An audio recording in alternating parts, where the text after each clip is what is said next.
Head on over to the YouTube channel and click that subscribe button to get notified when we go live next.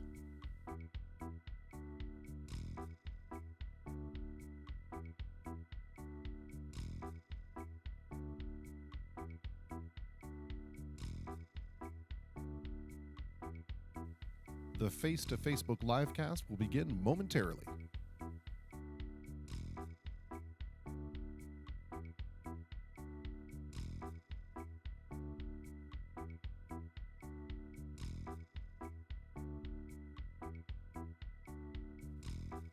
Tonight on the program, we'll talk with Joe Perry, Diego Alessandro, Sean Fathers, and we'll be back in the studio with Walter Riggi.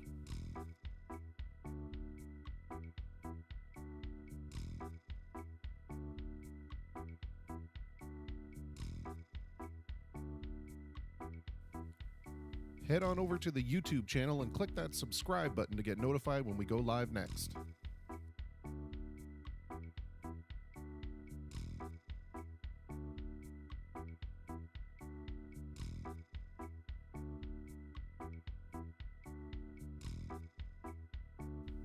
The Face to Facebook livecast will begin momentarily.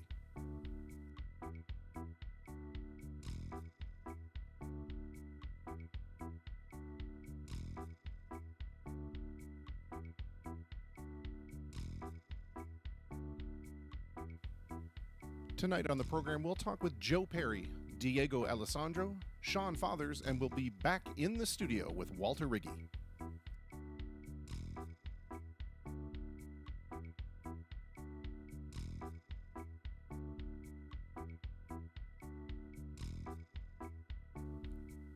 Head on over to the YouTube channel and click that subscribe button to get notified when we go live next.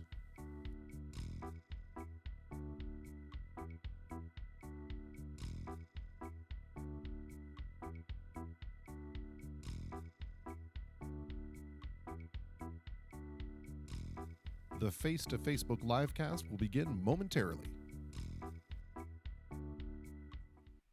Momentarily, like right now. Hello, everybody, and welcome back to the program. Thank you for continuing to tune in.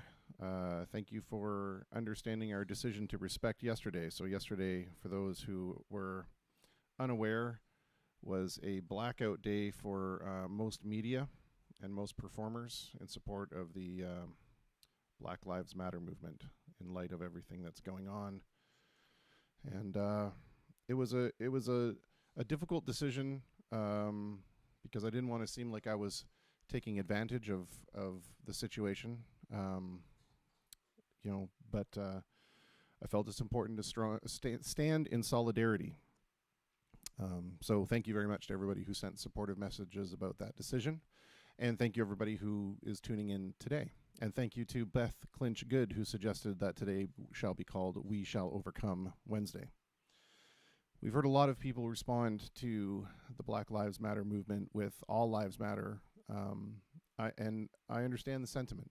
I do. And I was one of those folks that would respond that way until I really started to think about it. And the important distinction to me is that the statement is not Black Lives Only Matter. That's the distinction. Think of it this way. You're at a funeral for your child, and you get up to perform the eulogy, and you talk about how special your child was and what a place they hold in your heart and all the lives that they've affected and so on and so forth. And then someone comes and grabs the mic and says, actually, all children matter. It's true, but we're talking about one because it's important right now. Another good analogy to use is imagine the fire department shows up because your house is on fire, but they just start watering down all the other houses because all houses matter. It's true. All houses do matter, but your house is the house on fire, so it matters more right now. Once I kind of understood those analogies, I understood it a little bit better, and I changed the way that I thought, because it's easy to get wrapped up in the individualism of it all. It's easy to get wrapped up in saying, well, Black Lives Matter, but everybody matters. It's true, but the two don't have to be mutually exclusive. It just has to mean that right now we focus our attention on what's going on. It's the same thing, like, everybody's kind of up in arms about, oh, look how interestingly enough, all the news on coronavirus has disappeared. And now all of a sudden we're concentrating on the riots. There must not be any interest in coronavirus anymore. No. But we can certainly put our attention on more than one thing at a time, can't we? We don't simply stop talking, or we don't simply yeah. I don't know. I feel like I can't articulate that correctly. But anyway, I'm sure people know what it is that I'm trying to say.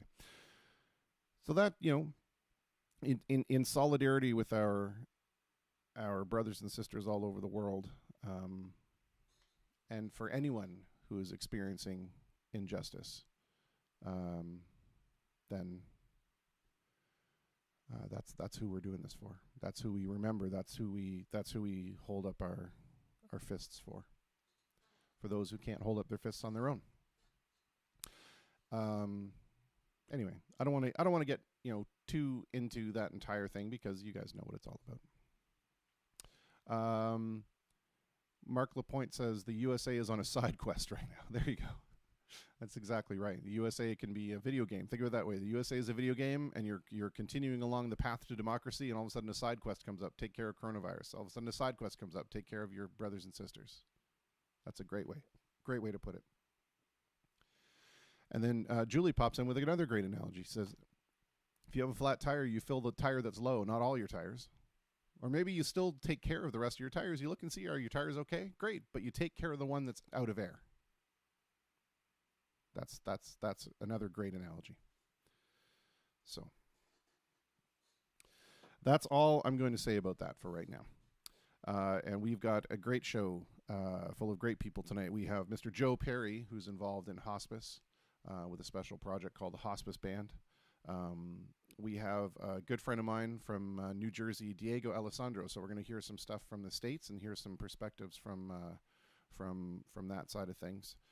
We'll be back in the studio with Mr. Walter Riggi, and we'll have some more chats about awesome musical techniques and recording techniques. That's fantastic. And then we'll talk to Mr. Sean Fathers, a good friend of mine who's been heavily involved in some good stuff. And I really think it's important to talk to as many of these people as we can.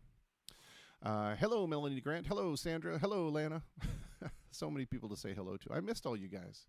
It's weird, I'm not. I had a moment today where I've been dealing with some of my own Facebook turmoil. A lot of it. Hi, Kaya. A lot of it was my own doing, because I don't know when to keep my mouth shut on certain things. But I was beginning to get into a really weird place mentally, and to be honest with you, I was going to come out and tonight and say that this is the last show. Because I just can't do it anymore. But that's wrong. I'm not going to give in to that. I'm stronger than that. I'm better than that, right? Shouldn't we be? I think we should be. And then I looked at Oscar the Grouch, and I went, Oscar the Grouch would never back down. He'd just say scram. So, scram! There you go. I feel better. Hey, Amy Banks.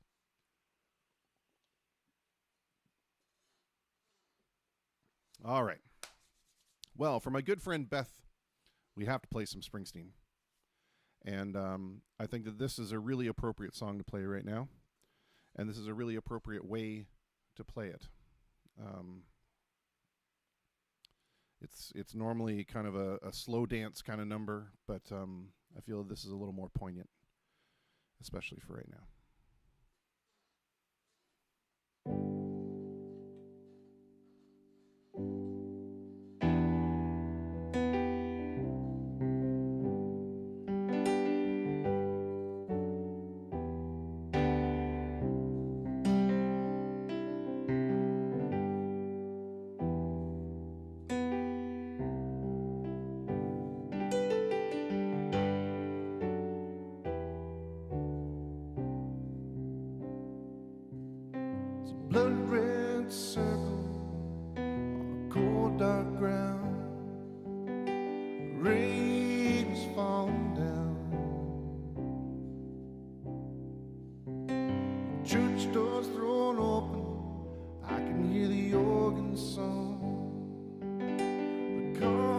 congregation's gone,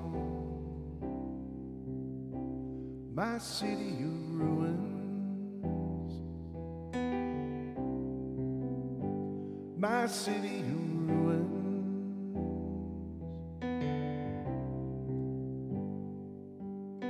The sweet veils of mercy drift through the evening trees, young men on the corner like scattered leaves, boarded up windows, the empty streets, while my brother's down on his knees. My city's in ruins, my city's in ruins.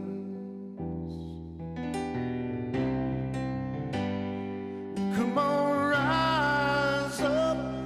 Come on, rise up. Come on, rise up. Come on, rise up. Come on, rise up.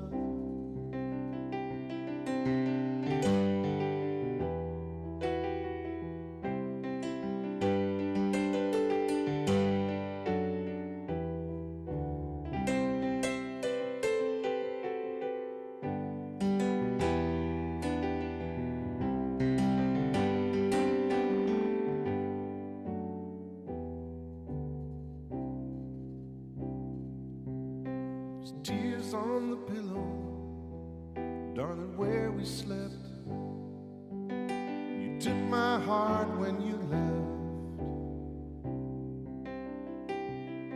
Without your sweet kiss, my soul is lost, my friend. Now tell me, how do I begin again? My city's in ruins, my city's in ruins.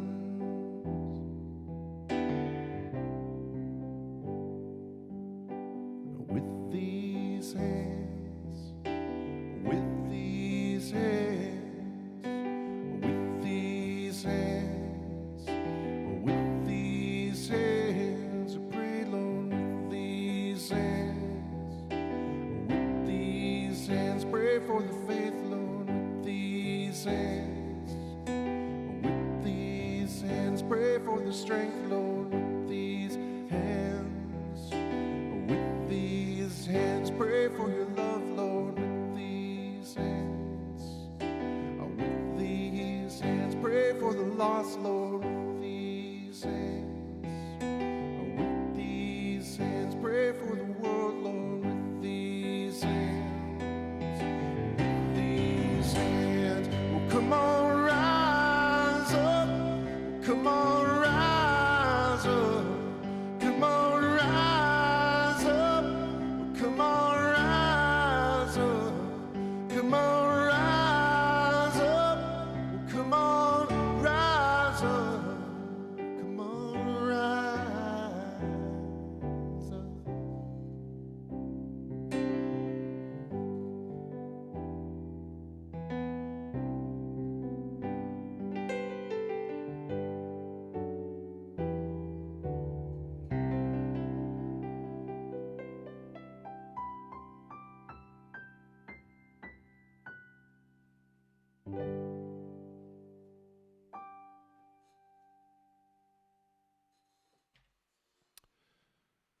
I feel it's the appropriate way to do it right now. I think. It's my opinion. Well, thank you, Beth. I appreciate that. Let's do this one. Speaking of things that we can do.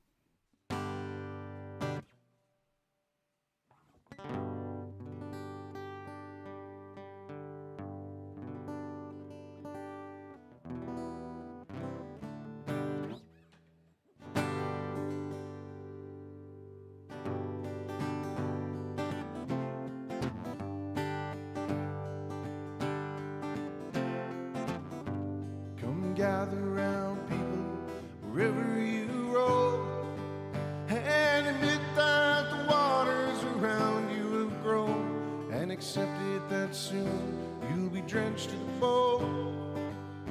If your time to you is worth saving, then you better start swimming or you'll sink like a stone, for the times they are changing.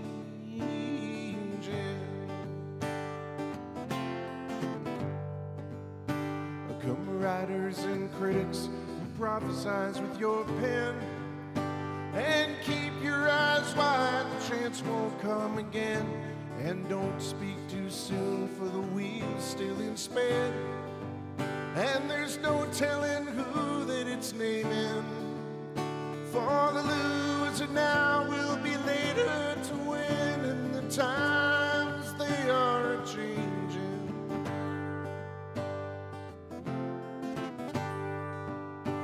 Come senators, congressmen, please heed the call.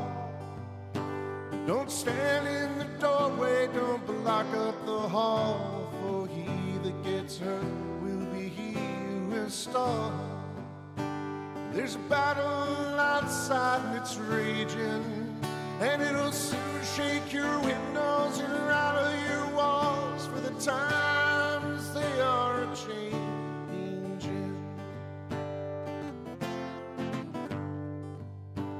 Come mothers and fathers throughout the land, and don't criticize what you can't understand. Your sons and your daughters are beyond your command. Your old road is rapidly aging. Please get out of the new one if you can't lend a hand, for the times they are changing.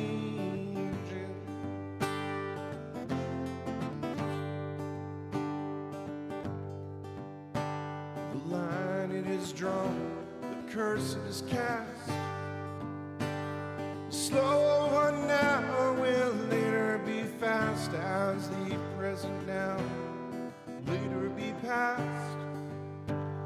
The order is rapidly fading, and the first one now will later be last, for the times they are changing. For the times they are changing.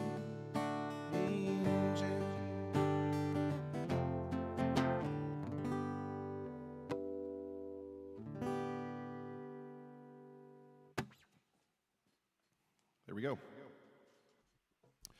Just as powerful today as it was back in the day. So I made the grave misfortune of posting an opinion on social media. And I wish I could say I won't do that again, but I will. That's how I'm wired, man. I can't do it. But the thing is, it was an opinion that was, it was an opinion about some music. And I said, I just don't get it. Now, I did not say that the people were terrible. I did not say that they don't know how to play their instruments. I did not say that they didn't have a huge impact on the music community. In fact, I went out of the way to say the opposite. But that it didn't speak to me. And I fail to understand why that's not okay. Because I certainly got a strip ripped off me for even deigning to suggest that because the music didn't affect me, that it was somehow diminishing their effect on the world. I don't get it, but apparently that's what happens.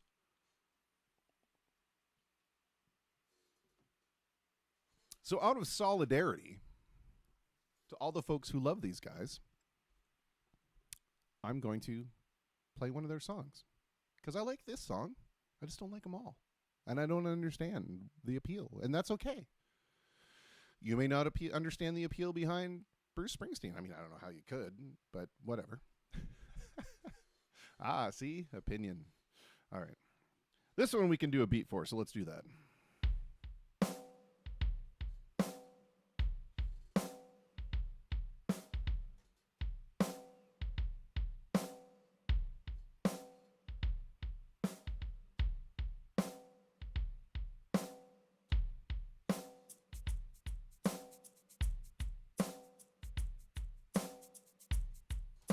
wood block for Jocelyn.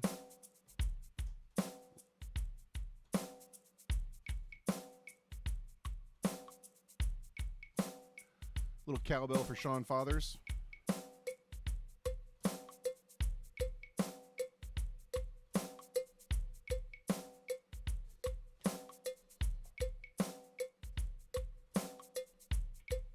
All right.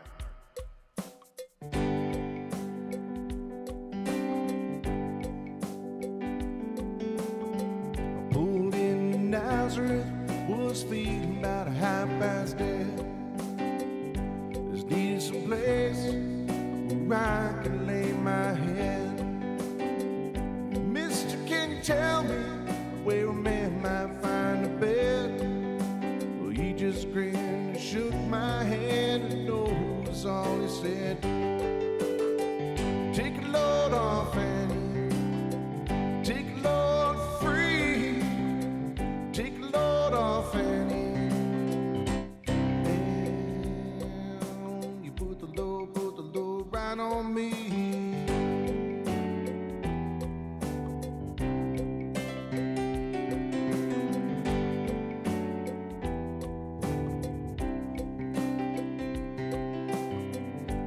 Up my back, I went looking for a place to hide. When I saw Carmen and the devil walking side by side, I said, hey Carmen, come on, let's go downtown. She said, well, I got to go, but my friend here can stick around. Take a load off, Annie. Take a load free. Oh, take a load off, Annie. And you put the load right on me.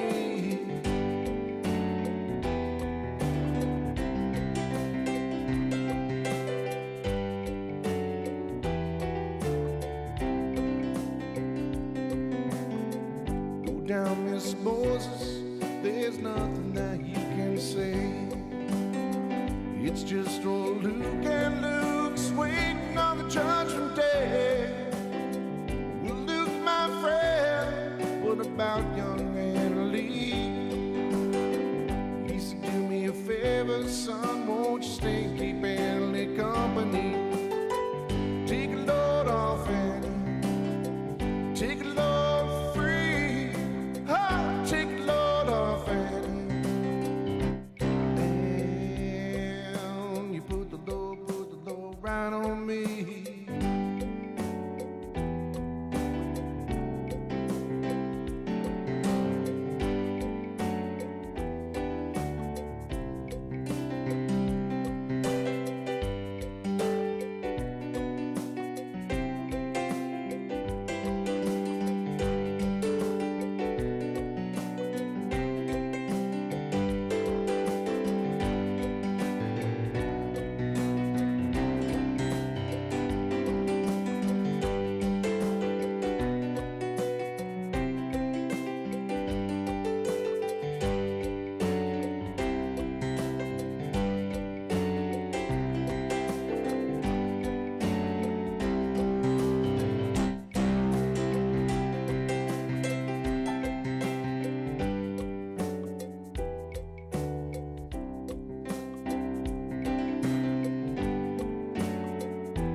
Chris just to follow me and a copy in the fall.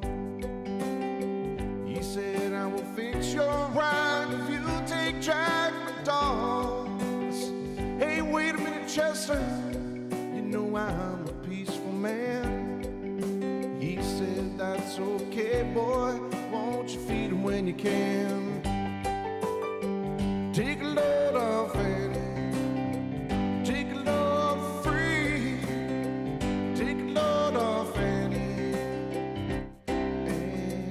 And you put the load right on me.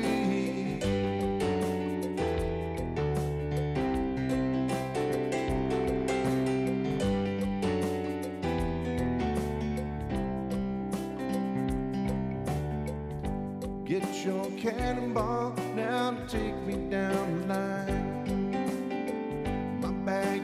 thinking, Lord, I do believe it's time to go back to Miss Fanny. You know she's the only one who sent me here with her regards for everyone. Take a load off Annie, take a load for free. I'll take a load off Annie. And you put the load right on me.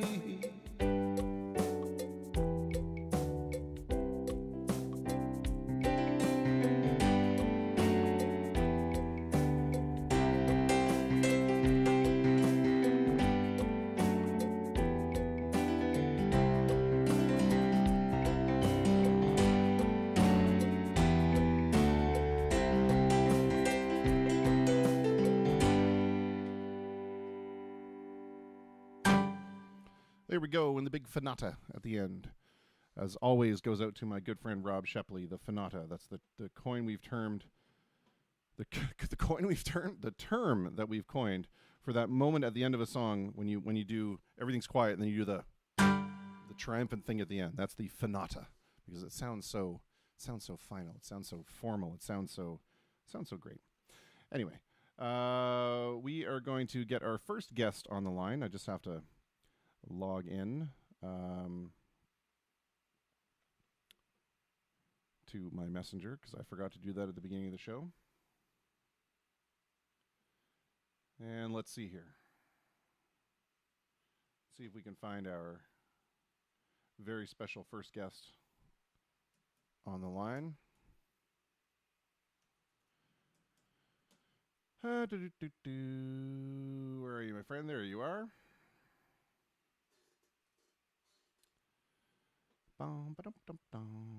And as always, if you guys have any suggestions of songs you'd like me to give it an attempt, please do leave those in the comments. I will read the comments in the videos, and I will attempt my very best to honor those requests. If I've heard it before, chances are we can do it. I can't guarantee how great it's going to be, but it's going to be something anyway. All right, well, I've got Mr. Joe Perry on the line. I don't have him live yet because I have to flip off of the keyboard cam into the face cam and do all kinds of other good stuff. But awesome that he's already put his phone into sideways mode, landscape mode. That's fantastic. So without further ado, from the Hospice Band, let's welcome Mr. Joe Perry. Joe, are you there? Yes, Christopher, how are you doing? I'm doing well, my friend. And let me ask you the most important question, and that is, you and those around you, everybody okay, happy and healthy? Oh, yeah, we're doing great here. Fantastic. That's the most important question. Second question is, tell everybody a little bit about the Hospice Band before we get too into it so that people kind of understand what it is that you're doing. Well, the Hospice Band really kind of evolved out of the Hospice Jam, the Jamming for Wellness. Um, Once I had started doing the jam about, well, it's been 8 or 9 years ago now, um, people started asking me, would we come out and play for different charity events? And I said, well, it's just a jam. It's not really a band. But we started getting enough requests that I, reached out to about 8 or 10 musicians to pull a band together and do some of these charity events around town to help support people that were going through a hard time. Well, let's talk a little bit about the whole charitable aspect of it, because first off, good on you for putting that together and being willing to organize that, because a lot of times people don't understand what a large undertaking it is to organize even something that seems as simple as a bunch of musicians, which I will tell you, getting musicians together is like herding cats. Yeah. But how do you find in times like this? So we're going through some weird times, as you know, and people's the global economies are crashing, the regional economies are crashing, people's personal economies are crashing. How do we motivate people to stay charitable during a time when we're all concerned about things closer to home? Chris, I don't think there's ever been a problem, especially amongst the musical community. Musical community has a long history of supporting people that are going through a hard time. Our first gig was to help somebody that was going through cancer. So a lot of the guys and the ladies in the band are cancer survivors, and they just wanted to help out. I'm a cancer survivor myself now, 9 years, knock on wood. And a lot of us just kind of seen that, what can we do? It's a skill that we, kind of have, you know, and, uh, and let's use those skills to help people the best we can. Yeah, it's such a great attitude to have. And how do you find when you started to approach musicians about it? What was their reaction to it? Because oftentimes, as musicians, we're constantly asked to donate our time here or there, and it becomes very difficult to kind of pick and choose where you want to do that. Because although we would love to be everywhere for everyone all the time, or certainly a lot of us would, there's only so much time that we can kind of give away before we have to, kind of take stock of how we're kind of eke out a living through all this. So, what was the response like when you started to ask people? It was really positive, Christopher. Like I say, I find the musicians, and you got to realize the musicians I was reaching out to all had some type of illness. So, most of them were retired now or on disability because of their health issues and stuff. And it was something where they felt that they could really contribute to the community as opposed to just sitting back and worrying about being sick. So it actually turned into something very positive for us, where it was motivating for us to do something because it made us healthy. It made us mentally and physically and emotionally healthy. And we weren't getting a lot of requests, so, so that made it a lot easier. And so, but we had some very heart warming gigs that we did, and one especially I think that really brought us all together as a band or as a team. Was for a young boy who was getting a service dog because he had been sexually abused. It was the first case in Canada where they were going to use a service dog to support somebody who had gone through sexual abuse. Oh wow. Um, I don't even know. I don't even know how to respond to that. That's crazy. um, how important is the concept of something like hospice? Can you explain a little bit for those of us who don't necessarily understand what the term hospice means? How does that enter into the process in terms of folks with like we have a bunch of people that are posting comments in here about how hospice was such a blessing during times where their loved ones were going through cancer, for example. So what does the hospice thing do? Well, one thing I don't think that people realize, Christopher, is that hospice is not a building. Hospice is a philosophy, and and the whole philosophy behind hospice is enhancing quality of life. So it doesn't matter whether that's through medicine or emotional support or any means that you can think of. It's really about enhancing the quality of life for the people. And when we started doing these charity gigs, it enhanced our quality of life. We felt really good about the few times that we're going out and helping these people in their difficult situations. But we really, as most people say when they do charity work, we got much more in return than what we gave. It's interesting how we've often spoken, about how music has the power to kind of reach people in ways that I guess it could be argued that all art has the power to reach people in different ways because it's so subjective and can be kind of interpreted in any way they can. But there's something about music in particular where scientifically it's been shown that it activates areas of the brain all at once that nothing else really does that. Have you heard of the fact that a musical therapy is really something that should be kind of looked into a little bit more in terms of helping people deal with when they're going through times of extreme medical distress? I've been very fortunate, Chris, that I'm just coming up to retirement soon, and I've been a counselor for 30 years, and I've utilized music in helping people throughout my whole career. Uh, right when I started back in Calgary, working with children and teenagers, all the way through now to doing palliative care. And the one thing that I find that regardless of who I work with is that we all have a favorite style or type of music. There's very few people that I've ever met that don't have a favorite song or a favorite genre or a favorite memory based around music. And when I was working with the runaway and homeless teenagers, they talked to so many counselors and police officers and psychiatrists and stuff. Uh, they were tired of telling their story. So I said, no, I don't want to know your story. Just let's talk about your favorite song, because I found those songs had their story in the lyrics. Yeah. And I think it's true for all of us that there's certain songs that really touch us at our core. And if we can tap into that, people can have great reflections and insight, and there opens that doorway to healing any kind of traumas that they've gone through. Yeah, I think that's extremely well put and accurate. I know that there's often times where I will be I've had the extreme good fortune to not have to go through any kind of real serious medical trauma apart from when I was too young to understand what was going on.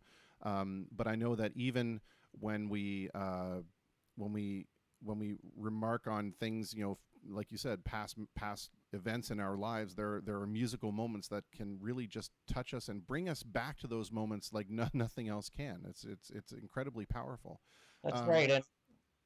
And it's universal. I've been fortunate. Me and my wife have done a fair amount of traveling, and it is the universal language. Just like Buffy St. Marie said, that you can get your message across through music, regardless of language, and people can have the same tears and emotions uh, as if you were playing in their own language. Yeah, absolutely well put. And we've said that before in the program too, is that music also has it's that universal understanding because it's an emotive um, or it's an invocation of emotion rather than trying to describe something through verbally or visually. It's just something that when I do this, everybody kind of gets that's a mournful kind of sound, right? If I do this, everybody's that's a happy kind of sound. It doesn't matter where in the world you're from, that generally the point generally gets across, right?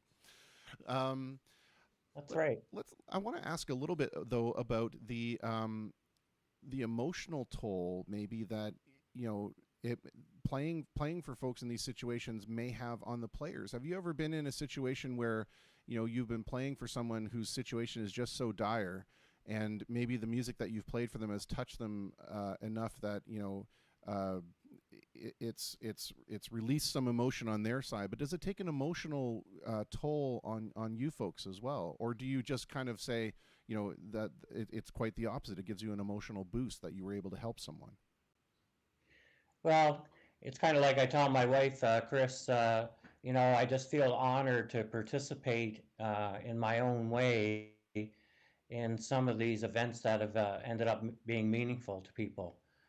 My best example, Chris, is when we were playing Turn the Page for Dennis Salette as he took his last breath. We had his family and his friends all singing to him as he went on to his next journey. And those are very powerful things that you can't feel bad about. You just feel honored to be there. Yeah, I can hear the emotion in your voice when you recount that story, and so I can tell how personally attached you are to that. And I had a very similar story with my uncle who passed away of cancer, whom I was very close with. But close to the end, in his hospital room, I sang no the Bruce Springsteen song "No Surrender," which was kind of like an anthem that kind of enforced our relationship, and because there was nothing else I could think of to say that was as powerful or as moving. Sometimes we look to these songs because they say things that we can they say things that either we're too afraid or don't know how to verbalize. Right. Have you had any experience with the family members or the surviving family members that have come back to you and talked to you about maybe how what you're doing is very important, not only to the person that's going through this, but to the people surrounding them as well? Oh yes, Christopher, all the time and stuff. Uh, I mean, we all get our glum days and stuff like that. But I have a basket full of cards from family members and people that I've worked with that are just so appreciative of the help that they received and stuff that it just it brightens your day no matter what kind of day is going on and stuff. So every once in a while you have to pull them out and just remind yourself of the impact that you do have. Yeah. Sorry, I want to jump in here with a comment here. Beth Clinch Good says that hospice is a little different in the U.S. It's an end-of-life and major chronic illness support service here. Heavy predominance is on life palliative. Oops, it just scrolled. Life palliative hands on skilled nursing work. And then she follows that up with the best gift she ever gave her grandmother all her life was a record player when she was 85 years young. With a few thrift store records, she was tearing up and talking about her life in her 20s and 30s. And that's such a great example, right, of how music has the power to bring us and unlock those memories, right, and bring us almost time travel back to that moment in time. What is and just like as it go ahead. Oh, I was just going to say, just as it was for your family, Chris, where it made that connection that you have stronger through music. Yeah, absolutely. Do you find that there's a particular song list? If you had to go back over all of these things that you've performed, is there certain songs that are kind of commonly used during your work there? I don't know if I'm phrasing the question the right way, but are there certain songs that help us lift us more than others? No, I think it's everybody's. It's kind of like fingerprints, Chris. We all have those unique songs that, like I say, touch us at the core, and we're not even sure why they do sometimes. So I find it's more, getting to know people and what is some of the favorite songs and some of the memories that they associate with those songs that make them powerful for people. So, it's looking the song up and trying to do it as best you can on the spur of the moment, Yeah, because everybody's got different things that are important to them. Yeah, no, that's an excellent point, and I'm sure at times you also feel very put on the spot, as I do often when I see some of these excellent requests that come in the comments. And I'm like, oh, I don't really know if I can pull that off. Now, here's an interesting question: how do you guys handle it if someone asks for a particular song to play and you guys just don't know it? Because it almost seems like you don't want to deny them that opportunity, but at the same time, you may not want to ruin that memory for them either.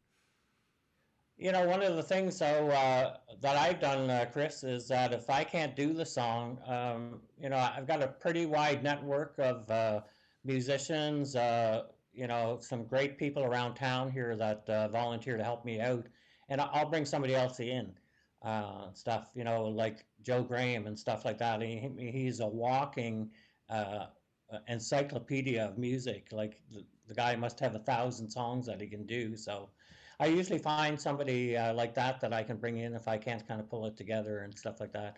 But I find people are they're very accommodating. You don't have to be a good musician to play music, and that's one of the things that I learned early on is that it's more about the passion.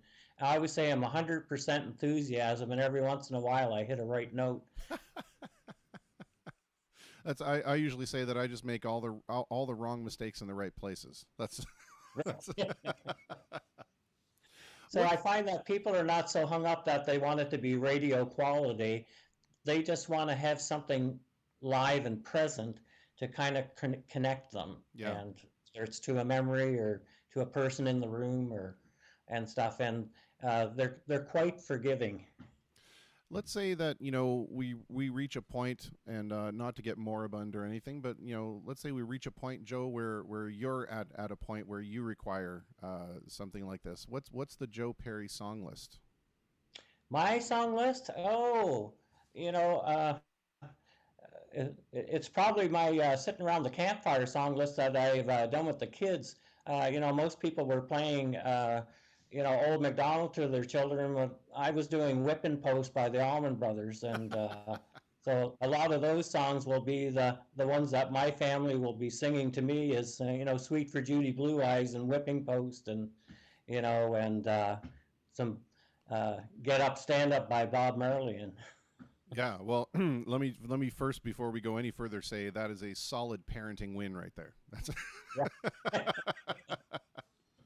yeah. I remember introducing my kids, as lullabies. I would play, Elton John songs or Paul Simon songs, and try and skip the other ones as well. But Right. and hopefully I've ingrained a little bit of something in there. Uh, I'm sure you have. that also brings up another interesting question. What do you do about something intergenerationally? Like, if it might be easier for folks like us, where we have to play songs that have originated in our lifetime or even in the past. But what do you do if there's something where unfortunately, maybe someone that's a little younger, that comes from a different generation? How do we approach that? Well, when I work at hospice, once again, we've been very fortunate at reaching out even to the professional music community. My partner and colleague, Mike Bennett, has really tapped into the music industry to reach out to especially dying children, to have the superstars,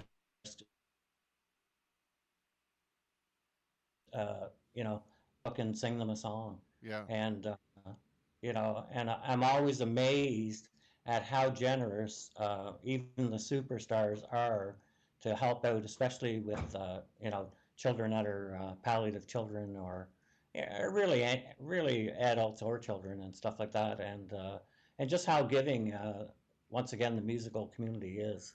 Can you give us an example, maybe, if that's possible, of somebody who you would have labeled a superstar that might have come through at a time like that? Well, the one that was most touching to me was the Rock, for one of our patients and stuff like that. That did a beautiful, and actually I think you can probably look it up on YouTube, or one of the social media forums and stuff like that. And I just thought, how great for him to take some time out of his day to reach out to this young girl. I just thought it was beautiful. Yeah, absolutely. It's always nice to see when folks whom are in a position that they don't have to do anything like that, right? There's nothing that says that these folks absolutely have to give a damn. But it's amazing that they err on the side of humanity and give a damn anyway. I think that's incredibly touching. Well, Um, and and we're seeing a lot of that now, like, with all the turmoil down in the States. One of the nice things about being at home is having time to look at some of the social media things that are going on, that some of the, superstars are doing, advocating for equality and justice, and, encouraging people to vote, and, really being those advocates for, a more gentler, loving society. yeah. It's funny too, because you hear all the time how, and I think it goes again to speak to the power of music. Just kind of, take a sidebar here for a second. Is that the power of music in terms of when political folks want to use those songs during campaigns? Like the one I can think of right off the top of my head was "Born in the USA" for Ronald Reagan. And then there was "Don't Stop Thinking About Tomorrow," for the Clinton administration. And it's funny how they want to draw upon the emotions that these pieces of music can convey in order to rally the troops, right? Right. Yeah. And Uh, it works. yeah, yeah, People, I think they're major, music is major influencers. yeah, 100%. I want to turn it away from music for a moment, because one of the things that we've noticed, um, when we've been talking with folks, is that we've all suddenly found ourselves with all this extra time thrown at us, and some folks really know how to deal with it well, other folks not so much. What have you folks been doing to kind of help pass the time and keep yourselves, mentally and physically and spiritually centered? And do you have any advice for somebody who might be really struggling? Well, I think it's one of those times and stuff like that. Like, for myself, it's provided an opportunity for great self-reflection. And reflection, as my career is kind of drawing to a close here and stuff like that, like, as to, what does the next chapter hold for me? And I think if people can, it provides a great opportunity to kind of think about and reinvent yourself. whether that's career-wise or emotionally or spiritually. So I've been doing a lot of gardening, trying to be in touch with nature. I've been playing a lot of guitar, and having fun with posting these little clips of music every once in a while and stuff like that, and reading and stuff and writing. I'm writing a movie. And stuff that I'm putting together. So it's actually kind of freed me up to do some of the side projects that you never kind of get around to. Okay, My wait. gardens have never been so good. you know? Well, wait a second, Mr. Spielberg. Let's talk about this movie. What's that all about? Oh, it's just an idea that's been haunting me. You know how you get probably just like musicians that have a song that they can't get out of their head till they write it down. Uh, it's all based. Working with teenagers was one of my favorite parts of my career. They're very exciting. They're very emotional. They're very present. like Yeah. they're and So this is just a love story of kind of um, a teenager who kind of got off the rails, but found out that there was also going to be a greater purpose for him in life. Yeah. We've also seen when we've been talking with folks that we've seen the very best examples of humanity step forward in a time when we can certainly be maybe seeing the very worst of humanity step forward, and we are seeing small pockets of that, but overwhelmingly and very heartwarmingly we are seeing the very best side of human nature coming through. What's something that you've seen, humans kind of taking care of each other or going out of their way to take care of each other now that you'd like to see continued forward once we're past all this? Well, I've been fortunate, in my work at hospice. I also was supervising the Windsor Essex Compassionate Community Project. And they've done some great work and continue to do some great work in supporting people, especially now throughout this COVID crisis of, providing over the phone counseling, providing groceries, making those touch-based phone calls, arranging for people to get to medical appointments if they need assistance with that, and really just kind of going through and working with our social network here in Windsor to put them in contact with other agencies that can provide, whether it's physical or financial relief and stuff like that. So, I've been fortunate. I get to see those good things happen every day. It's probably why I don't watch the news a whole lot, because uh, I'd much rather focus in on the good things that are going on than all the negative stuff that seems to be Yeah, going on. agreed. And I have been blessed, to be in that environment where there's good things happening every day. People are so generous with their time that just want to do whatever they can to cook for people or to visit people or to get their groceries or just do whatever they can just to make it a little easier for people to get through this trying time. Yeah, I agree. I think that the amount of love for each other that we're seeing pouring forward is just really, really heartwarming and really encouraging, because certainly it could be said, and that and even forgiven a little bit, that if people are kind of isolating, right, and wanting to take care of the homestead before they take care of anybody else, but it seems that it's a balance of both, and that's certainly encouraging.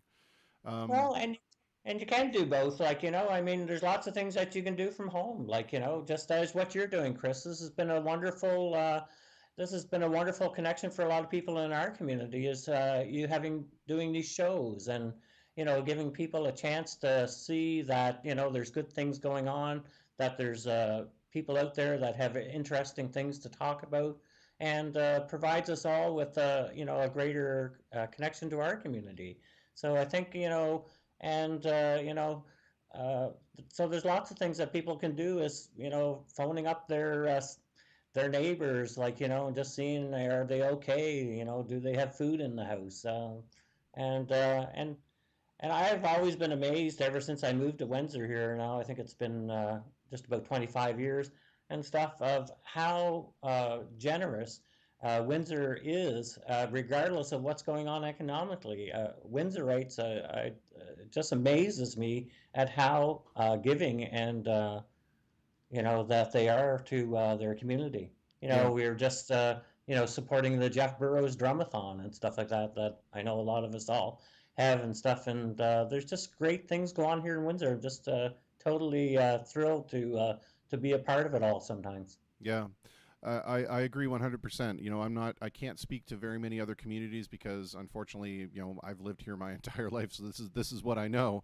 But I also just feel like there's a real strong connection to the community from everybody here. And I think it's just an incredibly fortunate place to live. What message do you want to give to folks who may be listening in the States, for example, right now? Because we're going through a period of unrest and a period the boiling point, as they're saying, has been reached, and it's coming at a time when we're already tense and we're already anxious from the whole COVID situation. Now we're starting to find that the weather is changing, and of course the hotter that it gets, if you recall the Watts riots, it was in the dead of summer where it was Yes, it was a boiling point. Anyway, what can we say to people now in terms of a message of solidarity or something? What can we say to them? Well, I guess I was watching. There was a sheriff that was on today and stuff like that, and he was just saying, change happens in the ballot box. Um, I think if people want change, they have to vote for change. Change is just not magically going to happen.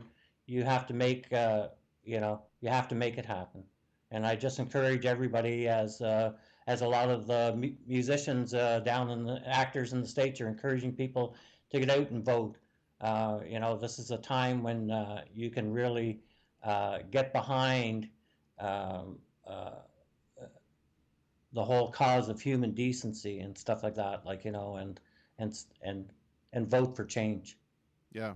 It's odd to me that one of the things that we are afforded in North America is the incredible power of democracy. And I think if folks could ever have an opportunity to travel abroad and see cultures where you don't have the ability to determine who's in power, and That's right. you don't have that voice, I think that you would see a much greater involvement in the political process here, where we have that luxury. Well, I think we're things are changing again, Chris. We're just I think we're heading into a time where our children and are becoming more involved. They don't want this type of hostile, violent world, and I'm really hopeful that they are going to be really the champions, not their parents, but the youth of the countries across the world, not just here in North America, are really going to step forward and say, hey, no, we want it to be different and we're going to make it different. Yeah. Speaking of the ability to affect a change or become part of something positive, how can somebody get involved in the hospice band or involved in any aspect of like that? Is there somewhere that you can direct us where we can maybe volunteer or find out more information about how to be a part of that process? Yes, you can just contact hospice, contact the volunteer department, Chris. They'd be happy to. It takes many hands to take care of a community and stuff like that, and we're always looking for volunteers to help out. Joe, I want to thank you so much for volunteering your time on the program and volunteering your voice for the conversation. I think it's the more people that we can talk to, the more we'll find out those things that bind us together rather than divide us, and the ways that we can all come together and help each other and lift each other up. I think it's super important.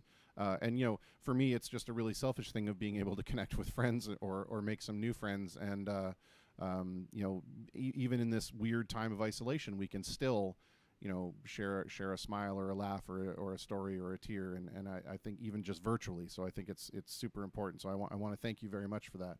And I want to leave you with the final question that I've kind of been trying to ask everyone. And it's just an opinion question, because we all know the things that we're supposed to be doing and what we've been told to do. But what if there's something, what do you think people should be doing or shouldn't be doing right now? Or if we are doing something, could we be doing it better? Well, I think I'm pretty much the guy with the rose-colored glasses, Chris. I think if we can not just focus in on the anger of it all, but focus more on, what we see as viable solutions, or, and picture the world that we want to live in. Um, I like to watch movies and stuff like that, and it's so bizarre as to how many movies end up becoming reality. And I just like to see us imagine that happy movie where we all have, equality and peace and caring for each other in the world. And maybe it'll happen. Well, I would certainly be an advocate for that. Absolutely. I just want to jump in here one more time with a comment here from Beth. She says, "White America has a lot of education to catch up on. We have to unlearn the systems that got us here. Just because our grandparents were racists and that was acceptable back then, we do not need to carry this further one more step. We don't know what we don't know yet, but first, a lot of eyes need to be pried open and a lot of heads turned to get the lessons well underway." And I think that's absolutely fabulous. Yeah, right on, Beth. Joe, again, thank you so much. And what I would ask of you is when we've kind of concluded here, if you wouldn't mind, if you have any links where people can get some information, or even links of examples of what the Hospice Band has done, please put them in the comments to the video so that people can check it out, because I think it's one of those things that we really need to take advantage of and spread the word. Okay. Well, thanks so much, Chris, for having me on. Oh, it was my pleasure, my friend, and I can't wait till we can, or I should say, the thing I've been saying to all my musician friends, right, is that I can't wait till the time when we're all so busy we can't go see each other anymore. There you go. Until then, be well, and thank you again. Yes, and to you and your family. Thank you, sir. Cheers. Cheers. Well, there you had a lovely man. And there we had the Facebook Messenger crap the bed video wise. Fortunately, we had it continue with audio, but video wise, it totally crapped the bed. In the meantime, before we get back to some more requests that nobody's been putting into the queue in the comments, I want to play some music that was sent to us from a young lady who's making a stir, a local young lady who's making a stir up there in the Toronto area. This is Christy Palace, and the song is called Light It Up.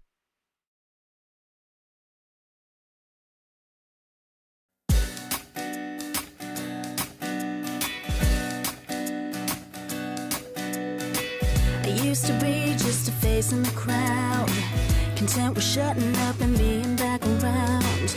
But lights to change me, I'ma shine it up and now. You'll never hold me back, I ain't backing down. Growing up I felt stuck, but mama told me turn it up. You gotta stand tall when you feel small. Yeah, they tried to bring me down, but daddy told me sing it loud. Show 'em what you made of, yeah, let's turn it up. Light it up, light it up, light it up, light it up, light it up, light it up, light it up, light it up, light it up, light it up. Show 'em what you made of, yeah, let's turn it right up. I never thought that I'd get off the ground. A little faith and hey, look at me now.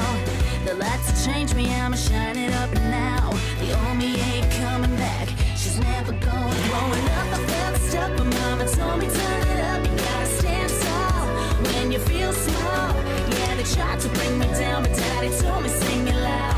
Show 'em what you made of, yeah, let's turn it right up. Light it up, light it up, light it up, light it up, light it up, light it up, light it up, light it up, light it up, light it up. Show 'em what you made of, yeah, let's turn it right up.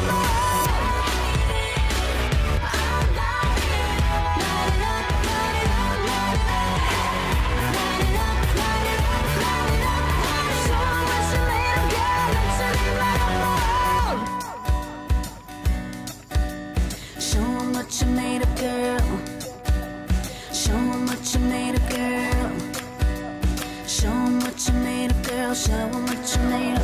Show 'em what you made of, girl. Show 'em what you made of, girl.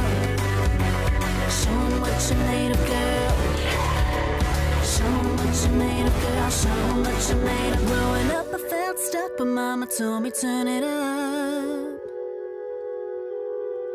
Yeah, they told me that I can't, but Daddy told me now's a chance. Show what you're made of, girl. Let your name light up the world. Light it up, light it up, light it up, light it up, light it up, light it up, light it up, light it up, light it up, light it up, light it up. Show what you're made of, girl. Let your name light up the world.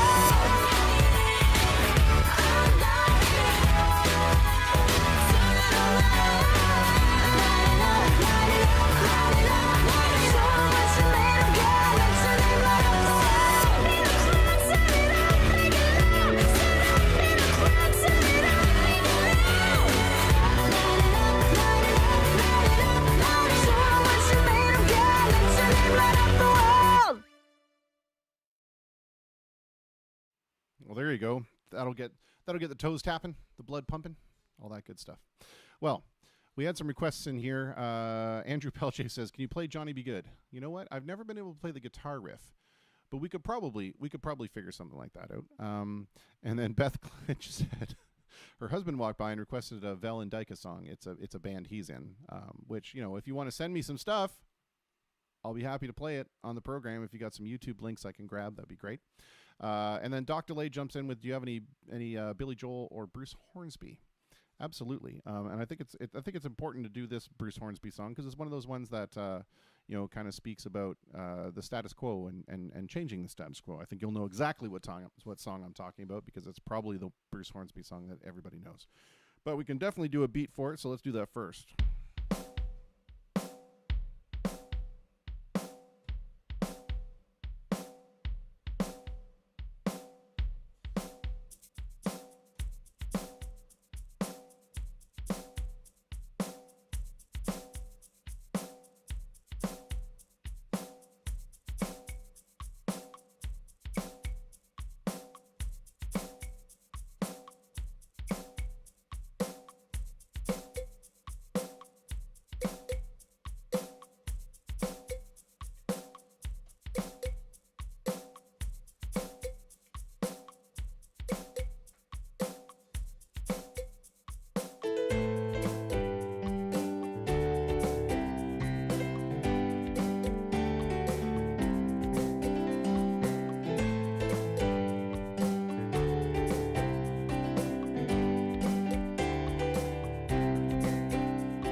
Staying time, marking time, waiting for the welfare dime, 'cause they can't buy a job. The man in the silk suit hurries by as he catches the poor lady's eyes.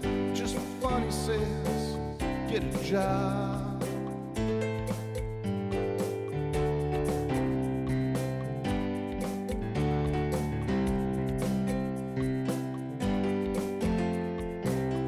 That's just the way it is.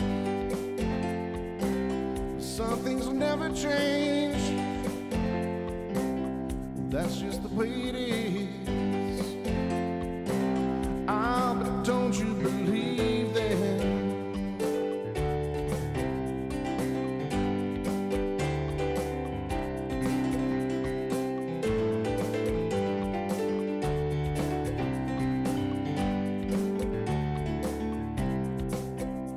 You see, hey little boy, you can't go where the others go,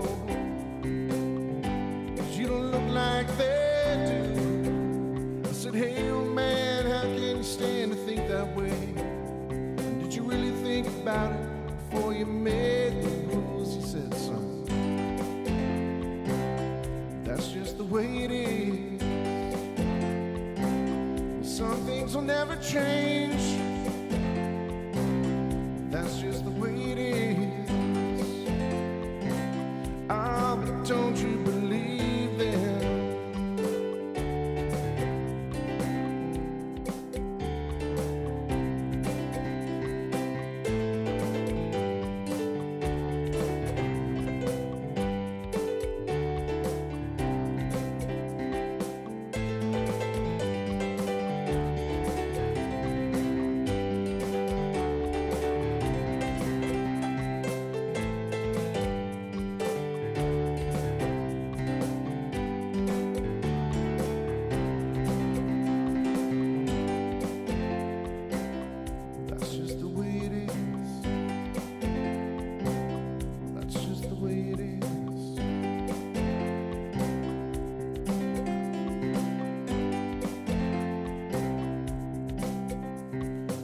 pass along 64 to give those who ain't got a little more, but it only goes so far. A lot don't change another's mind when all they see at the hiring time is a line on the color bar.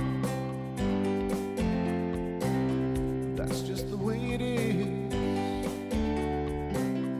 Some things will never change. That's just the way it is. That's just the way it is, it is.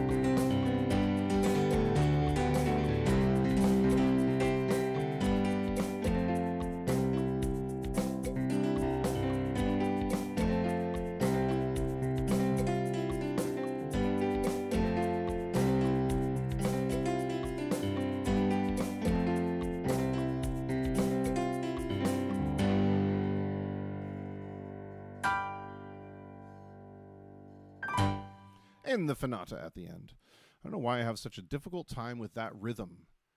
There's a rhythm to that middle section. I always have a hard time with it. It's that. It's just triplets. I don't understand, but it freaks me out for some bizarre reason. All right. Well, we're gonna play. I think we'll give a shot to Johnny Be Good, and we'll try. Oh, thanks very much, Doc Delay, JD. I appreciate that. Yeah, it is right in that super awesome, comfortable vocal range.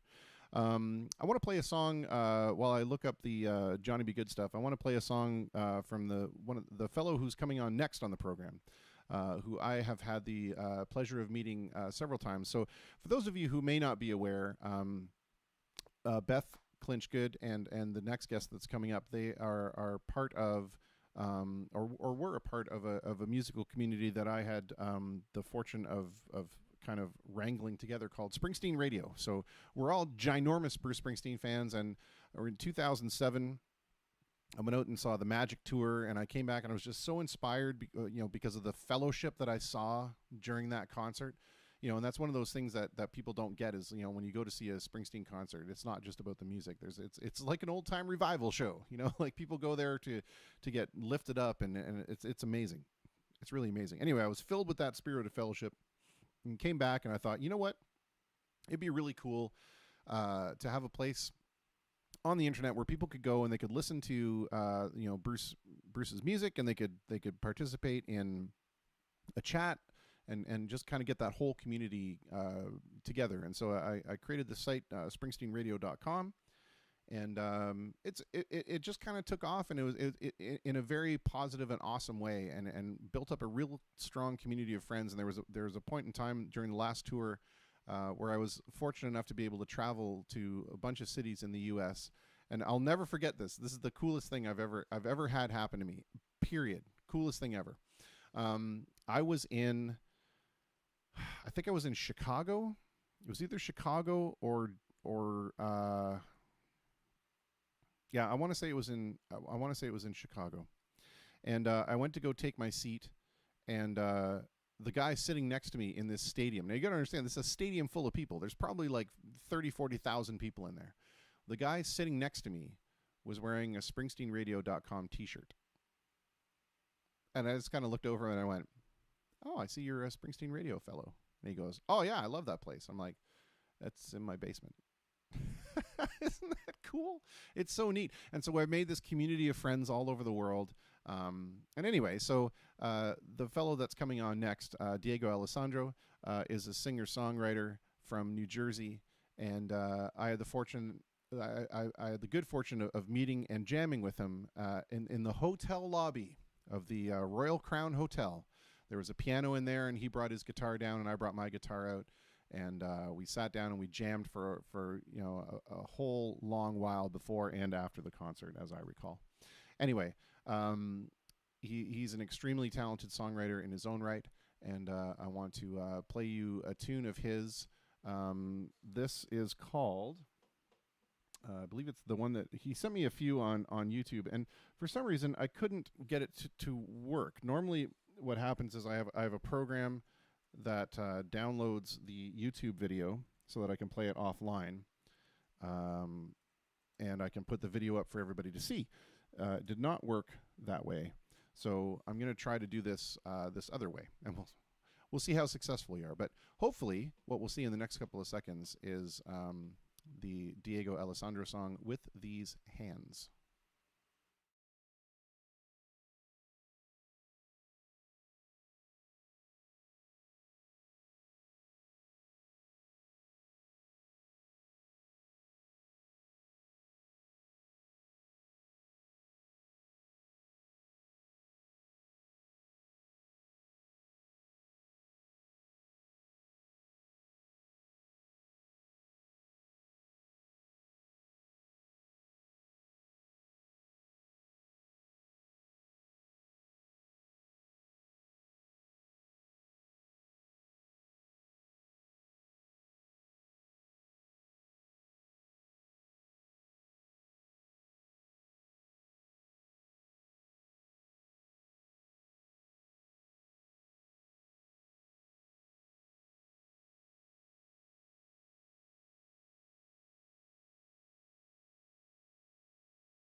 I pray.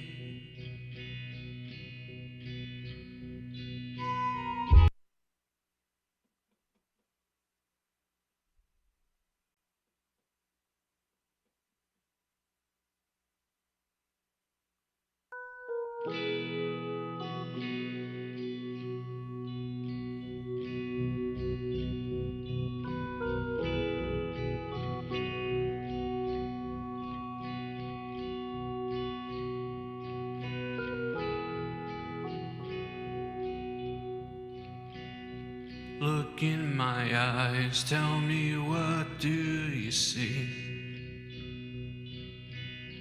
Another man chasing a dream hung just out of reach, living in a world that just has this way, taking all you were and stripping it away. With these hands I will build, I will build something someday. back into this place, seeking to rest. I lay to sleep and just catch my breath. I was turned away and told that I was unwanted. I carry only what I can keep in my pocket. With these hands I will search. I will find what I seek someday.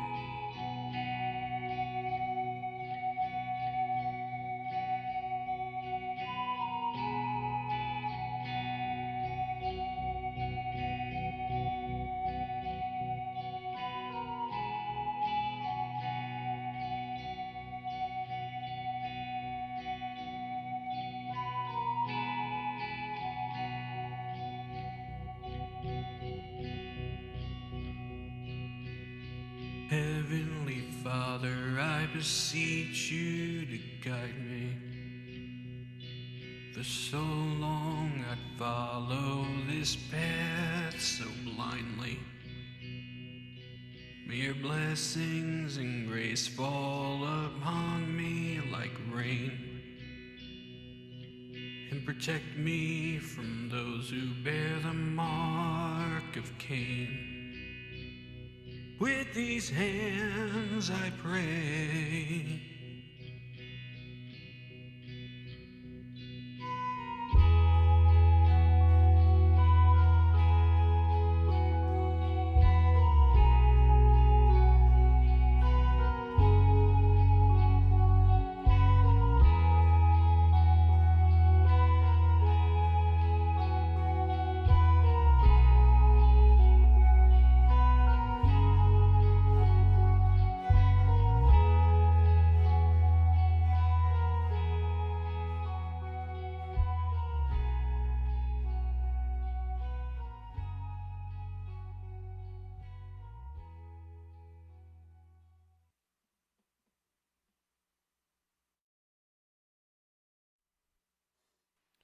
Well, my audio problems notwithstanding. Good Lord. So inside the software here, there's an audio capture device, and you can assign what that audio capture device is. And all these scenes have been set up for literally now months. And for some reason, the scene in the media portion, the media scene that I've created to play all these songs, decided it was no longer going to honor the audio device. So I had to flip that around. This is the downfall of doing a one-man show, folks, where you're trying to do all this at the same time and then a problem occurs and you freak out. Anyway, I appreciate your patience. I do not think I have time to do this Chuck Berry tune. Maybe I do. Maybe we'll do it real quick. Hopefully it'll be quick enough that it'll be 1 or 2 minutes over. Shouldn't be too bad.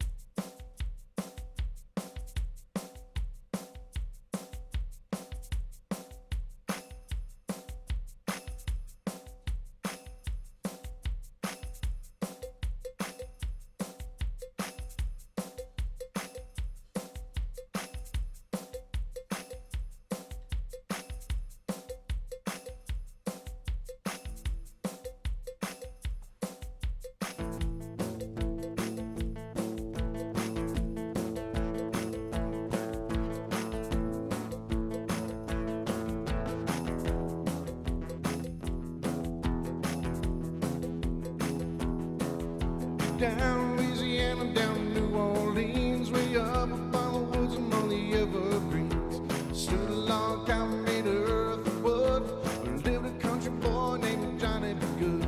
He never ever learned to read or write so well, but he could play the guitar just like it's ringing a bell. Go, go, go, Johnny, go, go. Go, Johnny, go, go. Go, Johnny, go, go. Go, Johnny, go, go. Johnny be good. He used to carry his guitar guitar and a gunny sack and sit beneath a tree by the railroad track.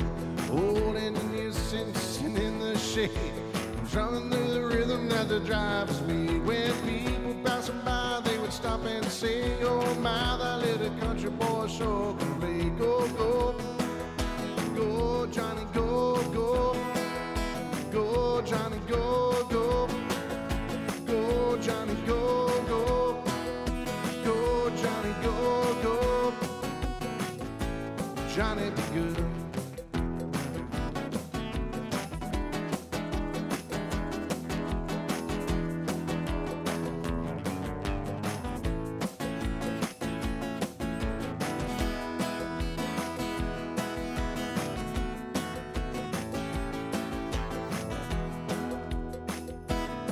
His mother told him someday you will be a man, and you will be the leader of a big old band. And many people coming from miles around will hear you play music when the sun goes down. And someday maybe your name will be in lights saying, Johnny, be good tonight.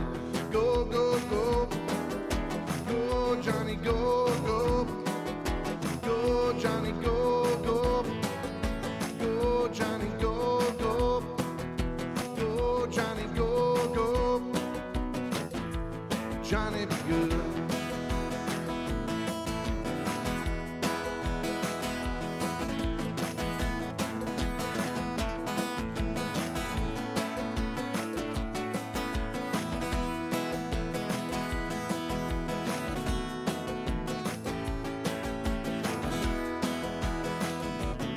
Go, go.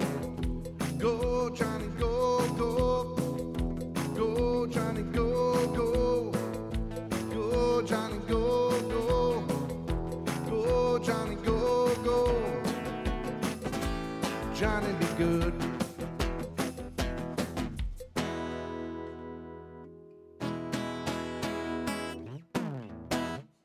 Yeah. It's one of those tunes that, like, you know, I never know how to play that song right. And I'm not a good guitar player, so that doesn't help either. Well, let's get our next guest on the line. I hope he's been patient with me and the fact that we were a couple minutes over, but I want to make sure that, you know, sometimes I feel like it's a struggle to get requests. So when I do get them, I want to try to honor them as quickly as possible and not get all frazzled over the fact that my audio device doesn't work. Andrew, that was very nice of you. I feel like your praise is more than adequate. All right, let's see if we can get this fellow on the line. I do have him there. I don't have him quite live yet, just because I got to fix a couple things. I got to take him off the pants cam here and get him onto the face cam so he's not looking at the keyboard. And I want to ask him one favor, if he wouldn't mind just turning his phone sideways. If we can get some landscape video, that would be fantastic. And if not, no big deal. We can do it in portrait mode, but we'll give him a second. He's got it on a stand, so we're going to give him a second to kind of flip things over. And again, if we can't, no big deal. We can totally do it.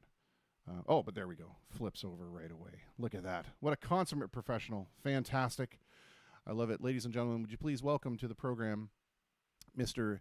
Diego Alessandro. Hello, my friend. Hey, how you doing, Chris? I hope you're doing all right. I'm doing Everything well. going on? I'm doing well, and I like how you had to pause there for a second and think of my real name as opposed to my Springsteen radio handle. No, I remembered. I'm trying to adjust this so you get a better. Oh, my head isn't cropped out. Gotcha. So I'm doing two things at once. All good, brother. While you're doing that, let me ask you the most important question, and maybe we'll leave the mental state aside for a second. But in terms of health, everybody where you are happy and healthy, okay? No. Oh, okay. No. Elaborate, please. This is the last few weeks have been kind of rough. We had a flood in the house, so now we have to replace the entire floor. Oh, wow. All over the house. Oh, no. On top of that, my mother has a meniscus problem that may require surgery. My dad had to reschedule a cataract surgery that was due to take place before the pandemic, and it's been rescheduled for next week. So taking care of my parents while I'm out of work, and I'm going to do this so I could stand and this light doesn't keep going out. Yeah, no worries. It just seems like, when it rains, it pours, and when it pours, Trump says something stupid. Yeah, I was gonna say that's just my life right now. When it pours, that's when we get the flash flood, right? That's what happens. Well, let's. Speaking of flood, I mean, you should have seen the rain here last night. It was something biblical, and there might have been a few frogs coming down as well. Well, let's talk a little moment about before. Well, I guess it's up to you. What would you rather talk about first? Would you rather talk about some of the current things that are going on right now, or you want to talk about your music first? Let's talk about what's going on, because I feel like it might put the music into a broader context for people who aren't familiar with it. Yeah, that sounds good. Now, for those who are unaware, I know you're aware because I did have you. I wanted to speak with you yesterday, but we felt in terms of trying to show some kind of solidarity with folks, the very least that we could do was kind of participate in the blackout. And I feel very fortunate that people understood. I thank you very much for your patience and understanding in that, and being willing to kind of. I was blacked out yesterday too. I'm going to be blacked out on Friday because I've been doing this Corona covers on Friday on my IGTV. Yep. And I'm not going to be releasing a demo mix of a cover that I did in my home studio during the pandemic this Friday, which I've been doing every Friday this past month. Yeah. Well, let's talk a little bit about, you are close to one of the major metropolitan areas on the globe. What does the social situation there look like right now? For those of us, in my instance, we are sort of removed from what's going on.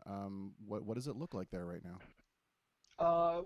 There's essentially three things. There's the pandemic. New Jersey is the most. I just got an alert from CNN.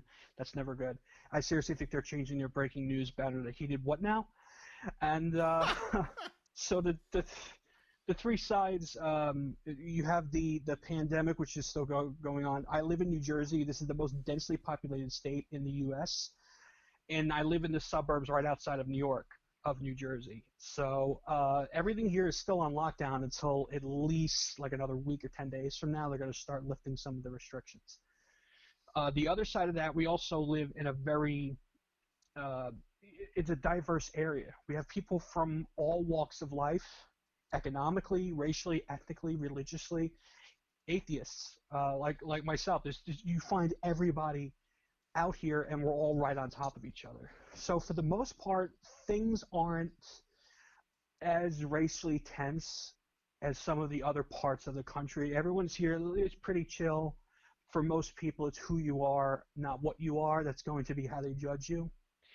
But then again, I mean, the looters who aren't actually protesters are out looting, doing something wrong. They're getting arrested. There are white nationalists who are walking around, some with weapons, and they're out trying to cause trouble to try and initiate a confrontation between the police and peaceful protesters. And then you have the peaceful protesters who, the moment the sun goes down, the cops escalate the violence. They corner them, start throwing the tear gas. They start coming with the pepper spray and those paintballs that are pepper spray as well. And they're telling them to go home, but they leave them no avenue for which to disperse. And it just seems like it's all an excuse to escalate to violence.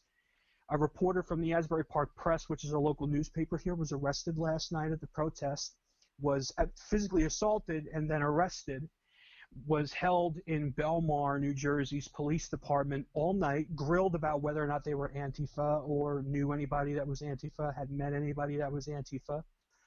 And then when they were released, it took an intervention from the governor's office and the state attorney general to get the charges dropped against a journalist that has First Amendment protection in the United States. They were allowed to be there. The police knew that they were going to be out there, the journalists. They were told that they would be allowed to be out past the curfew in order to cover. Sorry, the light is movement triggered. They told they would be allowed out past the curfew and allowed to cover the protests and the police interaction towards the end. and yet they were still assaulted and arrested. So that's what's going on now. Is the news just isn't telling anybody what's really happening. Yeah. Why do you think that is? Why do you think that we're seeing such selective coverage from the news on this? And how keep close you watching. How close to all this are you? How close to your neighborhood is all this stuff happening? There's a protest happening around the corner tomorrow. There was one that was happening just down the local highway that cuts through the area. It's kind of a local, one of those typical suburban multi-lane highways with all strip malls down it. There was a protest down the road, and it's close enough that I probably would hear flashbangs if they were going off. And like at the local football field, there's going to be a protest here in town tomorrow, and everyone's like, Diego, you going? And I honestly haven't made that choice. It's not that I don't want to be in solidarity with the protesters. It's that as somebody who is a person of color and an immigrant, I know I'm first on that list of white nationalist targets. Yeah. And so it's kind of a self-preservation, and what can I do to show solidarity that doesn't put myself in harm's way? Absolutely. Because we're still seeing unarmed black people shot by police in these protests. We've seen teenagers dragged from cars and beaten. We've seen cop cars ramming into crowds, the same way that white nationalists plowed into a crowd in Charleston and killed Heather Heyer a few years ago at the Unite the Right protest. So yeah. What you're seeing from the police are typical sort of authoritarian brown shirt actions, and what you're seeing from the protesters is just, nobody's listening, and that always ends up turning up the heat. Like Martin Luther King said, rioting is the last refuge of the unheard, which I believe is a paraphrase of what he said. Yeah. You spoke that the area that you're in, you have the benefit, and I do think it's a benefit, both culturally and systemically, that it's something of a more diverse neighborhood. Do you find that having the voices that are more diverse makes that conversation easier or more difficult? No, because the loudest voices are always going to be the ones trying to shout down on minorities. And those are the voices that politicians, particularly moderates, tend to bow to the quickest, just to keep people quiet. I grew up in this town. When I was a kid, I used to, I used to hide under the name Jimmy instead of Diego, because I tried to limit who knew that I was an immigrant and Latino, because it wasn't cool to be an immigrant and Latino in my hometown in New Jersey with all the Irish and Italian kids that I grew up with. You were endlessly racially abused, mocked, and beaten up if you were different.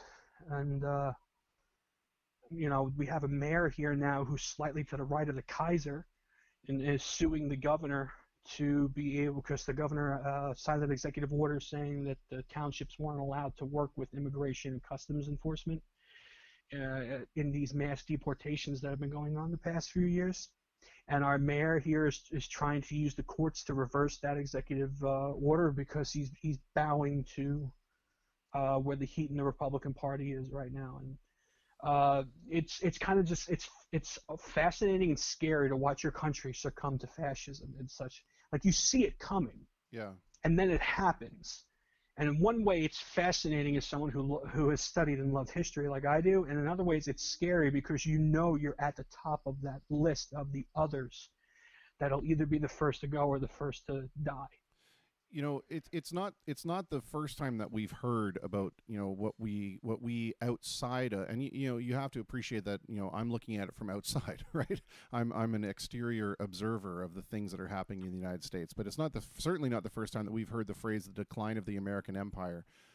We heard it during the race riots in the 60s. We heard it during the economic downturn. We what is kind of convincing you that now is any different from then? Because it always seems like in the face of the current state of emergency, we say these things like it's the beginning of fascism, or it's the end of the Americas that we knew. What makes this, in your opinion, different? There have been subtle changes to law in the past couple decades.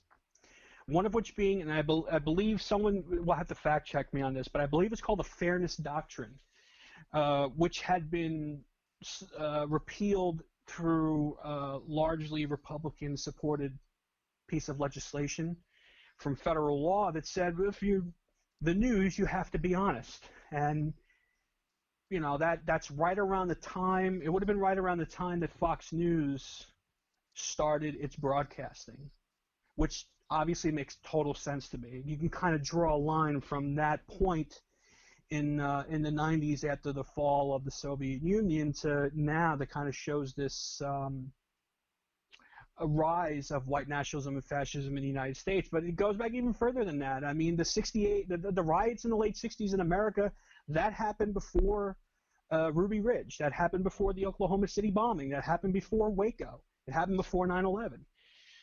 What you see now are militarized police departments that have military-style weapons. It's not just riot gear anymore. You see people who are willing to and openly say in public, you know, if there's going to be an American dictator, I want it to be Trump. You never heard that about Nixon. You never heard that about Wallace when they were running in the 60s for the presidency. And you certainly never heard it from anyone in the anti-war movement in Vietnam about RFK. Those things didn't happen back then. They were pretty much frowned upon back then from either side by most people. And it's little things like that. It's the fact that you know that there's a law like the Posse Comitatus Act, which was signed into law after the Civil War, that says that the U.S. military cannot act on U.S. soil as a supplementive police or in a police action, as role, a police force. And you know that the law doesn't matter to this administration. They're going to do what they want to do. They'll find some way to justify it, and there's a certain percentage of Americans that'll just go along with it. Yeah. Because they benefit in some way. You know, one of the things that we're seeing more than ever is this polarity, you know, between the political parties, but more so the people that advocate for those political parties. Why is it so important, and it seems especially in the United States, why is it so important that we draw that line? Why can we not find more things that we have in common rather than instantly becoming the red, the blue, the black, the white? You know, like, why is it that we feel that need to so strongly identify without bending in one particular camp? You know, you're gonna have to ask somebody smarter than me. I could venture a guess, just from what I see in my experiences. I don't know if, you know, to me it just kind of seems that you have this one party specifically talking to a certain group of people and saying, you are the real Americans, you are the real Americas, everybody else is lying to you, everybody else is a traitor, they hate the country, they want it to be weak, but we work for you, and they really don't. And that fills their head with this idea, it's us versus them. It's very easy to get over on people when you fill their head with that idea of us versus them. Yeah. And I think that's a major, major part of it. Because for me, it's like, of course I'm not going to vote for a Republican. I'm an immigrant who was naturalized a citizen in 1989. I believe in capitalism, but I believe in regulations on capital and on business. I believe that every voter should have the right to vote, whether they've committed a crime or not. Because who's going to vote? Like, what do you think if you give people who've been arrested and convicted of a non-violent crime and spent 5 years on a drug charge in a county jail, you think they're going to vote to make crime legal? You think any politician is going to play to that idea? Really? Right. You have to be an idiot to honestly believe that. Yeah. You know, I believe what I believe. My loyalty has always been the civil liberties. I never had any loyalty to any party, any candidate, any country, any flag, nothing. It's to the civil liberties that I was raised to believe in. The ideals of free speech, freedom of press, the freedom to practice whatever religion you believe in or no religion. The freedom to live in a country where the laws aren't written for religious reasons. There are specific points in the Bill of Rights that were put there that were very, very much justified. You know, I think a lot of people who want religious laws don't understand the reason why the founders took the time to specifically say you cannot write laws for religious reasons is because the King of England gets his power to rule divinely. It's given to God. To challenge him is to challenge God. It's the Archduke of Canterbury that does the coronation ceremony, and he does it by getting permission from the other bishops from the Church of England. Yeah. And that's why they didn't want it in the United States. They didn't want any idiot to go walking in to Congress with some priest they either bribed or had some kind of mental effect over it and say, I'm in charge. It's what God wants. If you're against me, you're going to die. Yeah. That they specifically wanted to avoid that. And that's why I feel the way I feel. So, of course, I'm not going to vote for somebody like Donald Trump or a Mitch McConnell, who not only is the antithesis to what I believe, but obviously does not believe in separation of powers, which I believe in, or in a free press, which is what I believe in. If Donald Trump was able to actually answer questions from the press, he would have re-election sewn up, because before the pandemic, the stock market was high. Stock market's not really the economy. You and I know this. Yes. But most people don't. He had re-election sewn up until about 6 months ago. Yeah. Now, there's no way in hell he's going to win unless he uses something like Antifa to keep people from voting. Yeah. I want to. They're locked up. They can't vote. I want to touch on a couple of things you said there, because I think they're incredibly observant and salient points. And one of them is, you know, something that I have a real issue with. You know, being like yourself, I'm an atheist, and so any law that comes into being based on any kind of spiritual belief to me is asinine and absurd. And the thing that I find really funny is that, you know, people get so up in arms about the concept of Sharia law. Right, you know, that's the big scare, right? With all the Oh, don't even get me started, because I live in an area that's mostly Christian. So the conservatives that do live out here, that's the first thing out of their mouth is about Sharia law. But what they don't understand is when they're trying to want to impose their own Sharia law. That's right. You know, one man's Christian law is another man's Sharia law. You cannot have a law based on religion and call it that's not religious law. That drives me up a wall, and I don't understand why people don't get it, or maybe it's just that they're using it as a politicized weapon. But the other thing is that, you know, I don't think they understand the difference personally, because I've said stuff where it's like, you know, okay, you want to write laws that restrict a woman's right to choose. Yes, okay. How do you do that without mentioning the Bible or using religion? Right. Show me the constitutional argument, and maybe you could sway me. And they can't do it. Yeah. They literally cannot. Every time they come to the word Bible, Jesus, guy, like I stopped them. Up, see, now you're drifting into religion. I said, give me the legal argument, the constitutional argument. They can't do it. Yeah. Sometimes I like to mess around with Trump voters and ask them, you know, I think the Third Amendment is arcane, unnecessary, and outdated. I think it needs to be repealed or replaced, rewritten maybe. And it just triggers them. And it's kind of funny for me because I know what the Third Amendment is. You ask the average American on the street, they have no clue what the Third Amendment is. You have to educate me because we don't have those amendments here, so I have no idea what you're talking about. Third Amendment says that during a time of peace, members of the U.S. military cannot force you from your own home in order to use it as a place of shelter. Okay, gotcha. And since we haven't had a war fought on American soil since the Civil War, I think the Civil War was the last one. You know, when is that amendment really going to come into play? Yeah, agreed. You know, the other thing that I find is incredibly confusing to me, and it probably is confusing to a lot of folks that look upon that political system over there, is that it's the cohesion or the cooperation between both political parties is written into the fabric of your political system. You guys are a democratic republic. Like, it's literally in the name of what you are that both parties are supposed to, you know, communicate together and do things for the good of everyone. And it's unfortunate that we see this kind of, you know, partisan polarity. Oh, I would actually beg to differ on that. I think our system was set up that the majority will be done, but that the minority still is held. Their voice is heard, and that they're represented within the government. Because remember, the United States, it was founded. The story always goes, well, the U.S. was founded in a tax revolt. No, it was taxation without representation. They did not think that King George could understand what the lies of the colonists were from all the way on the other side of the world, on the other side of the Atlantic Ocean in England, at a time before you had air travel, before you had electronics. It took, a long time to cross that ocean. How could he honestly expect to properly tax the colonists if he didn't know what they had no local representation?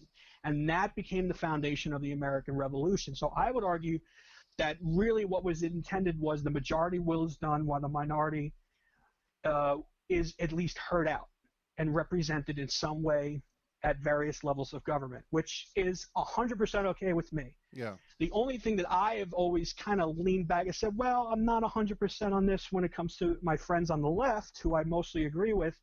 They say, we have to get rid of the Electoral College, which is a system. The easiest way to explain to a non-American would be whoever wins the popular vote in the state gets a certain amount of electoral votes from electors in that state. Whoever gets the majority becomes the president. The idea is that the more populated states have the higher number of electors because of the higher population. But it gives an unequal amount of power to lower populated states. In New Jersey, we have 14 electoral votes. In Wyoming, there's 3. So for like roughly every 6 New Jerseyans, you get 1 vote for president in Wyoming. But I'm not 100% sold on getting rid of the Electoral College because, well, what if the minority will is to kill everyone who isn't white? Which is kind of what the minority will is now. So how can I, there's still that little bit of, well, there might be some good in this. Yeah. And to not look at the complexities of anything involving law and politics, it just shows a willful ignorance that you see on both sides. Yeah.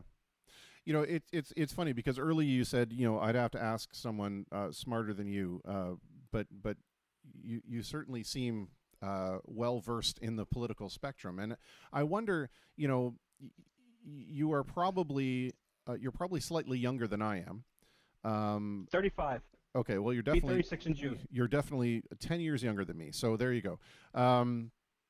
The thing that I find interesting is that all we hear about all the time is how the younger folks in North America, not just in the United States, but in Canada as well, is that there's no interest and there's no passion for politics, right? There's no interest in that electoral system, which by the way is a gift, right? When you really get down to it, that everybody, regardless of whether it's seemingly rigged in certain ways, it's still, you guys have the ability to choose who's going to lead your country. And that's such an amazing power that's given to the population. Why is it that it's so hard to get people engaged in this? Is it because it's so polarizing and that people can't seem to get together on something and it just creates more arguments than it does discussion? I think that's part of it, the arguments versus discussion. I think some of it is also that young people feel like, well, the vote really doesn't matter. But you have to remember, most people my age, our first introduction to national politics was the 2000 election, where it was lawsuit after lawsuit. They never finished any of the recounts in Florida. They were supposed to recount the whole state. All they did was put the memory cards through the ballot boxes rather than recount. None of the recounts ever ended with the same number. And it really kind of showed a really ugly light on the entire process. And I think that's part of it. I just heard something that I really hope is firecrackers. Like I said, there was that protest going on, so I'm hoping that's firecrackers and not flashbangs. What was I saying? I think part of it is the 2000 election. I think part of it is the discussion versus argument kind of thing. But also, I think what it is, a lot of people my age were born here. I wasn't. Freedom looks different when you're not born into it. And I think it's very easy to take the idea of elections for granted. Oh, well, politicians, they're all the same. It doesn't matter who you vote for. Yeah, it does when one wants to fucking kill you. It matters very much. Yeah. And I think if you're a European American, someone of white ancestry, I think it's easy to, when you're born here and you're white, to believe in that kind of cynicism and shirk the civil responsibility. But when you're an immigrant, when you're a Latino, when you know you probably have some at least distant relative who's under the age of 18 and stuck in a cage somewhere along the border, and that could very well have been you at one point. I think it's very hard to shirk off that civic responsibility. Freedom just looks different when you're not born into it. Yeah, I will admit to you and to a lot of people that for the longest time I was one of those that not necessarily that I was not interested in the political process, but I felt that my vote really didn't matter one way or another, that the strings of these political puppets were being pulled by the corporate interests and the lobbyists, and that really didn't really matter what I wanted to see changed or what I wanted to see put in place. So therefore, I refrained from participating in the political process for the longest time. And then I thought, well, I can affect some kind of change by declining my vote, not just not showing up, but showing up and saying I have no faith in any of these candidates. Please mark that down, right? I choose none of the above. If you had told me that when you were in that mindset, the first thing I would have said to you is, Chris, decisions are made by those who show up. And even I don't think that Joe Biden is the best that my country could do. I know Donald Trump isn't. But I don't think that Joe Biden is the best my country could do. I don't think he's dangerous. Yeah. There's a big difference. And that's why I am emphatically voting for Joe Biden if he's the Democratic nominee in November, if these elections take place, which is still kind of up in the air here. Yeah. Sadly. Do you think that they're going to use this this whole experience of what's going on right now in terms of let the racial thing aside right now? Even just the pandemic, are they going to try to use the pandemic to delay the election and delay the vote? Delay, no. Cancel, maybe. It's 50-50 because you don't know what he's going to do or say. If he gets hit with enough criticism, he'll walk something back. Because in the end, he doesn't care about right or wrong, or he just cares about profiting from this. He cares about acceptance and power. So you don't really know. I could tell you this, though, when the pandemic hit, I don't know if you saw it on Twitter and Facebook, I kind of let my Norm Macdonald side slip out of me. Hey, is that smoke coming from the Reichstag over there? Oh.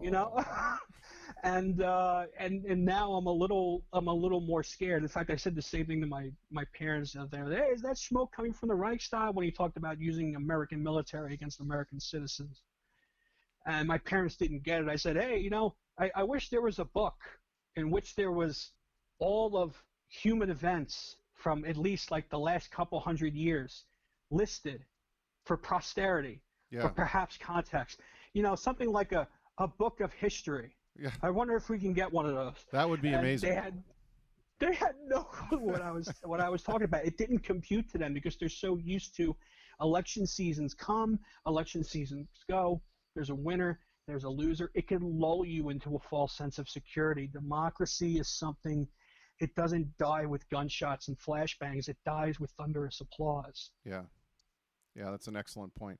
I want to jump a couple of comments in here. Beth says, who is a mutual friend, of course. Beth says, here in Winston-Salem, they look, okay, I'm not sure what the first part of that thing is, but they said they blocked an interstate marches with police officers, cooperative police, peaceful protests here. Greensboro, 25 miles away, had riots downtown, businesses looted and burned, the U.S. Civil Rights Museum damaged, and curfews put in place. All over the country. It kind of differs all over the country, but I know in Asbury Park, the moment the sun went down, the cops escalated the violence. So I can only really speak about what's going on locally here. Yeah. Obviously, Beth, I love you. I hope you and Neil are doing good. I miss you very much, and I hope we get to see each other soon in the parking lot at Giant Stadium. And Chris, you got to come down for like a show in Jersey here one of these days, man. A Springsteen show. I want to come down I want to come down where you and I can do a show. That's what I want to do. I'll do it. Yeah. I'll do it if I'm still living here.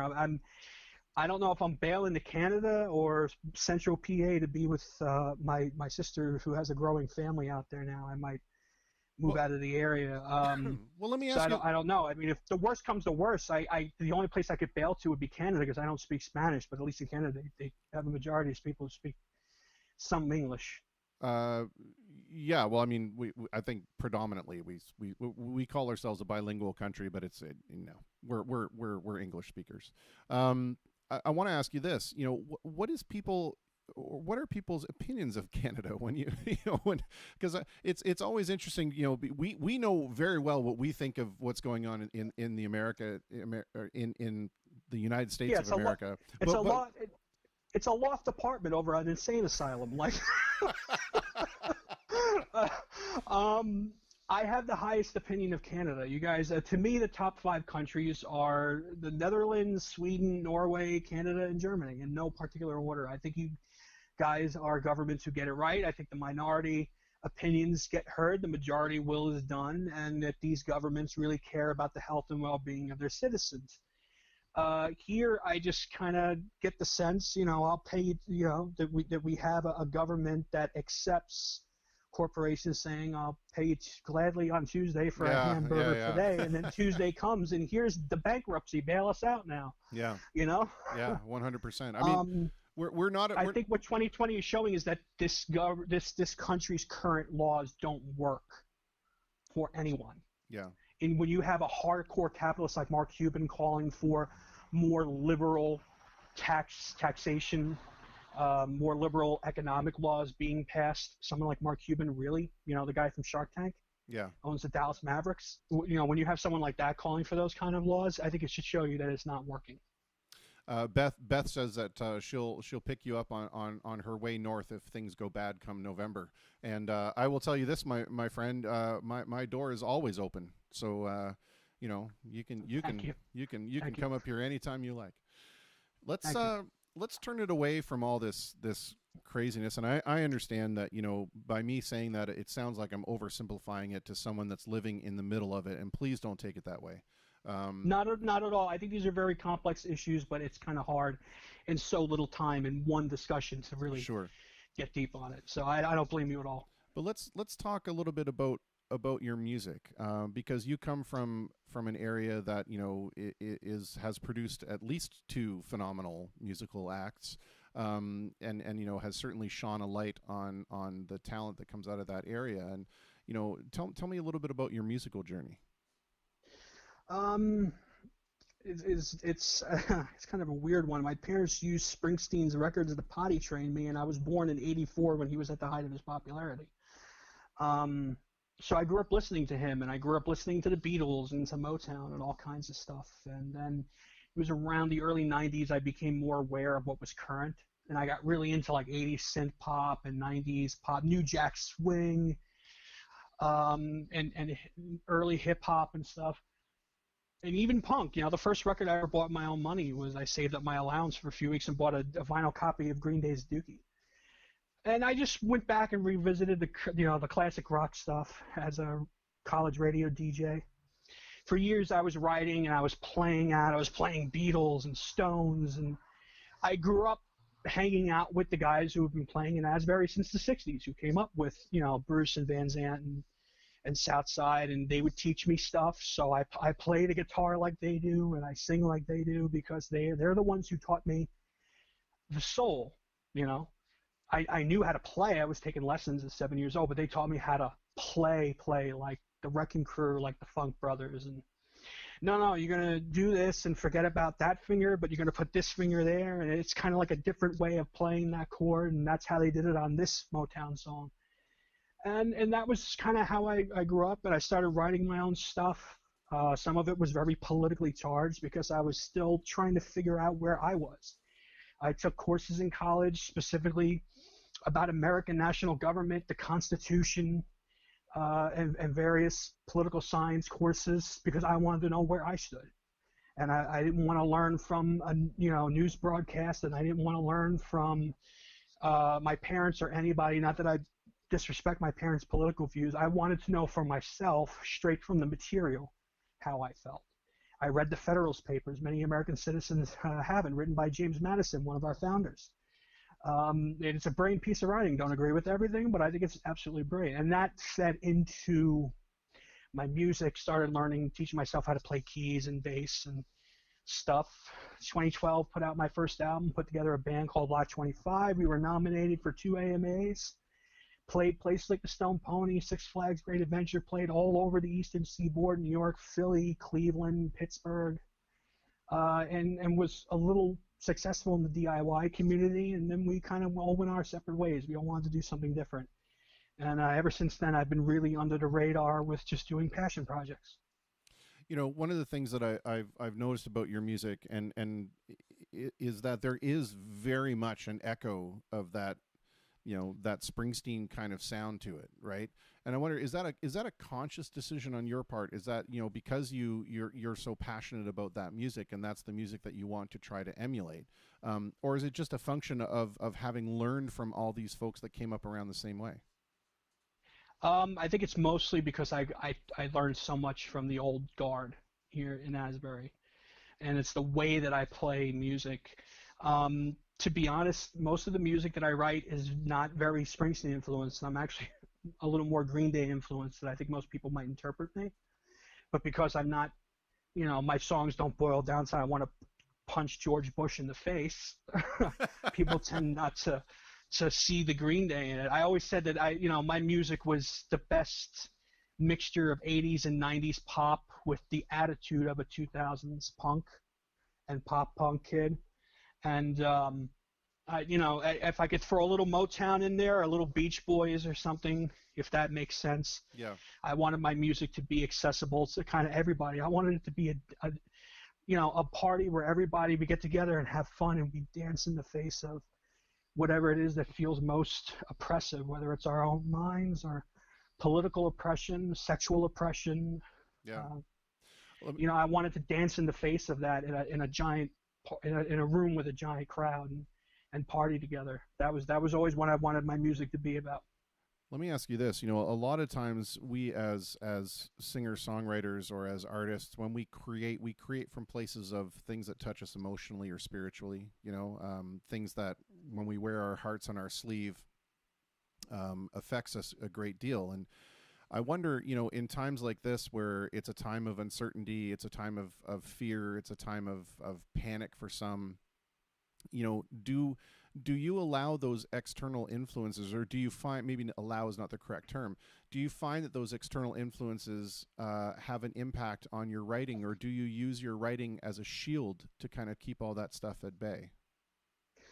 It's kind of hard to say because I was writing about this stuff before it happened. If you listen to the one album I did with Live 25 in 2016 called Eden Boulevard, this was before the March for Lives, before the Women's March, before Me Too.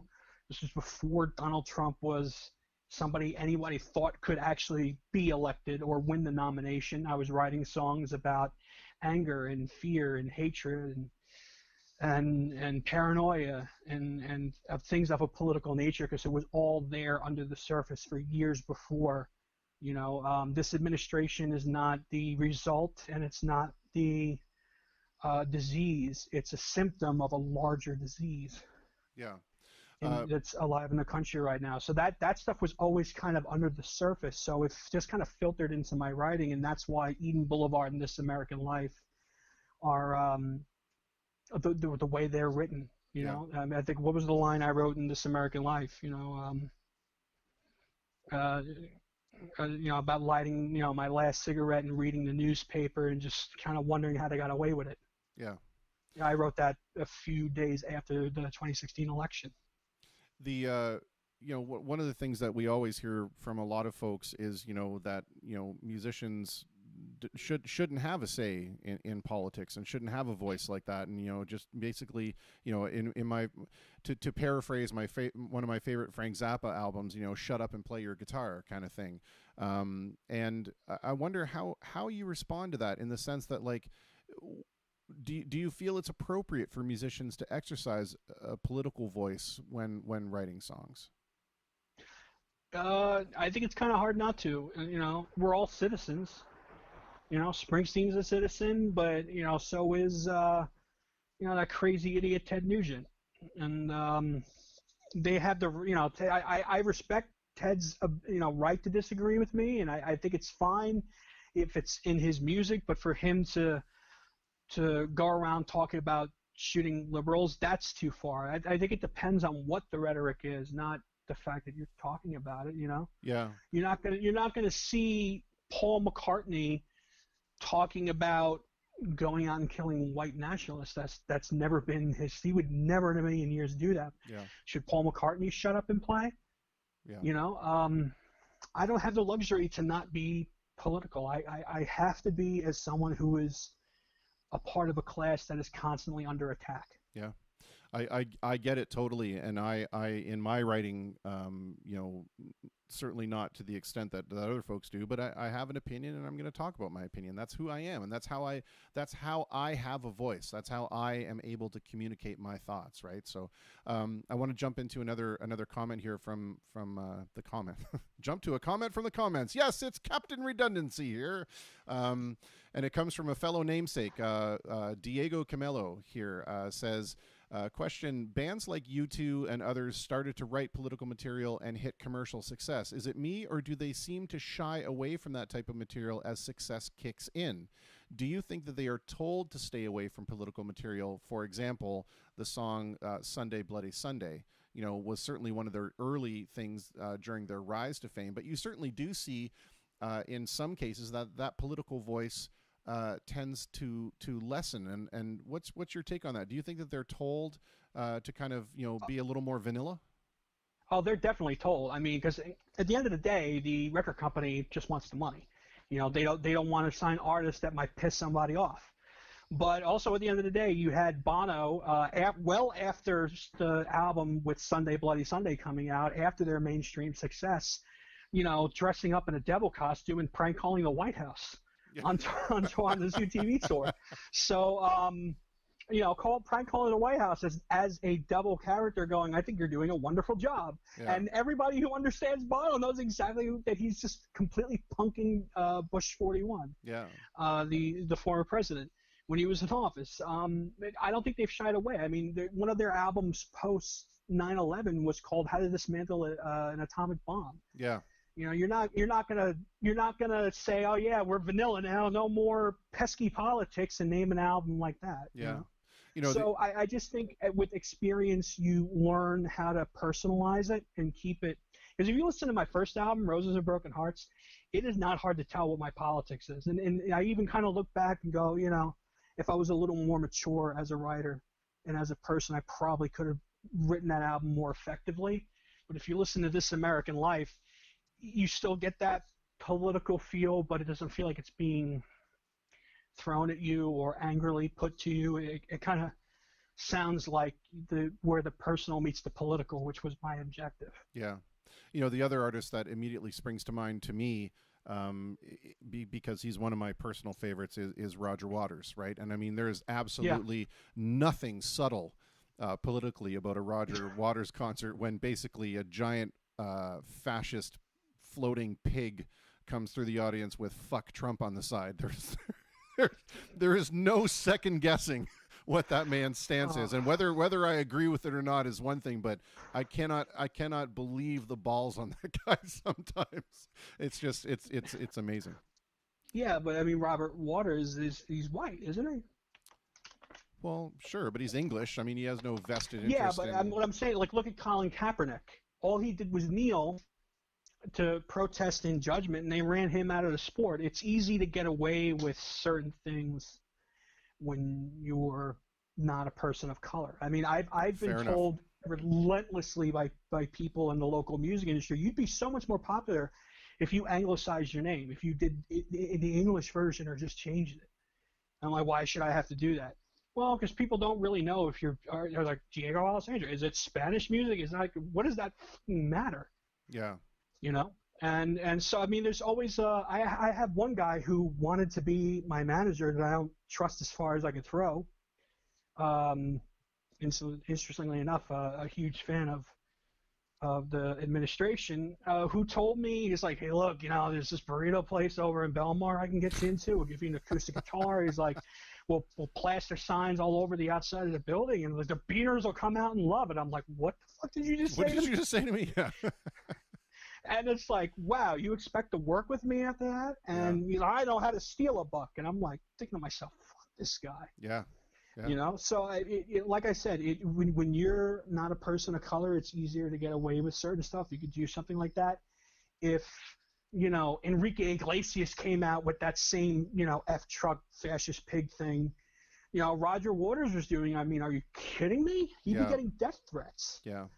It's like it's not the same. It's a false equivalent. It's nothing new in the sense. I mean, Tara Ashley points out, it's just like Richie Valens. He had to anglicize his name in order to be accepted. And actually, if you want to take it one minor step further too, there was a point of conjecture when Simon and Garfunkel were releasing their first album. They were unsure whether they could use their names because they thought that they sounded too Jewish, right? Now, I mean. It makes me laugh because it's funny how some things don't change. It's just now it seems like it's more aimed at the people in the Latinx community than it is. Yeah, others about something like that. The idea that they used to have Chuck Berry tell people he was Native American, so that he can play segregated halls in the South. I want to ask you this, and again, it's just coming from a place of an inquisitive nature, so please don't take it the wrong way. But in the sense of inquisitive is good. Okay. That's how you reach understanding. So discourse is a good thing, right? When we hear things like, so I made the point of the Roger Waters thing, and immediately the comeback was, well, it's easy to do that if you're white, and it doesn't. To me, sometimes it makes me question, like, can I say things in support of movements, or are people just going to automatically assume, well, A, you have no idea what you're talking about or any real experience in that because you're white, and you're born into a world of privilege. B, all you're doing is trying to capitalize on that movement by trying to become a part of it. You understand what I'm trying to say? It's like, do we? No, I get that. Yeah. I think it matters how you say it. You know what I mean? Alexandria Ocasio-Cortez, the congresswoman from New York, recently called out a company on Twitter who put up a Black Lives Matter post on Twitter and kind of called them out on their past transgressions involving race. And I'm sure you could find the tweet if you look for it. I forget which company it was. This was maybe 2 days ago. It's like, this is how fast everything's happening that I can't keep track of completely everything. But I think it matters how you do it, to say, look, I hear you, and I believe Black Lives Matter. You have my solidarity. I am with you 100%, even if I can't get out the protest. That's a respectful thing. To try and engage, oh, man, I know exactly what you're talking about. You really know. There's no way to know until you're on the other side of it.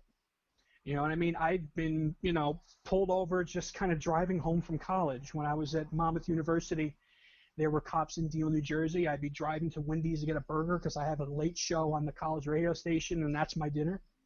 And, the cops pull you over because they see the parking tag on your car. And if you're a Monmouth University student, you're going to get pulled over in Deal, New Jersey at some point because that's just how the cops are down there. And the moment he looked at my driver's license and saw my name, his attitude completely changed.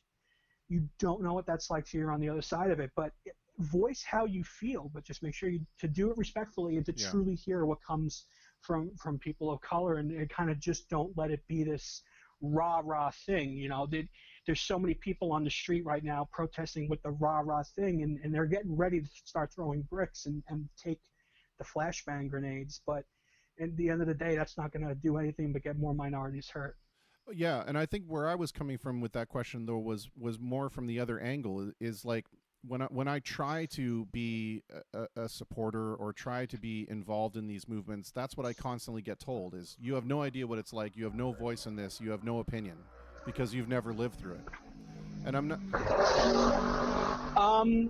I mean, you could have an opinion on what you think is right or wrong. No one can tell you that. Show your support, Chris. I know you well enough to know where your heart lies, and I'm going to tell you, you don't want to know what it's like to have a cop look at you like that. Like, you fit the profile, and I'm immediately suspicious of you, whether you've done something right or wrong or not.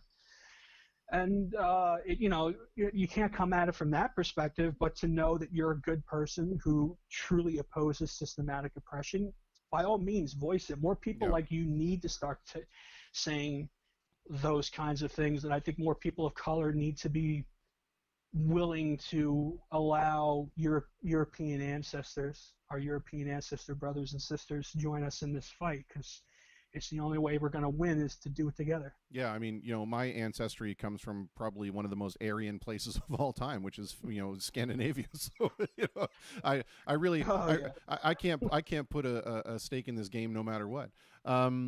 I want to ask you this. Prior to 9/11, the U.S. really enjoyed a place of geographical safety, right? In the sense that all of the conflicts that they were taking a part in happened in other places where they could not really be affected on their local soil. And 9/11 kind of changed that. And we saw that, we saw what real devastation from war looked like. And for a lot of people, that opened their eyes to things like, Syrian immigrants, for example, fleeing a completely war-torn country, where basically, when people make the comment of, well, why don't you just go back home? The point is that they can't, because what are they going to go back home to? Rocks being made into smaller rocks, or rubble being made into smaller rubble. But do you think that? Yeah, like I wonder if some of those towns, because they're still rubble. Like, how do you know they got bombed yesterday? Well, that brick was over there. Yeah. Yesterday. Exactly. And what are they exactly? What are they going to go back to? You're 100% right on that. But to that point, when we start to see civil unrest in the U.S. and people start to see things like the military being used against the population, or the possibility of the military being used against the population, do we begin to understand better what life is like for those fleeing oppression and fleeing persecution, and are we willing to give them maybe a little more of a shake? So. No, yeah, okay. I was hoping. I honestly don't think so. I think because it hasn't happened here in so long, since the Civil War, we haven't had a prolonged war zone on U.S. soil. There's been fleeting moments of things, whether it's the Oklahoma City thing or Las Vegas with the shooting, 9/11, other events in history, Pearl Harbor. People here have been so sheltered. I think the attitude is more, well, that's not supposed to happen here. Not here. We're supposed to be the ones doing this in other countries. And yeah. So I think there's like almost a xenophobic reaction to it of, oh, that's not supposed to happen here. I keep seeing posts from conservative people that I know on social media where it's like, oh, why can't you be like Martin Luther King Jr. in peaceful protest? By the way, that photo was taken about 5 minutes before they let loose the dogs and the fire hose, beat him, threw him in jail, and a few years later killed him. Yeah. So, for some people, there have been war zones in the United States. If you've ever seen pictures of the inner city in New York, in Newark, in Camden, in Chicago, Detroit, L.A., there are war zones in the United States. It's just you don't see them on the news, so you don't really think they exist. Well, it's kind of that same reaction NWA got back in the late 80s where everyone saw this can't be true. Yeah, there's no way that this is true. If it was true, it'd be on the news. But that was the whole point of NWA. It wasn't on the news, and this was how to get that message out. Well, I think that was kind of my point, though, is that now that we live in this age of, cellular phone cameras being able to capture everything, could we be reaching toward a moment of enlightenment where folks really begin to understand and empathize with those fleeing persecution? Younger people, yes, because I don't think that they're old enough to kind of have that idea of, oh, well, that Sure. can't happen here, or Sure. that's not something that happens in America. They're not so comfortable. There are people who were born after 9/11 that are now old enough to vote. Yeah. So all they've ever known is sort of a torn America. I mean, for me, I must have been 10 or 11 on the morning of the Oklahoma City bombing in '95. Yeah. So I'm kind of used to seeing some stuff, and Yeah. so very little shocks me now. But for somebody who's older, who never had those experiences growing up, or never had them past the war, the anti-war movement in the '60s, yeah, I could see how you kind of get lulled into a false sense of security that doesn't happen here. Yeah.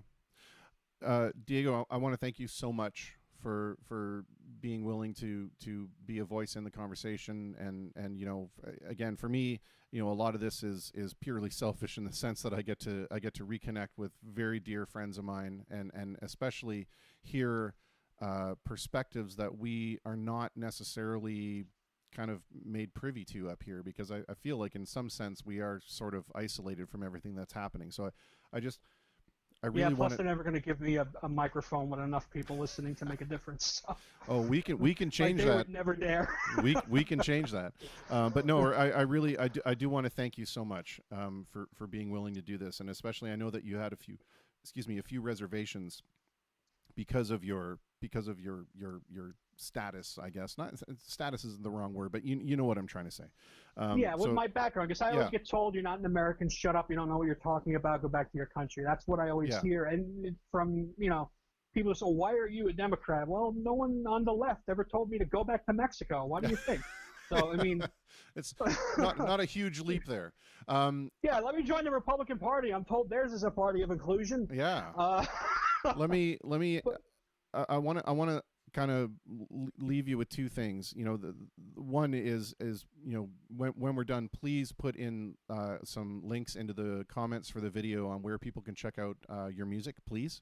Because simple. Go to diegoa.net. You could link to all of my social media, my YouTube, Spotify. If you go to diegoa.net, there's a bunch of symbols across the top that'll link you to everything. Okay, I'll still throw some links up, but that's the most simple one, because I link everything to my website, and I try to make myself as easy to find as possible. Yeah, no, that's exactly correct. That's what, if you wouldn't mind, that'd be great. Yeah. I want to know, and it may be a difficult question, especially with everything that's going on right now, but certainly up here, in a time, and let's let the racial unrest go for a moment, and just speak about the pandemic. Okay. Up here, we've seen lots of examples of the very best of humanity showing through in a time when the very worst of humanity certainly could get a larger voice. And I'm wondering, prior to or even during this civil unrest period, have you seen any examples of just the very best side of humanity coming forward? And if so, what is something that you'd like to see continue past this point? I mean, we've seen people buy PPE for nurses and first responders and donate them. We've seen people donating food for the hungry, for the homeless. We've seen people volunteer with limited or they're new to the healthcare world, volunteering to help out wherever they can. We've seen people standing on their balconies in their apartment buildings that go 15 stories and clap as the hospital workers leave their shift at the end of the day. You just hear a chorus of applause as they leave. We've seen a lot of really great instances of humanity, which is why I think the news in the U.S. is covering the protests the way that they are, because that's not great for ratings. Yeah. It's always great when you're in danger and you might die soon. Someone's coming to fucking rob you. Yeah. Which is my big problem with U.S. media. I tell everybody now, shut the fucking TV off. NPR is the first place you want to go. You're going to get all the facts and none of the opinion, and it's the easiest way to inform yourself as a voter. So if you're an American watching right now, NPR is where you want to go. Avoid the TV at all costs. I don't think I can think of any better way to end that, my friend. It's been wonderful to reconnect with you. I really look forward to the time when we get together again. We got to figure out how to do like an online jam or something. I have tried we'll do something together. So many ways of doing that. I have run the gamut of applications to try to get things where but it's the latency, man. The latency is the killer. That's it. It just, there's no solution for it yet. Or maybe what we could do, if we, since we both have cell phones, we could tape ourselves, kind of mock singing, and we could record something. Because you have a home recording studio, right? I do, yeah. It's right behind me. Yeah, maybe we could just kind of start sending stuff back and forth and cut a song together. Let's cut an album. Let's cut an album. Forget this song nonsense. The song's for amateurs. Let's cut an album. Let's definitely do something. We'll keep in touch in the next couple of weeks. Just I'm out of work. In a state that didn't have a great economy for the past 10 years because of Governor Christie, and so things are looking kind of bleak here in New Jersey. So I've got time. Yeah. Well, listen, if it ever finds, if you ever find yourself in a position where you need to flee north, my door is always open, my friend. 100%. Thank you. I'm hoping that is not the case. I'm hoping that this is simply a bleak moment for the United States. I think that we can be so much better than this when we want to be. We're the only country on the planet that has continually said we can do better. Yeah. Everybody likes to point out with the Declaration of Independence, the more perfect union. Oh, it's a grammatical whatever. No, it was us daring ourselves to be better at all costs with every generation, and I think we can be. Yeah. Excellently said, sir. And my very most sincere wishes for your well-being and the well-being of your parents and everybody around you. Thank you. All right. Thank you. My best wishes to you and yours. Please be safe as we continue through this pandemic. Yeah, indeed. And until we talk again, thank you, my friend. Thanks. Well, that was certainly an amazing conversation with an amazing individual. I'm proud to call him my friend. Proud to have been able to jam with him on a few occasions, and hope to do more of that. Anyway, we're going to take a moment. I'm gonna disconnect the call, and I hope I don't have him live anymore, so I hope he doesn't think it's rude. But it was fantastic to talk to him, and I hope he does post his things in there. I want to take a quick moment here and just respond to Diego Diego Camelo. Who posts in there, I will never understand why the term all lives matter never took. I've been saying that for years. We addressed this sort of at the beginning of the show, and I was one of those folks strongly in that camp when I heard things like Blue Lives Matter or Black Lives Matter. I was the first one to kind of say, well, all lives matter. But here's where that falls apart. All lives do matter, 100%. And simply using the phrase Black Lives Matter does not exclude anyone else.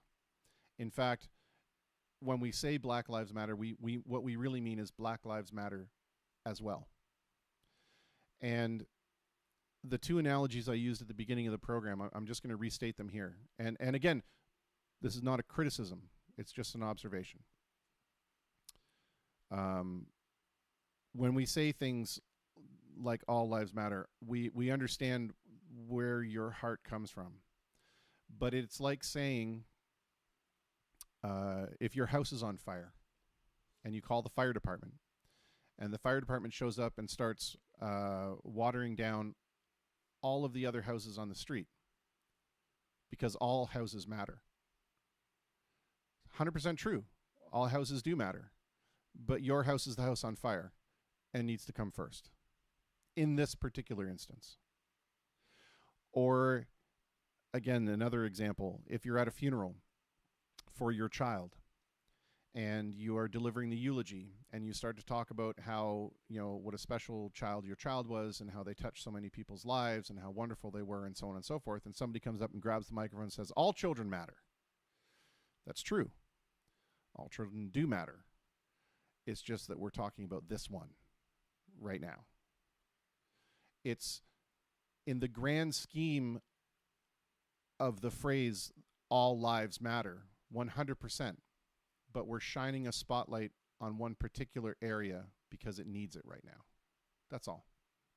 It's not that Black lives matter more. It's not that Black lives only matter.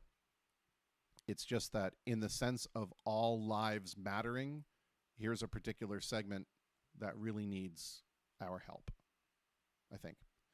We'll be right back with Mr. Walter Riggi in the studio. Rockstar Music Hall is Windsor's premier event and concert hall. Turnkey productions for concerts, theater productions, trade shows, fundraisers, and home of the Rockstar Wedding. The Platinum Room Banquet Hall is a wedding and event venue featuring in-house services for everything such as catering, decorations, DJ, officiant, i.e. you can get married there, and much more. They do it all and make it easy for you, located directly above Rockstar Music Hall.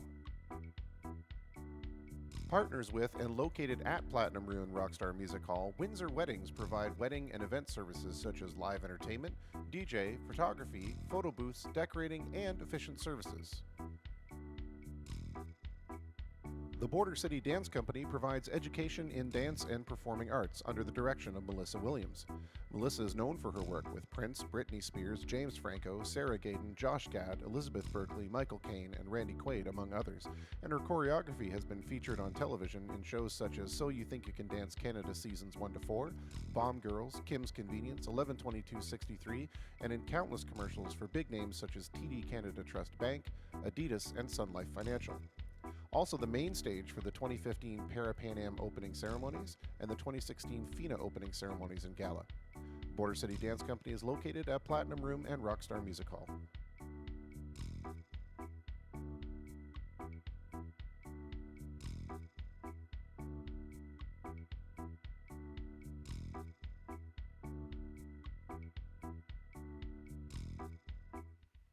Well, and speaking of that graphic that just flashed up there, we are going to be joined right now by Mr. Walter Riggi, who is currently in the studio. See if I can just pull him up on Messenger here. What a great conversation we had with Diego, and I wanted to let that one go a little bit longer because, especially with what they're going through right now, I think it's really important to give everybody who is in the moment the voice. Like I can articulate things, I can articulate thoughts that I have, and I can articulate opinions that I have, but all I'm doing is looking at it from an outside perspective, and I can't really comment, or I should say, my comments don't carry the same weight as someone who's in that particular moment. So, my apologies to Walter for having that segment go on a little bit longer and kind of intrude on his segment. It certainly wasn't a snub to my main studio man, but. Let's go and see, first off, what's new with Walter Riggi in the studio, but also what kind of crazy headgear is he wearing today? Hang on one second. Let's bring him over. Mr. Walter Riggi. My man, what is up? How are you, sir? You know, I figured I'd channel my 80s, 90s sort of tech backstage keyboard look guy who sometimes would run up on stage and stuff. You know, you got to wear the hat backwards, right? Yeah. So it's like this is too stock standard from today, right? It's like if I grew my beard out a little bit more, it looked like one of those like redneck guys, right? Yeah, I like it. You just need a gun rack and a pickup truck. You're all set.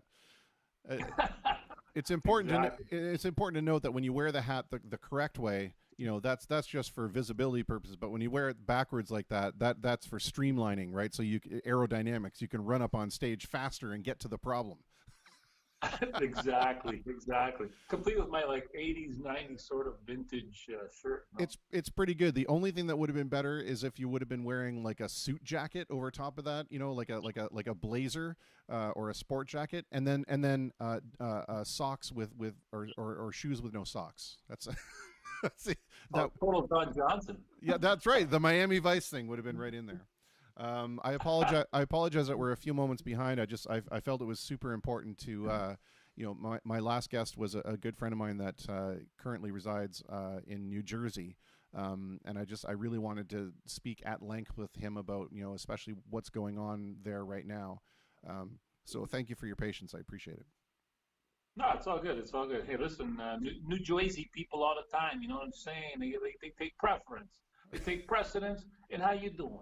How you doing? I have a real quick story. Actually, can I tell this real quick story about New Jersey? Please, yeah. So I had the occasion to go down to New Jersey. I stayed in New Jersey to go see Springsteen concerts when I was doing this whole big round of I was a boss head. That's what I called myself instead of a deadhead. Anyway, so we're walking through Soho one night. Me and this other fellow, and we're looking for something to do. It's like, maybe 11:30 at night, and I see this guy in the corner. Now, I went to school for, among other things, I was in dramatic art, and my specialty in dramatic art was improvisation and dialogue and accents, basically. So I have this really bad habit. When someone starts speaking to me in an accent, I will subconsciously start speaking back in that accent.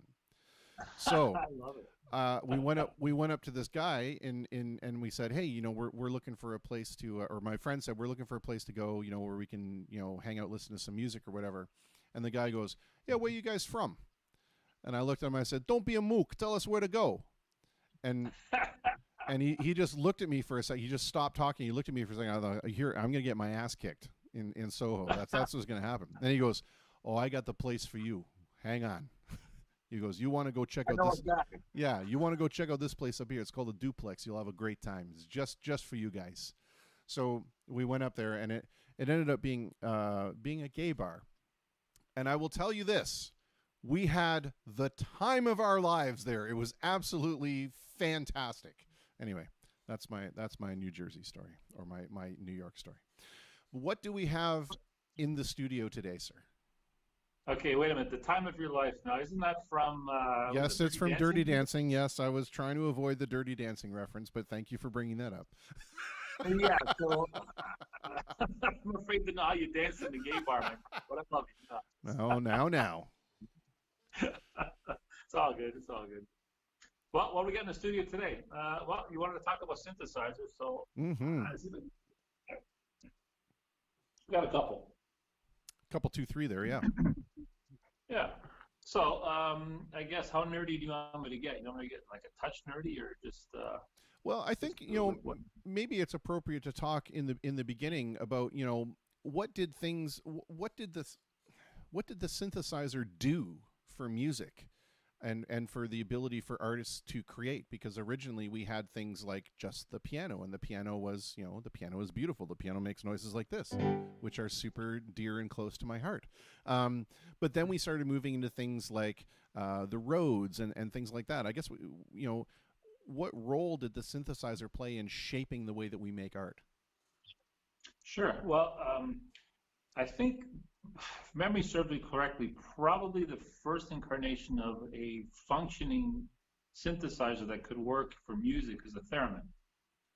Yes.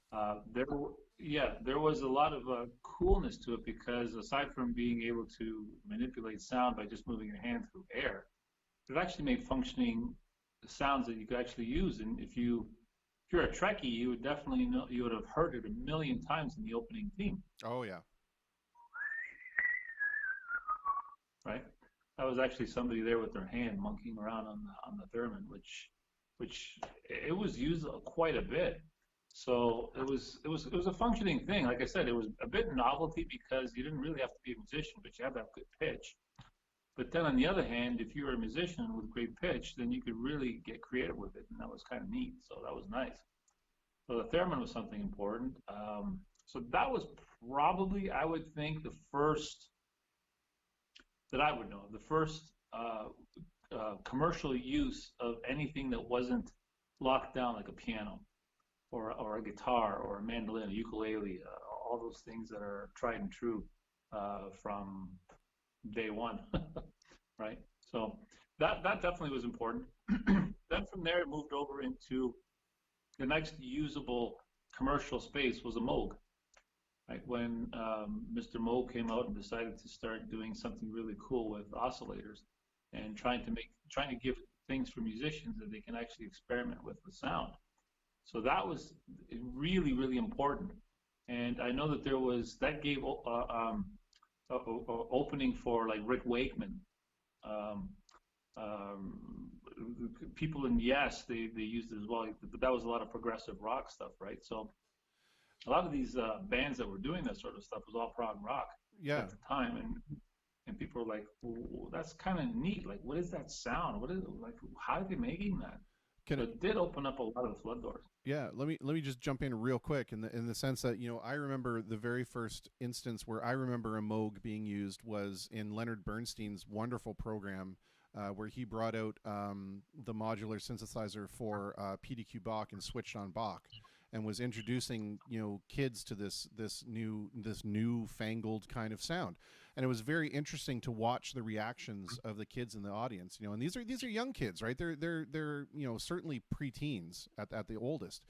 And when you heard some of these otherworldly sounds that this machine was making, there was a great divisive side of it. Some kids were terrified of it, some kids were really intrigued by it.